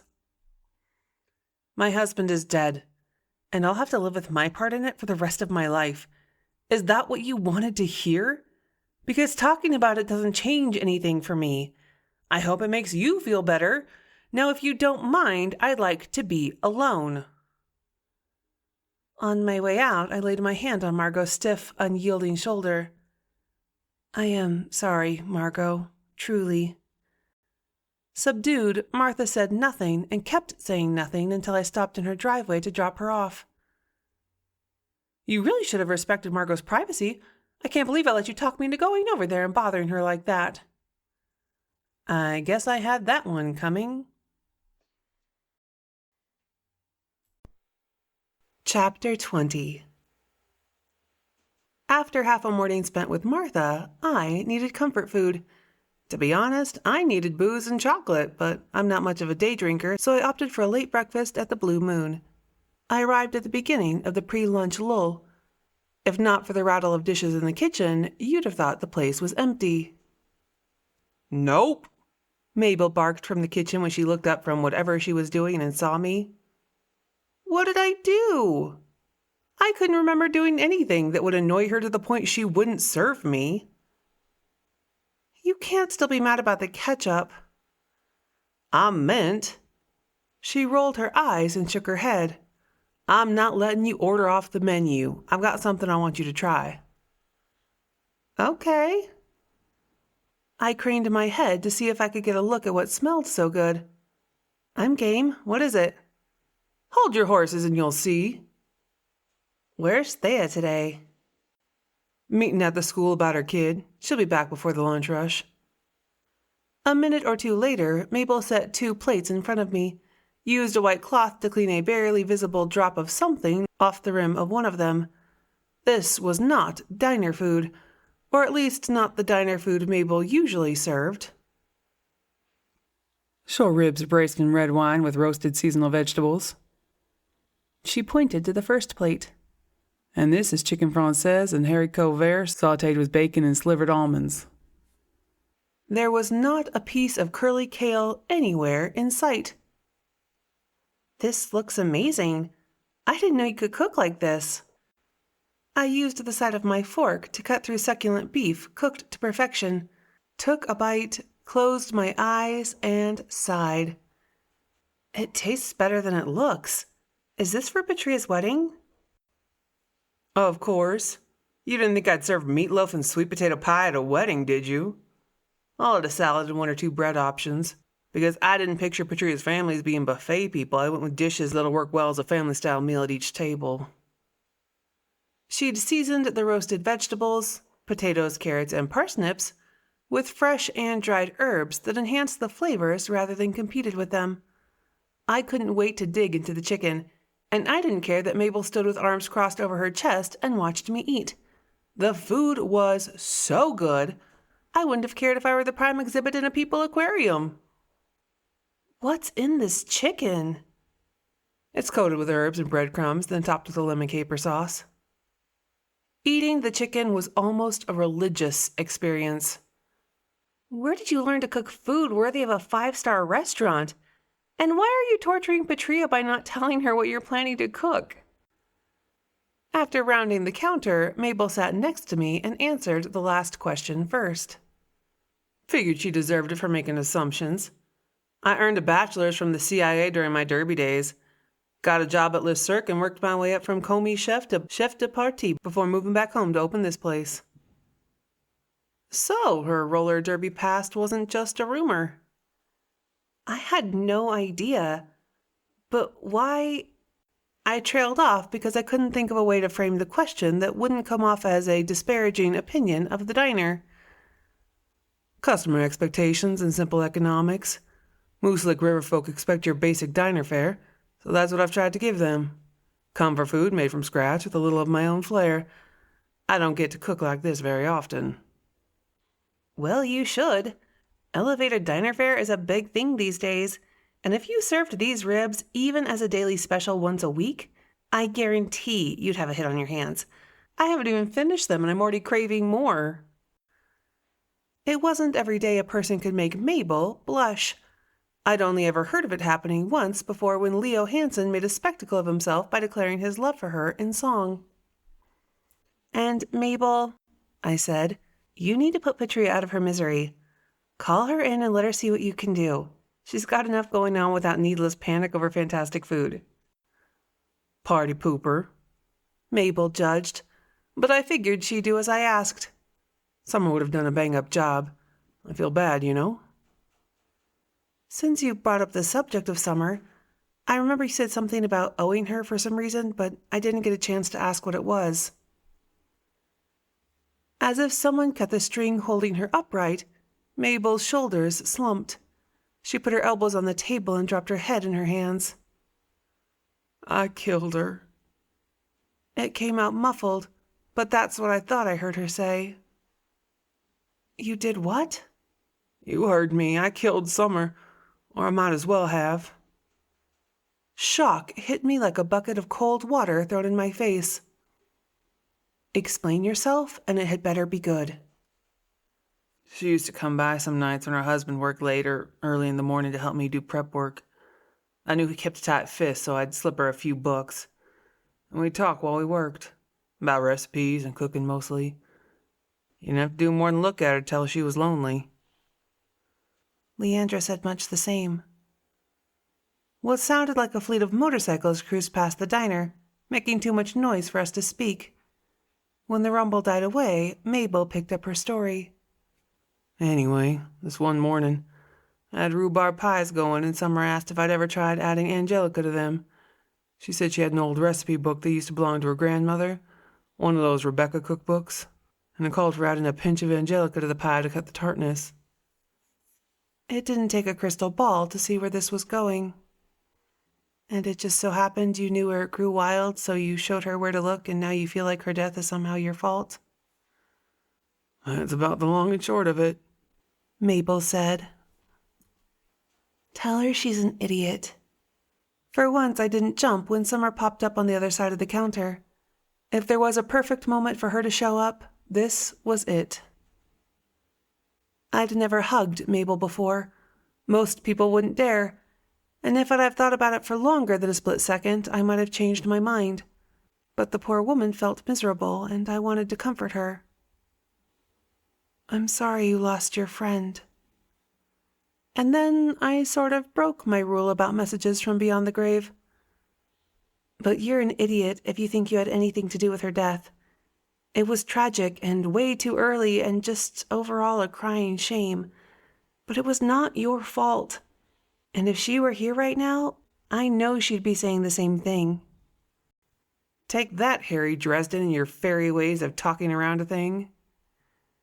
Most people also wouldn't dare to call Mabel an idiot. At least, not to her face. When she didn't put on her roller derby fight face and bash me into a puddle, I figured we'd hit a whole new level in our relationship. Plus, the diner door opened right about then, and Mabel was too smart to kill me in front of a witness. Of course, when that witness turned out to be Robin Thackeray, all bets were off. "Hey, Robin," Mabel said. "What can I get you?" "Grilled cheese and a bottle of Coke." Robin locked eyes with me and crooked her finger, so I joined her at a table in the center of the empty diner. Summer hovered along behind. "Be careful what you order," Robin whispered. "Get something she can't possibly poison." My eyebrows shot up so fast I felt my forehead wrinkle. "Like grilled cheese?" "Sure. Everyone knows cheese slices come individually wrapped, so it's safe, and she uses store-bought bread." My left eye wanted to twitch. Even Summer couldn't hold back a grimace over that twisted piece of logic. And when I shot her a look, she shrugged. "I didn't say she was the brightest person I knew, just that she was a good friend, and she means well, in her own way." To Robin, I said, "Mabel didn't kill Summer. They were friends." "I know they were friends, but since when has being friends stopped a murderer?" Because she made a good point, I sighed and changed the subject. It wouldn't benefit either of us to get stuck in the loop of Robin logic, which was an oxymoron and one I didn't have time for. "The other day you mentioned Summer had something else going on when she passed. Can you tell me what that was? It might help me figure out who killed her." "I know who killed her." Robin flashed a look toward the kitchen. Knowing I'd regret it, I asked the burning question. "Then why would you eat here?" "Because I'm hungry, and I only have a half-hour break for lunch, and it's the closest to the store." Mabel delivered Robin's lunch, and as she did, gave me a wink. Apparently, she'd heard our conversation and wasn't too bothered. When Mabel left, Summer blinked out as well, leaving me alone with Robin. "The new owners are really nice. They're fixing the place up a lot, and we're going to start selling pizza and sandwiches from the deli." Mentally, I facepalmed. Physically, I merely sat stunned. "There's been pizza and sandwiches available in the deli the entire time since I moved back to town." "Oh, I know," Robin said.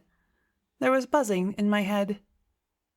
"What else was bothering Summer? It's important, Robin. I really need to know." "What?" She looked at me like I'd asked her the square root of pi. The buzzing went up an octave, and it wasn't only in my head. I checked my phone and found my ringer was somehow set to vibrate, and I had 2 calls from a tenant. "You said there was something else besides the divorce. What was the other thing?" Robin stopped chewing, her face blank while she thought. I could almost hear the hamster wheel whirring.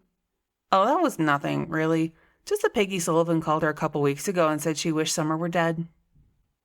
Seemed like this was information I should have already had.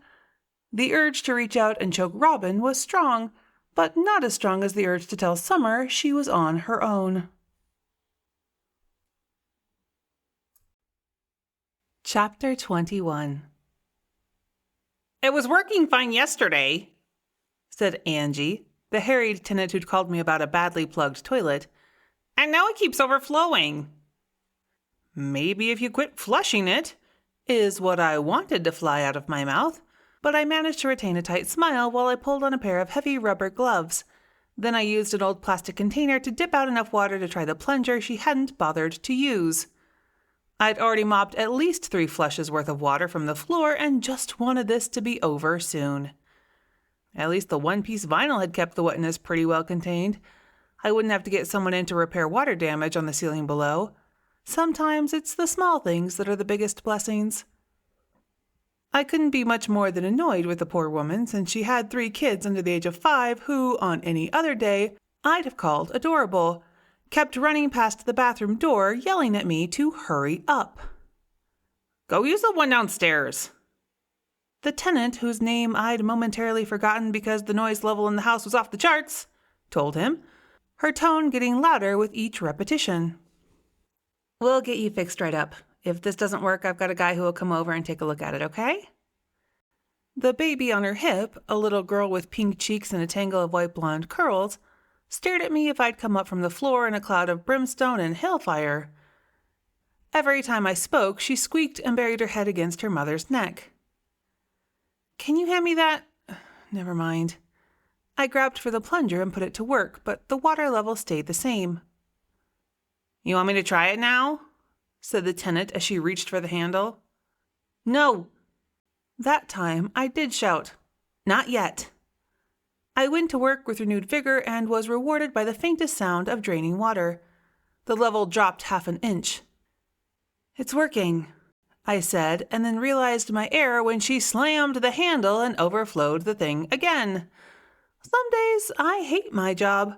I know exactly how it sounds when I say that, since more than half the time I get paid for doing nothing, but plunging toilets ranked just below chicken plucking on the list of things I'd rather not do. Please, Angie, I begged. Go ahead downstairs and tend to the kids. I'll take care of this and be right down. Seeming reluctant to leave me alone, she took some urging before she did as I asked. Grateful, I closed the door behind her and let out a sigh when the noise level reduced from a scream to a hum. Halfway through mopping up the newest puddle, my phone rang. Preliminary talk screens confirmed hemlock poisoning, which we pretty much already knew. Ernie Polk didn't bother with such niceties as phone manners. He just got to the point. Okay, I said. The hemlock was in a container of lemon sorbet, he continued as if I hadn't spoken. Margot Bodine confirmed her husband ate an entire bowl while she only took a few mouthfuls. She said it tasted off to her, but Frank didn't seem to notice anything funny. I expected as much. When I talked to Margot yesterday, she told me about the sorbet tasting off to her. There was a pause. When Ernie spoke again, he sounded annoyed. Frank ingested the poison at least 2 hours before Summer did. His time of death was later, but only because Margot got him to the ER for treatment, which prolonged his life, but only for a matter of hours. Or did you already know that, too? No, I didn't. What do you think? Does that change your views of the case? Another pause. My view of the case no longer matters because come Monday morning there is no case. The ME plans to issue the final ruling, and it's going to come down to an accidental in both cases. Unless something comes to light between now and then, this is over. For you, you mean? I'm only telling you what I know. Ernie fell back on the tried and true. What you do with the information is up to you. I might have something, but given the source, I need to fish around a bit more to make sure it's valid information. When I do, I'll loop you in. You do that. Ernie dropped the official tone from his voice and sounded frustrated. I've had nothing to go on but my gut feeling here. I know it was a murder, but the evidence doesn't line up. The only person with means and motive is the ex-husband. And you don't think he did it? Do you? Ernie countered. No, I sighed. I didn't get the vibe. If he did it, he deserves an Oscar for his innocent act. It's very nearly the perfect crime. I think this time, someone's going to get away with murder. He hung up, leaving me to stand over the clogged toilet in troubled silence. Not if I can help it, I vowed, and went to put my phone back in my pocket. Stopped when I heard the text tone. Catastrophe. Patrea had typed. What happened now? Delia's assistant sold my hydrangeas out from under us. I have contacts. I'm sure I can track down more.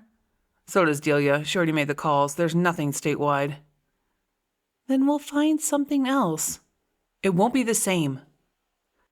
Annoyed with my life, I put the plunger to work again and took out all my frustrations on the clog. Finally, the toilet burbled. The water level dropped, and I got a look at the problem. Thankful for the protective coating of my yellow gloves, I reached in and dragged a small stuffed rabbit out of the drain. Sopping wet and a bit worse for the wear, the toy went into the trash. If Angie wanted to rescue it, that was her business. Mine here was done. Chapter 22.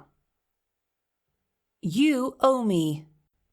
I crossed my arms over my chest, tapped my foot impatiently on the grass, and gave Leandra my best imitation of my mother's sternest look. And you know it. Her chin came up. Not enough to let you dig up my heirloom hydrangeas. My grandmother planted those with her own hands, and I have to take great care with the soil to make sure they don't change color. They have sentimental value to me, and I'm sorry, but I have to say no. Days before the wedding, the florist called to apologize that her assistant had sold Patrea's potted hydrangeas without checking to see if they were actually for sale. By the time Delia found out what had happened, it was too late. She could offer similar arrangements in delicate pink or blue, but Patrea had her heart set on snowy white, which were, Delia informed me, a bit of a rarity given the pH conditions in most of the local soil. As soon as Patrea contacted me in a panic, I went into problem-solving mode, calling every single one of my former party planning contacts, not because I didn't take Delia's word, but because I thought my network might be larger than hers. I was wrong.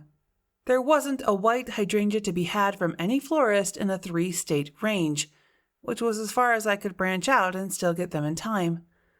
But then, I'd remembered Leandra grew white hydrangeas and figured she'd be eager to help since that was her way. I didn't realize the bushes carried such a high sentimental value she'd flat out refuse. I'm sorry. Of course you wouldn't want to dig up your grandmother's hydrangeas. All the fight gone out of me, I slumped down on a convenient garden bench. I'm usually better at crisis mode, but Patrea's all keyed up and some of her stress has bled over onto me. On top of the wedding preparations, I still had Summer as a part-time roommate. She wasn't any happier about that than I was, but Monday was coming and Ernie would have to let this one go down in the books as a series of accidental deaths. A day later, and I still hadn't had time to chase down Robin's lead. The way it was going, I'd have Summer around for the rest of my life. Leandra took a seat beside me. I'm sensing there's something else bothering you. She let her eyes go unfocused. You're just buzzing with tension. Uh-oh. The last time she'd sensed me buzzing with tension, I'd ended up with a ghost problem. If there was something worse she could do to me, I didn't want to know about it.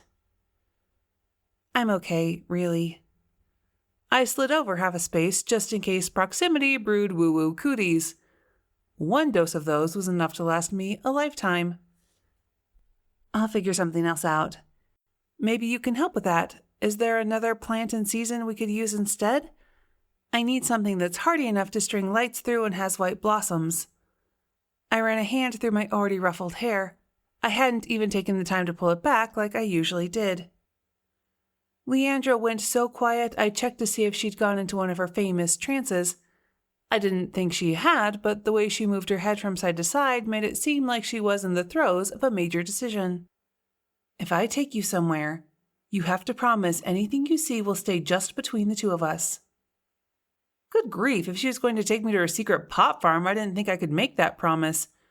JC would kill me if I held out on her, but Patrea needed flowers, so I took a breath and sold my soul. Maybe soul selling was a tad dramatic. I guess. I promise. Satisfied, Leandra went back inside to put on shoes for the outing. She returned wearing rubber boots and had another pair in her hand. Put these on, you'll need them. Do I have to? Where was she taking me that I'd need pink boots with multicolored polka dots? Skeptically, she looked down at my flip-flops and then back to my face. No, but we're not going until you do. I'd been outmaneuvered by mother logic. It wasn't the first time. I put on the boots and things went from bad to worse when she went into the barn and came out driving a beat-up ATV. But I'd committed to the venture, and while I wondered if I should actually have myself committed, I went ahead and climbed down behind her. She gunned the engine and rocketed around the barn, heading for a trail I'd never noticed before. For that matter, I hadn't realized Leandra owned a four-wheeler. "Did JC teach you how to drive?" I shouted into the wind, but I didn't think Leandra heard me as she zigzagged around tree branches and raced down a narrow track. 10 minutes later, after negotiating a series of trails, we stopped on the edge of a small boggy swamp. "You know," I said as I slid to the ground and mud squelched up around my borrowed boots, "you didn't have to worry that I'd lead anyone to your secret, whatever this is. I don't have the first clue where I even am right now." We're out behind Mildred Potter's old place. Leandra pointed toward her right, where I could just barely make out the roofline of an old house in the distance. "Oh, well then that clears it right up." Excuse me, but I get sarcastic when I've been hauled off into the middle of nowhere by a madwoman with questionable driving skills, but I followed along behind her as she skirted along the edge of the low-lying wetland area. Her next comment, however, got my attention. "Don't get too close to those plants." She pointed, but I wasn't sure which one she meant. "That's hemlock." "Really? Where? Show me." "The tall ones with the white flowers. You can tell because the stems have reddish-purple spots, but don't touch them or you'll likely end up with some nasty contact burns." "They look so harmless. Even a little pretty." Leandra shrugged. "That's the way of things in nature sometimes, pretty but deadly. I learned my lesson about hemlock the hard way." She wiggled one foot free of rainbow-hued rubber and turned it to show me a narrow diagonal scar just above her ankle bone. I didn't notice anything at the time, but by the evening felt like I'd been burned by hot poker. "Looks like the mark I had on my neck for 3 months after a bad curling iron incident." My hand automatically came up to touch the spot where I'd burned myself. It looked like a hickey for weeks before it finally faded. Jamming her foot back in her boot, Leandra gave me a sunny smile and offered her wisdom. I'll probably have this one forever, but our scars mark the path on the roadmap of experience. Keeping her advice in mind, I moved in, but not too close. "Looks like those plants that grow along the side of the road on the way to the lake, only these are a lot taller." "You mean Queen Anne's lace?" "I guess. I remember picking a bunch of those flowers and putting them in water with food coloring as an experiment on photosynthesis in grade school. Probably a good thing we didn't get hold of a batch of hemlock. A shudder-worthy notion." Leandra quirked a brow. "I should hope your teacher was smarter than that. Most people around here know the difference. It's not that hard, really. Queen Anne's lace is in the carrot family. It has hairy stems and smells like carrots. Angelica has a flowery scent. And hemlock smells like—" "I know." I held up a hand to stop her from saying it again, and leaned close enough to get a sniff for myself. The wind picked up enough to send the stalk swaying toward me. I was careful not to touch, but she wasn't wrong about the smell. It's definitely nothing like carrots or Angelica. You see, that's what I told Ernie. Anyone who knows anything about flora and fauna can tell the difference. Hemlock and Angelica don't even look that much alike. If you say so. You were right about the smell, so I'll take your word for it. Oh, I'll do better than that. Follow me. I guess I don't have spidey senses, but my ghostly ones tingled when Leandra led me back past the ATV and cut off the trail into the forest bordering the marshy ground. We hiked up a gentle slope, following a path that looked like it was used regularly. Leandra pointed out various plants along the way. "Remember," she said, "don't say a word to anyone about anything you see today." Girl Scouts honor. I held up my hand to give the sign, then thought better of it.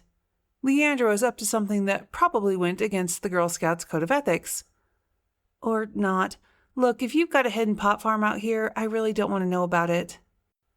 Whatever reaction I expected, it wasn't a wide-eyed look followed by a bout of laughing and finger-pointing at my expense. I got annoyed. "I'm sorry." Leandra wiped away a tear brought on by mirth.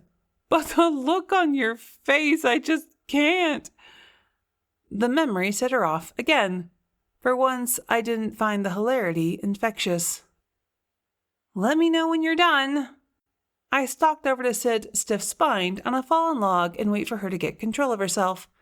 It took a minute, and her eyes still sparkled with barely contained mirth when she announced she was done and asked for my forgiveness. Tell me what's going on here, and I'll think about it. Come on.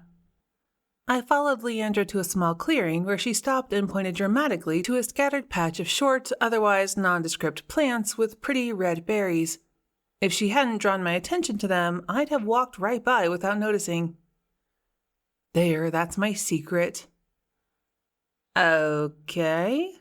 I drew the word out long, my tone dry as a pack of ramen noodles. Leaning toward me as if someone might hear, she whispered, "It's ginseng."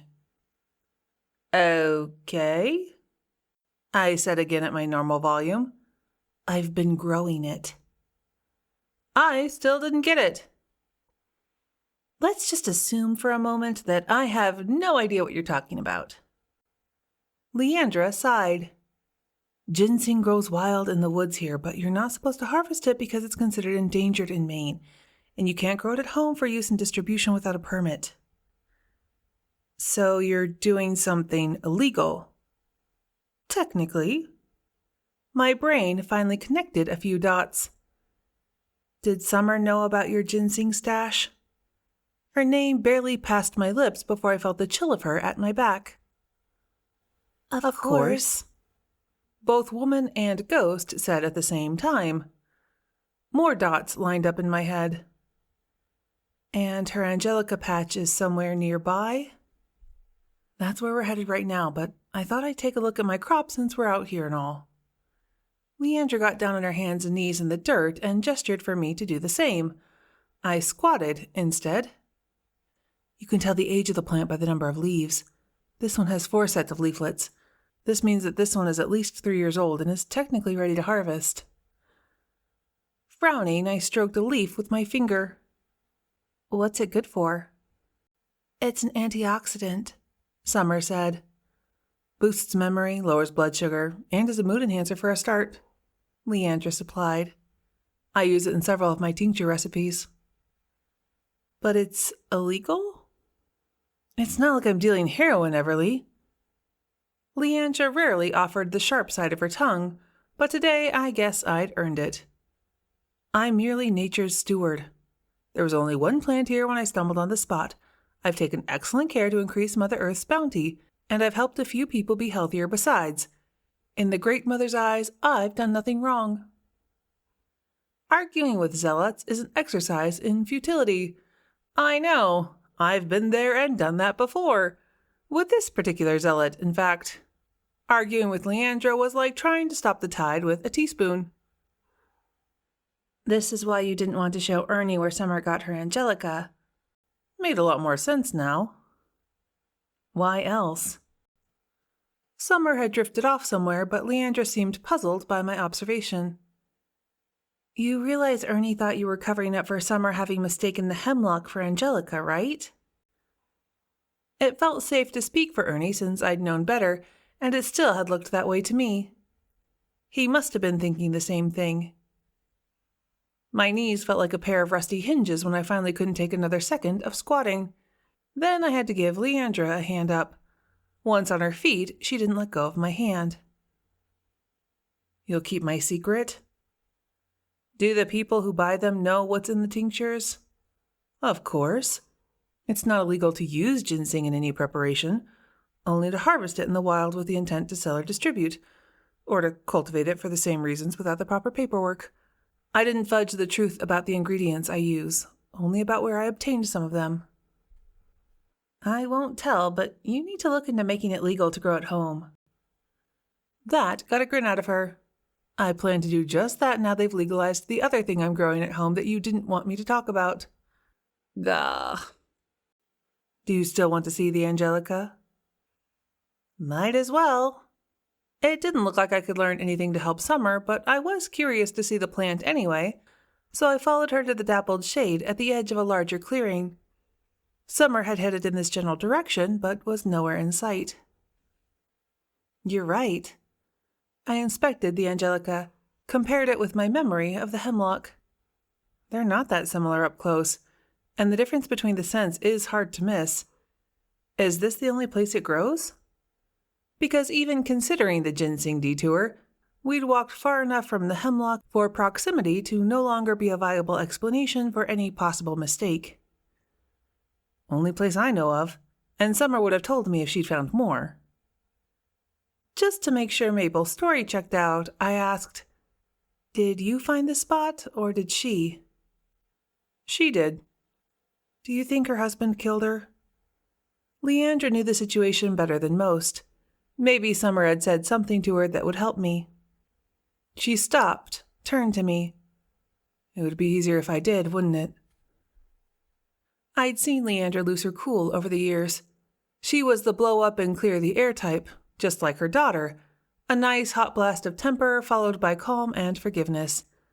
The woman standing before me now was in full possession of her cool, but there wasn't a single sign of forgiveness in her expression. If you'd have asked me before, I'd have said Leandra didn't have this much ice in her. I'd have been wrong. Because then I'd know exactly what to do about him. I probably should have asked what she meant, but I didn't. If ever there was a time when ignorance was bliss, this was it. By the time we got back to the ATV, the old Leandra had replaced the scary new one. "This way," she said, and led the way up the gentle slope in a different direction. The ground squelched less under my feet, and the distant house seemed closer as we went. I figured we'd moved out onto the property proper when Leandra turned and said, "Mind your step," then pointed to a broken-down section of barbed wire fence. We turned right and followed the fence. After years of neglect, the forest had begun to reclaim Mildred Potter's property, but I could tell she'd had a nice lawn back in the day. Now it looked wild and untamed, as if the perennial flowers had escaped their beds and were at war with the encroaching forest. "Are we trespassing?" "Technically, I guess," Leandra admitted. But I knew Mildred before she passed, and I don't think she'd mind. She was a jolly sort of woman even after she lost her husband. They were never blessed with children, so I have no idea who owns the property now, but no one has been out here for years except me. She pointed to some bushes almost as tall as me. "In another few days I'll come back for the blackberries. Best in town. I used to come out here with my grandmother to pick them every summer after Millie got too old for it. We'd take her up a few quarts for eating, more on the year she wanted to make jam, and bring home plenty for ourselves. I like to think she's up there smiling down on me, happy I'm carrying on the legacy." Only Mama Wade could turn a bout of trespassing into a tribute to the dead. A veritable thicket of rose bushes barred entrance to the front of the house, reminding me of the thorny vines in the story of Sleeping Beauty, only less sinister. This late in the season, only the red hips and a few stray petals were left to show me they'd have been a lovely mix of pinks, white, and yellow. "Ta-da!" Leandra waved a hand dramatically, at what I couldn't tell, so I gave her a quizzical look. "Over there," she pointed. Wedged into the corner almost behind a section of the rose bushes, I caught a flutter of white.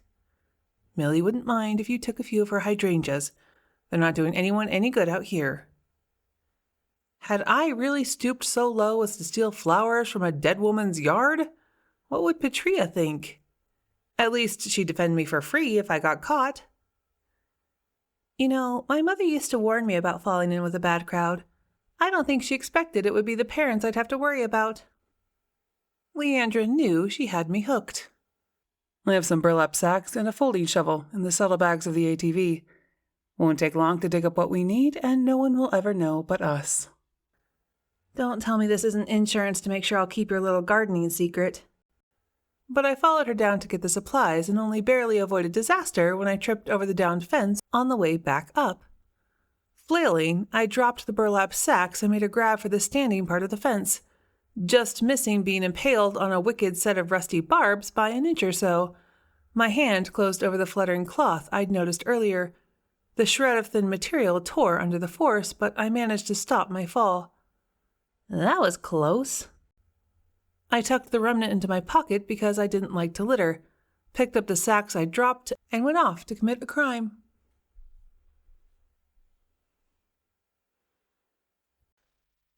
Chapter 23. The day before the wedding brought several fires to put out and a flurry of texts from Patrea. The rental company brought 2 extra long tables and we're short 3 of the round ones. Tell them to set the extra long ones up in a U shape off the main table. We'll put the immediate family at those, then cluster the round tables in the middle.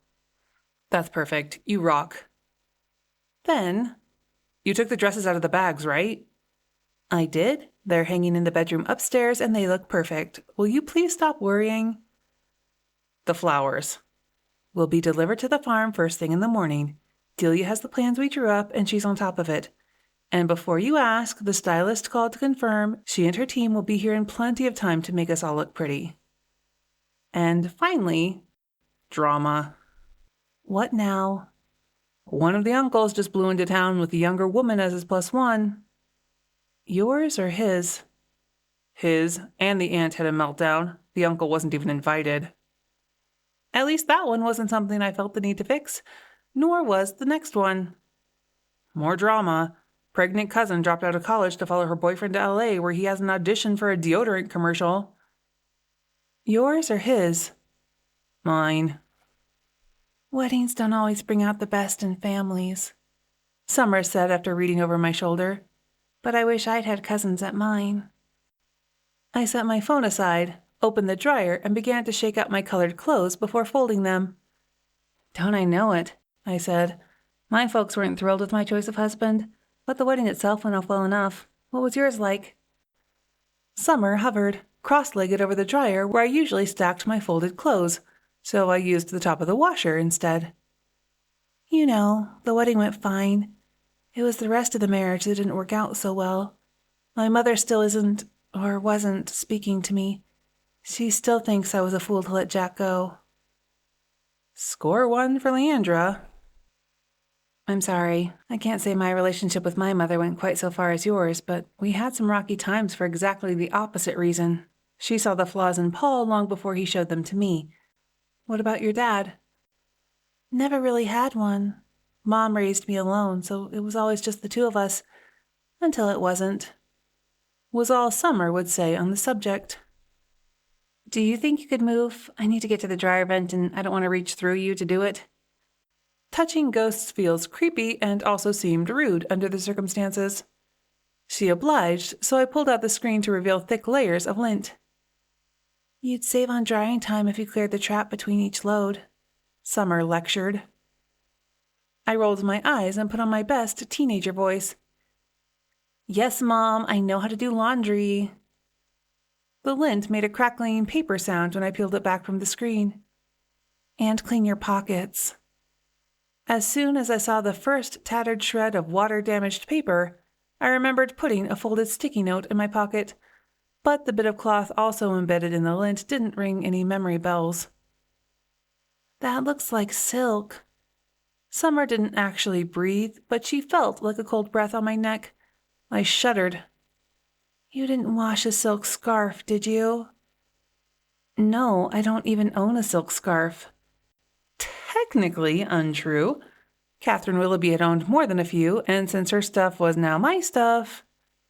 Well, that one looks like someone put it through a meat grinder. I tossed the cloth into the trash along with the lint. Probably just some trash I picked up somewhere along the line and stuck in my pocket. My to-do list wasn't getting any shorter while I debated proper laundry etiquette with a know-it-all ghost. Hey, any chance you push someone into homicidal limits with your constant need to suggest better ways of doing things? The question may have been out of line, but it got her out of the laundry room. I had to refold the clothes she flipped in the air on her way out. Not a bad trade-off for some peace and quiet. I called JC to finalize the plans for Patrea's bachelorette party. Everything's set on my end, I said. I've heard back from all but one person on the guest list, and when I spoke to Miranda, she said she locked in the entertainment. I'm dubious because the deposit wasn't that much, but she said to trust her and that this wasn't the first hen party they've thrown at the bar. I resent being called a hen, JC said. It's not dignified. I do not cluck. We already had dignified at the bridal shower, and also I distinctly remember some clucking over that Meissen gravy boat, I said. Better clucking than pearl clutching, I suppose. There'd been some of that as well. I've got a customer, JC said. Gotta go. We'll meet you after work to put up the decorations. I'll call if we're going to be late. Okay, bye. It was already too late. She had hung up in my ear. With all the wedding preparations taking up my time, talking to Peggy Sullivan kept sliding lower and lower on my to-do list. Now I had the perfect excuse, so I called the salon to see if she had room in her schedule to do another one of her sexy blowouts for me. I'm sorry, Peggy called out today, some sort of personal emergency. I could fit you in if you want.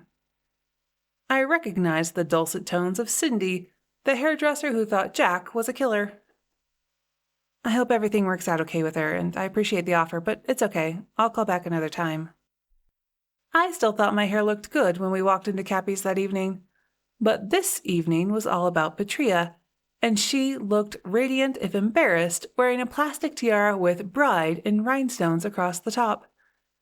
The first round of champagne, and cider for JC, in hand, we took Patrea on a memory walk of the place, pointing out where we'd been sitting the first time she'd laid eyes on Chris, and ending on the dance floor. And this is the very spot where you did the sexy dance of love, JC said. Face red, Patrea said, Are you sure they didn't spike the cider? You're clearly drunk. Drunk with love, JC teased. Patrea shook her head, but she couldn't hold back a smile, and then her face turned serious for a moment. I'm just going to say this once because I don't do mushy, but I liked the life I had before I came to this place and fell under the small town spell. I liked my life because it was orderly and easy, all black and white. I never had to worry about coloring outside the lines. She paused and let her gaze touch each one of us, linger, then move on. But then there was you, all of you, and Chris, and a whole new world that opened up to me. It's messy and colorful, and I love it. I love you, and I love Chris. And I'm getting married tomorrow. Yes, you are. But that is tomorrow. Tonight is your last night as a single woman, so we're going to party up a storm. Or is it party down? Nina tilted her head toward the decorated table. I'm not getting drunk, Patrea warned. I want to be clear-headed and present tomorrow. She's only saying that, I said, because she's afraid her cousin will take advantage of her in a weakened moment and talk her into letting his dog be the ring bearer. Patrea grinned. That will not be an issue because I couldn't actually find a polite word for tacky, and now he's not speaking to me. I'm not sure he'll be attending the wedding after all. Sounds like a small blessing to me, JC said, and linked arms with Patrea. And I think it's sweet you don't want to be hungover for your big day, but that still doesn't mean we can't have a good time. That good time began with appetizers and a round of drinks once the rest of the guests arrived. What do you think the men are up to tonight? Did Chris tell you? I asked. Drew wouldn't say a word other than that they had big plans. No, but I assume he and David cooked something up. Chris has been helping him with some project or other at the inn for the past couple of weeks. Really? I drew the word out long. Drew, too. And Brian, JC said. Any further speculation on the matter ended with the arrival of the food and more drinks. Patrea's cousin partook of more drink than food and regaled us with several childhood stories as she did. That's not exactly how it happened, Patrea protested when accused of pilfering a bottle of expensive scotch from her grandmother's liquor cabinet. I was merely the pawn. Justin was the brains behind the scheme. He knew if I cry, I'd get caught, and Mimi couldn't stand to see me cry, so she'd let me off the hook. But you didn't get caught, and Justin drank himself sick. If I remember it right, he tossed his cookies in the downstairs closet and ruined a pair of Ferragamo loafers. Patrea smiled at the memory. Wasn't it you who set Mimi's gazebo on fire, though? Taylor made a face. Don't be dramatic, Trini. The gardener put it out almost before it started, and Grandpapa wasn't even mad about it. Trini? That would come up again. Patrea caught my amused expression and gave me a mock glare to warn me it had better not. Not about the gazebo, but he was none too happy that the gardener used the hose on his last pack of Gilles Bois. Nina frowned. His what? Fancy French cigarettes. Nasty things, too. I remember... Patrea broke off and stared at something behind me. I turned to look. Peggy Sullivan hadn't been invited to the party, but was dressed to fit in with the theme as she careened towards us like a pinball bouncing off chairs and leaving a line of perplexed patrons, mostly women because of what would come later, in her wake. A crowded drinking establishment is no place to wear the fluffiest wedding dress on the planet, and I wish I could say Peggy made it work, but she didn't. She finally fetched up at our table when she walked smack into the back of Nina's chair. "Sorry, sir." Peggy slurred her words, then leaned back to bring Nina's face into focus. She would have fallen if JC hadn't reached out to steady her. "Whoopsie, you're not a sir." No. The corner of Patrea's mouth twitched. She's not. Are you here with someone? Where was Jack? I checked the bar as best I could from where we sat and didn't see him anywhere. The question drew Peggy's attention to Patrea and resulted in a drunken raspberry that sent droplets of spit into Nina's hair. Chairs scraped on the floor as people moved out of the way so Peggy could circle around the table. A busy bar never goes quiet, but in our general area the noise level dipped low as people watched the show. "Oh, you got a tiara. I wanted a tiara." She tried to pat Patrea on the head, or maybe to steal the tiara, but missed by about a foot. "You'll make a pretty bride. Hey, do you need a dress? You can have mine."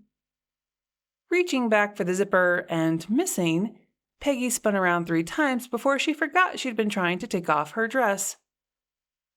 Not as pretty as you. Throwing her head back, Peggy laughed. "Not anymore." She waggled her fingers to show the lack of a ring, then became engrossed by the motion. As she did, I noticed she still had the narrow burn mark on her arm I'd seen the day of the trial. "Called the whole thing off." Amid the low hum of whispered comments and snickering laughter, JC took pity on Peggy. "Why don't you sit with us, and we'll see if we can't find you some coffee, okay?" Being JC, she showed the drunk woman gentle kindness, but managed to meet every stare with a fierce glare that encouraged the rest of the patrons to go back to minding their business. Peggy wasn't having it. "I'm fine. Don't you worry about me." She pulled away and marched back the way she'd come, singing a rather flat rendition of Here Comes the Bride. With relief, I saw fellow hairdresser Cindy exit the bathroom, noticed the empty seat where Peggy should have been, and scanned the room for her. The last we saw of Peggy was poor Cindy wrestling her and her dress out the door. Well, I let my tongue go dry. Let's hope Peggy's performance doesn't upstage the actual entertainment. Looks like we're about to find out, Nina said as the house lights went dim. A collective cheer went up when spotlights behind the stage silhouetted 5 unmistakably male shapes. Another louder cheer went up when a rock song with a driving beat blasted through large speakers on either side of the stage. Still in silhouette, the men began to dance, and the women screamed again. More spotlights flicked on, aimed at the stage, then panning toward the dancers, lighting just their feet before moving upward in a slow tease that revealed them by inches while keeping their faces still in shadow. Up over calves, knees, and thighs clad in muscle-skimming denim, the light paused for a few beats where denim gave way to oiled skin, and didn't move again until the cheering went up a notch. Slower yet, the spots splayed over rippling muscles. I don't know if Patrea was the first to realize what was happening, but she was the first on her feet. I didn't catch on until JC's elbow slammed into my ribs, and she all but screamed into my ear. "Those are our men on that stage." What? Not 2 seconds later, the spotlight proved her right. Drew, Brian, and David danced beside Chris and his best man, a friend from his time on Broadway. Now we knew what they'd been doing when they were supposed to be working on the inn. Chris must have been teaching the others some moves because none of the other three had ever danced like that before. 3 seconds later, I decided I didn't mind the deception and settled in to watch the show. Chapter 24. An overnight change in temperatures brought fog and a momentary panic to the morning of Patrea's wedding. "This will burn off, right?" Patrea repeated as she looked out my front window for the 3rd time.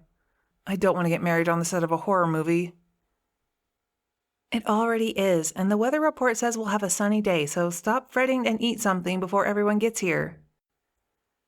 Wrinkling her nose at me, Patrea said, "I'm the bride. I should get to decide if I want to eat or not." But she followed me back to the kitchen and settled in with her breakfast. "Are you nervous?" "I thought I would be, you know." She gave Molly a piece of toast crust and then shot me a defiant look when I scowled at her for it. But this feels too right to be scary. Even though my life has gone upside down, Chris is my balance. Then she grinned. He's the whole package. Do not mention the word package after last night. I shuddered. I may never get over the experience of hearing Barbara Dexter discussing which man had the best package in the ladies' room last night. Over the next few hours, my house filled with women, laughter, and the scent of hairspray. Eliza, the wedding photographer, flitted around with her camera, getting shot after shot of the preparations without being in the way. Taylor, of course, was the last one to arrive, and considering the size of the bags under her eyes, the one most in need of cosmetic enhancement. "You look fab, Trini. Vintage suits you." She offered air kisses. "Point me in the direction of the bubbly, would you? I could use a little hair of the dog." $10 says she's the one dancing on the table topless by the end of the night, JC said for my ears only.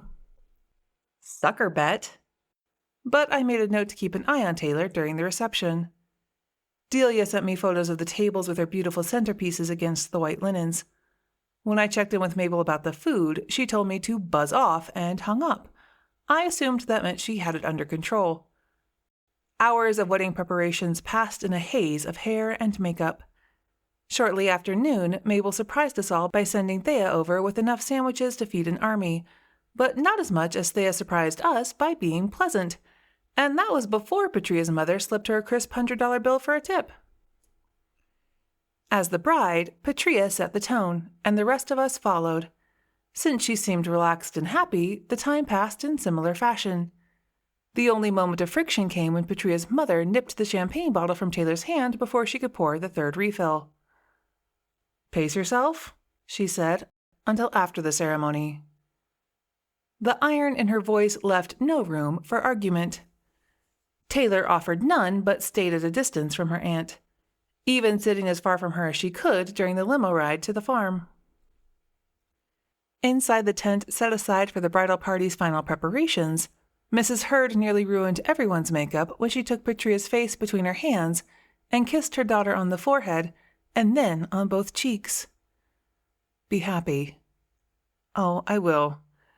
Patrea pulled her mother in for a hug, then turned to her father and placed her hand on his waiting arm. If he had anything he wanted to say to her, it would have to wait, because the swelling strains of the music said it was time. Lit as much by her own inner glow as by the slanting peak of the setting sun, Patrea pledged her life to Chris as solemnly as he pledged his to her. It was a moment so pure it almost hurt to watch when they took their first kiss as man and wife. Amid applause, the pastor introduced the newly married couple, and then it was time to follow them back up the aisle. On the way, I noticed some surprises among the faces. Given recent events, I hadn't expected Margot Bodine to attend, but she sat on the groom's side of the aisle, as did Ernie Polk, while Peggy Sullivan had a seat on the bride's. When we both got a minute, I'd have to ask Patrea how that had happened. "My wedding wasn't like this." Blatantly ignoring the rules, Summer paced the aisle alongside me. I didn't answer, but turned my head to give her a look. She ignored that, too. "This one will last." Since I believed the same, I nodded slightly and turned away. When I looked back, she was gone. Good. I didn't need a ghostly distraction in the middle of my Maid of Honor duties. Those duties kept me busy through the wedding supper, ending with Brian's best man toast right before the cutting of the cake. If you haven't seen the groom's cake, you should go look at it now before they cut it, JC said as soon as Patrea and Chris left the table to make their rounds visiting all the tables. It's freaking awesome. You have to get me the name of the bakery because I totally want something like that for Wade's first birthday. In the shape of a standing Christmas tree complete with gifts beneath, the cake didn't disappoint. "Isn't that the cutest thing?" Peggy Sullivan asked as I admired the artistry. "I wonder if the same person did both cakes because the wedding cake is a bit simple, or maybe plain is a better word." No need to ask what Peggy's would have looked like. She'd have gone for something flashy. "I'm sorry things didn't work out between you and Jack. Do you mind telling me what happened between the two of you?" The way I figured it, Peggy and Jack were the only two people with a motive for Summer's murder.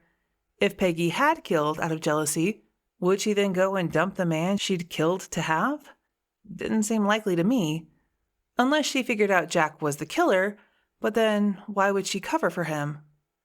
No, whatever Peggy said right now would tell me what I needed to know. Probably. Did I mention this case hadn't gone well from the beginning? Remember how I told you Jack moved back into Summer's house? Sure. He never packed up her things. She shook her head as if still unable to believe the truth. He said it was a matter of practicality, but her underwear was still in the drawer. What was I supposed to do? I think he wanted me to be her, and that's when I told him it was over. Probably not Peggy, then. Maybe the burn marks on her arm really did come from a curling iron. Someone jostled my back in their haste to get to the groom's cake, so I looked for someplace a bit more private and pulled her toward an out-of-the-way corner. I have to ask, did Jack ever threaten you? Or say anything to make you think he might have wanted to hurt Summer? It's important. Taking the question seriously, Peggy gave it a few moments of thought. Never, and I don't think he'd hurt anyone. I'm just glad I never gave notice on my place. Now, if you don't mind, I've got my sights set on one of the groomsmen. Really? Which one? She pointed toward David. The dark-haired one with the brooding eyes. I asked around, and he's single. I'm single. Might as well mingle. I probably should have warned David, but I didn't. He was a big boy. He'd have to take care of himself. If this were any other time and place, I'd have wanted popcorn while I watched the show. Hello, Square One. Nice to see you again. No luck. Summer's icy presence shivered along my skin. I don't think it was Peggy, but that only leaves Jack. I put my hand over my mouth because I didn't want people thinking, there's Everly Dupree standing in the corner talking to herself. Not that there's Everly Dupree standing in the corner with her hand on her mouth was a vast improvement. Jack wouldn't kill. He has some archaic notions of what a marriage should look like, but if he wanted to kill me, he would have done it before paying for a divorce, not after. You should know that on Monday, the Emmy intends to rule your death an accident. That means we have until then to figure this out. So I need you to help me out as much as you can. Ernie said the poison was in the lemon sorbet, which you brought from home. That means your killer had to have access to your home freezer. Does anyone else have a key to the place? Summer shook her head. No, and now that you mention it, that lets Jack out as well. I had a deadbolt after he moved out. A woman living alone can't be too careful. I'm sure you feel the same, but Jack couldn't have gone into the house when I wasn't home. He didn't have the keys. Ugh, I growled. I saw you eat that sorbet, so... Wait, I saw you eat that sorbet.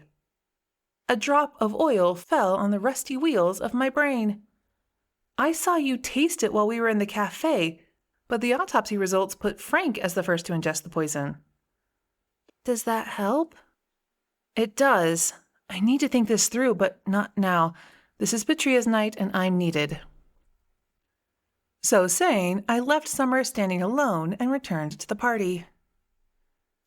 Where do you go? Patrea caught me as I passed by. I got cornered by Peggy Sullivan while I was admiring the groom's cake. Now that Jack's out of the picture, she's planning on making a play for David. She's out of luck. Patrea nodded toward where Nina and David sat in earnest conversation. I think he's already spoken for. They look good together, I said, then spun around when a commotion on the other side of the tent drew our attention. Jacy would have almost won her sucker bet. I'd probably better put a stop to that before my mother goes apoplectic. No, this is your night. I'll take care of it. Leaving Patrea, I made my way toward where Taylor now danced in front of the band. She wasn't topless yet, but only because she couldn't figure out how to work the zipper of her dress. Come on, Taylor. I stepped up and locked her arm against my side and attempted to pull her down from her perch. You can't be up here while the band is playing. She resisted, and I redoubled my efforts. So did she. Across the tent, Drew noticed the scuffle and began to work his way over to help, but I caught his eye, shook my head, and applied the lessons he'd been teaching me for months in self-defense class. I used Taylor's weight against her and had her down before he reached my side. The only problem was I let go of her too quickly, and she stumbled right into Margot Bodine, who went flying into one of the potted fir trees we'd set up to keep people away from the sound system. I shoved Taylor toward Drew, made a grab for Margot, and pulled her to safety. Or almost, anyway. The trailing end of her signature scarf got caught up in the branches and tore, leaving several inches behind. I'm so sorry, Margot. I didn't see you there. Are you all right? I checked her for signs of injury. I'm fine. When she saw who I was, she gave me a dirty look, turned her ramrod straight back to me, and walked away. Well, excuse you, Taylor slurred, but I barely heard her. All I could do was stare at the shred of silk while all the clues to Summer's murder clicked into place. I hate to do this to you, but keep an eye on Taylor. I need to find Ernie Polk. Chapter 25. I dragged Jacy away in the middle of the chicken dance. What is wrong with you? She batted my hand off her arm. I'm dancing here. Have you seen Ernie anywhere in the past few minutes? It's important. The gravity in my expression got through to her, but she didn't appreciate my interrupting her favorite wedding tradition. A bunch of people went outside when the band fired up. He's probably out there too. Why? I need to find him, that's all. It was too loud to explain why, but Jacy didn't care about the reason, only that I needed help. Okay, let's go. Act casual, I whisper warned as we stepped out into the cool night air. We're about to catch a killer. I love it when we do that. She split off toward the left, leaving me to go right. That's my Jacy, a pink minivan driving adrenaline junkie who always has my back. At least this time I was reasonably sure I wasn't putting her in danger. Zigzagging from one cluster of guests to the next, I spotted Ernie, beer in hand, looking out of place in a suit instead of his uniform, talking to Tim from the hardware store. Excuse me, Tim. I walked up and looped my arm through Ernie's. He flinched at the unexpected contact. I need a moment with Ernie. Do you mind? Coming from the other direction, Jacy joined us as I looked for a quiet spot where no one could overhear. It was Margot Bodine. And didn't it just burn my backside that Robin had called it from the start? She put the poison in the sorbet and fed it to Frank. You lost your mind. She got sick too. I hadn't factored that into my epiphany, but when I did, it still fit. Sure, she had to make it look good, right? So she took a tiny amount, barely any, just enough to get sick too. Then she took the sorbet back to the cafe. I bet Summer mentioned she'd be there cooking for Patrea's tasting the next day. It all played out in my head. Margot knocking on the kitchen door, telling Summer there was something funky with the sorbet. I saw Summer picking up a spoon, taking a bite. It did taste a little off, so she took another and sealed her fate. Just as I saw it, I described the chain of events for Ernie and felt the chill when Summer faded into view. That's exactly how it happened. Released from her enforced silence now that the truth was out, she could confirm my theory. The Angelica covered up the scent of the hemlock, and I didn't realize what had happened until it was too late. I just thought I'd come down with the flu or something, and I kept cooking because I didn't want to miss another appointment. Doesn't matter, Ernie insisted. I can't arrest her without proof. I have proof. Or sort of. Probably not enough, though. Margot left a piece of one of her silk scarves on a barbed wire fence near where she harvested the hemlock. Ernie shook his head. Not enough. I need more than circumstantial evidence. What if she confessed? JC wanted to know. Why would she be stupid enough to do that? Ernie huffed out a breath. She's in the clear. All she has to do is keep her mouth shut. One thing about JC, she has a huge heart. And a forgiving one. I almost feel sorry for her. She'll get away with it, but she'll be haunted by guilt. Isn't that enough? Haunted by guilt. I disagreed with JC's point of view, but it gave me an idea. Don't ask me why, but I have a feeling she'll talk to me if I can get her alone. Not really alone, but Ernie didn't need to know that.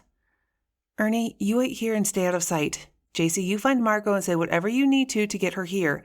I've got something I have to do. It shouldn't take more than a couple of minutes, and I'll be watching for you. Ernie wanted to refuse, but I reminded him he'd asked for my help. I merely kept you informed. Yeah, I know the drill. What I did with the information was up to me. Just trust me, okay? Reluctantly, he stepped back behind a potted fir while JC went to find Margot, and Summer followed me some distance away to where what I had to say wouldn't be overheard. How would you like to help me catch your killer? What can I do? I'm a ghost, remember? And what do ghosts do? She gave me a blank face. They haunt the living. Same face. Do you remember when you got mad and turned on the stove? Your emotions can have an effect on the living world if they're strong enough. So, I don't think shaking the bushes will be enough to rattle Margot's nerves and make her confess. No, but you could use that energy to show yourself to her. I think that would do it, but I'm not entirely sure how it works. Blank face turned to fierce face. Get her here. I'll figure it out. It took a few minutes, but that's what JC did. What's this all about? Margot said when she saw me waiting alone. I was just leaving. I probably shouldn't have come. It's too soon. Too soon after what, exactly? I know you're not talking about losing your husband. Could I be any lamer? My stalling technique needed work. Margot puffed up. What a perfectly horrid thing to say to me after what I've been through. Any time now, I thought hard at Summer. Oh, please, you know you... I felt the prickling on the back of my neck, then saw Margot's face go white. JC's too, and wouldn't you know, Drew had seen JC trolling the tent and followed her out. He stopped and stared. Margot Bodine, you poisoned me, and you must pay. Summer made her voice all deep and scary. Confess your sins. A tad dramatic, but hey, whatever it takes. No. Margot pointed a shaking finger. This can't be happening. Yes, it can. Summer floated closer. Margot reared back, then gave in to her instincts and turned to run. Except Drew was there, and she slammed right into him. It would have been a fine moment for him if he'd actually been trying to stop her instead of staring at Summer. You can run, but you can't hide. Confess, or you will never be free of me. I will follow you to the ends of the earth and haunt you until your dying day. If Summer hadn't accompanied the cheesy phrase with her version of crazy eyes, I wouldn't have had to hold back a snort. And still, Margot hesitated until Summer thundered. Confess! Fine, I did it, okay? I killed my husband. I killed Frank. I asked the burning question. Why? Everyone seemed to like Frank. Delia told me he bought you yellow roses. He ordered table at home meals almost every week to give her a night off from cooking, Summer added. Yellow roses? Margot shook her head. I hate yellow roses. They remind me of death. He bought me death flowers, and he never listened when I said I didn't like them. You killed him because he didn't bring you the kind of flowers you like? Maybe she deserved a lifetime of haunting. Because he brought me the kind of flowers she liked. Margot bowed her head and said no more. Who was she? Summer had begun to shake with the effort to maintain a visible presence. Why did you kill me? Why did you kill Summer? I repeated for Ernie's benefit. She didn't do anything to you. I needed to make it look like an accident, so I...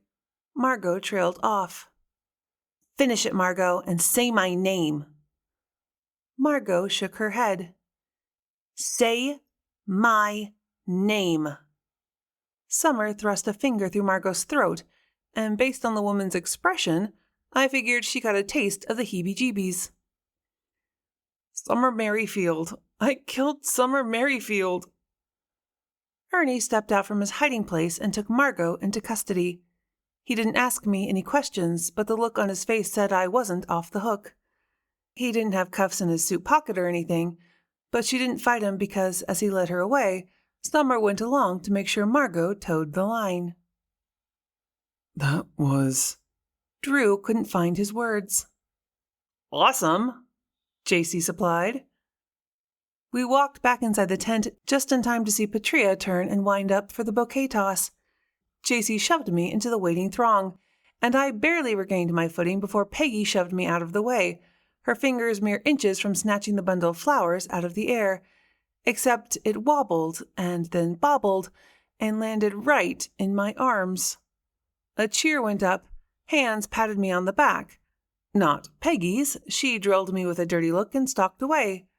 I looked up to see Summer standing next to Patrea.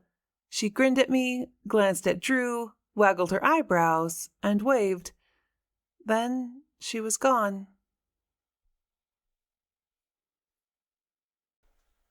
This has been Wedding Ghost, a cozy mystery with a ghostly twist. Haunted Everly After Mysteries Book 6. Written by ReGina Welling and Erin Lynn. Narrated by Mia Cannedy. Copyright 2020 by Willow Hill Books. Production copyright by Willow Hill Books. Thank you for listening.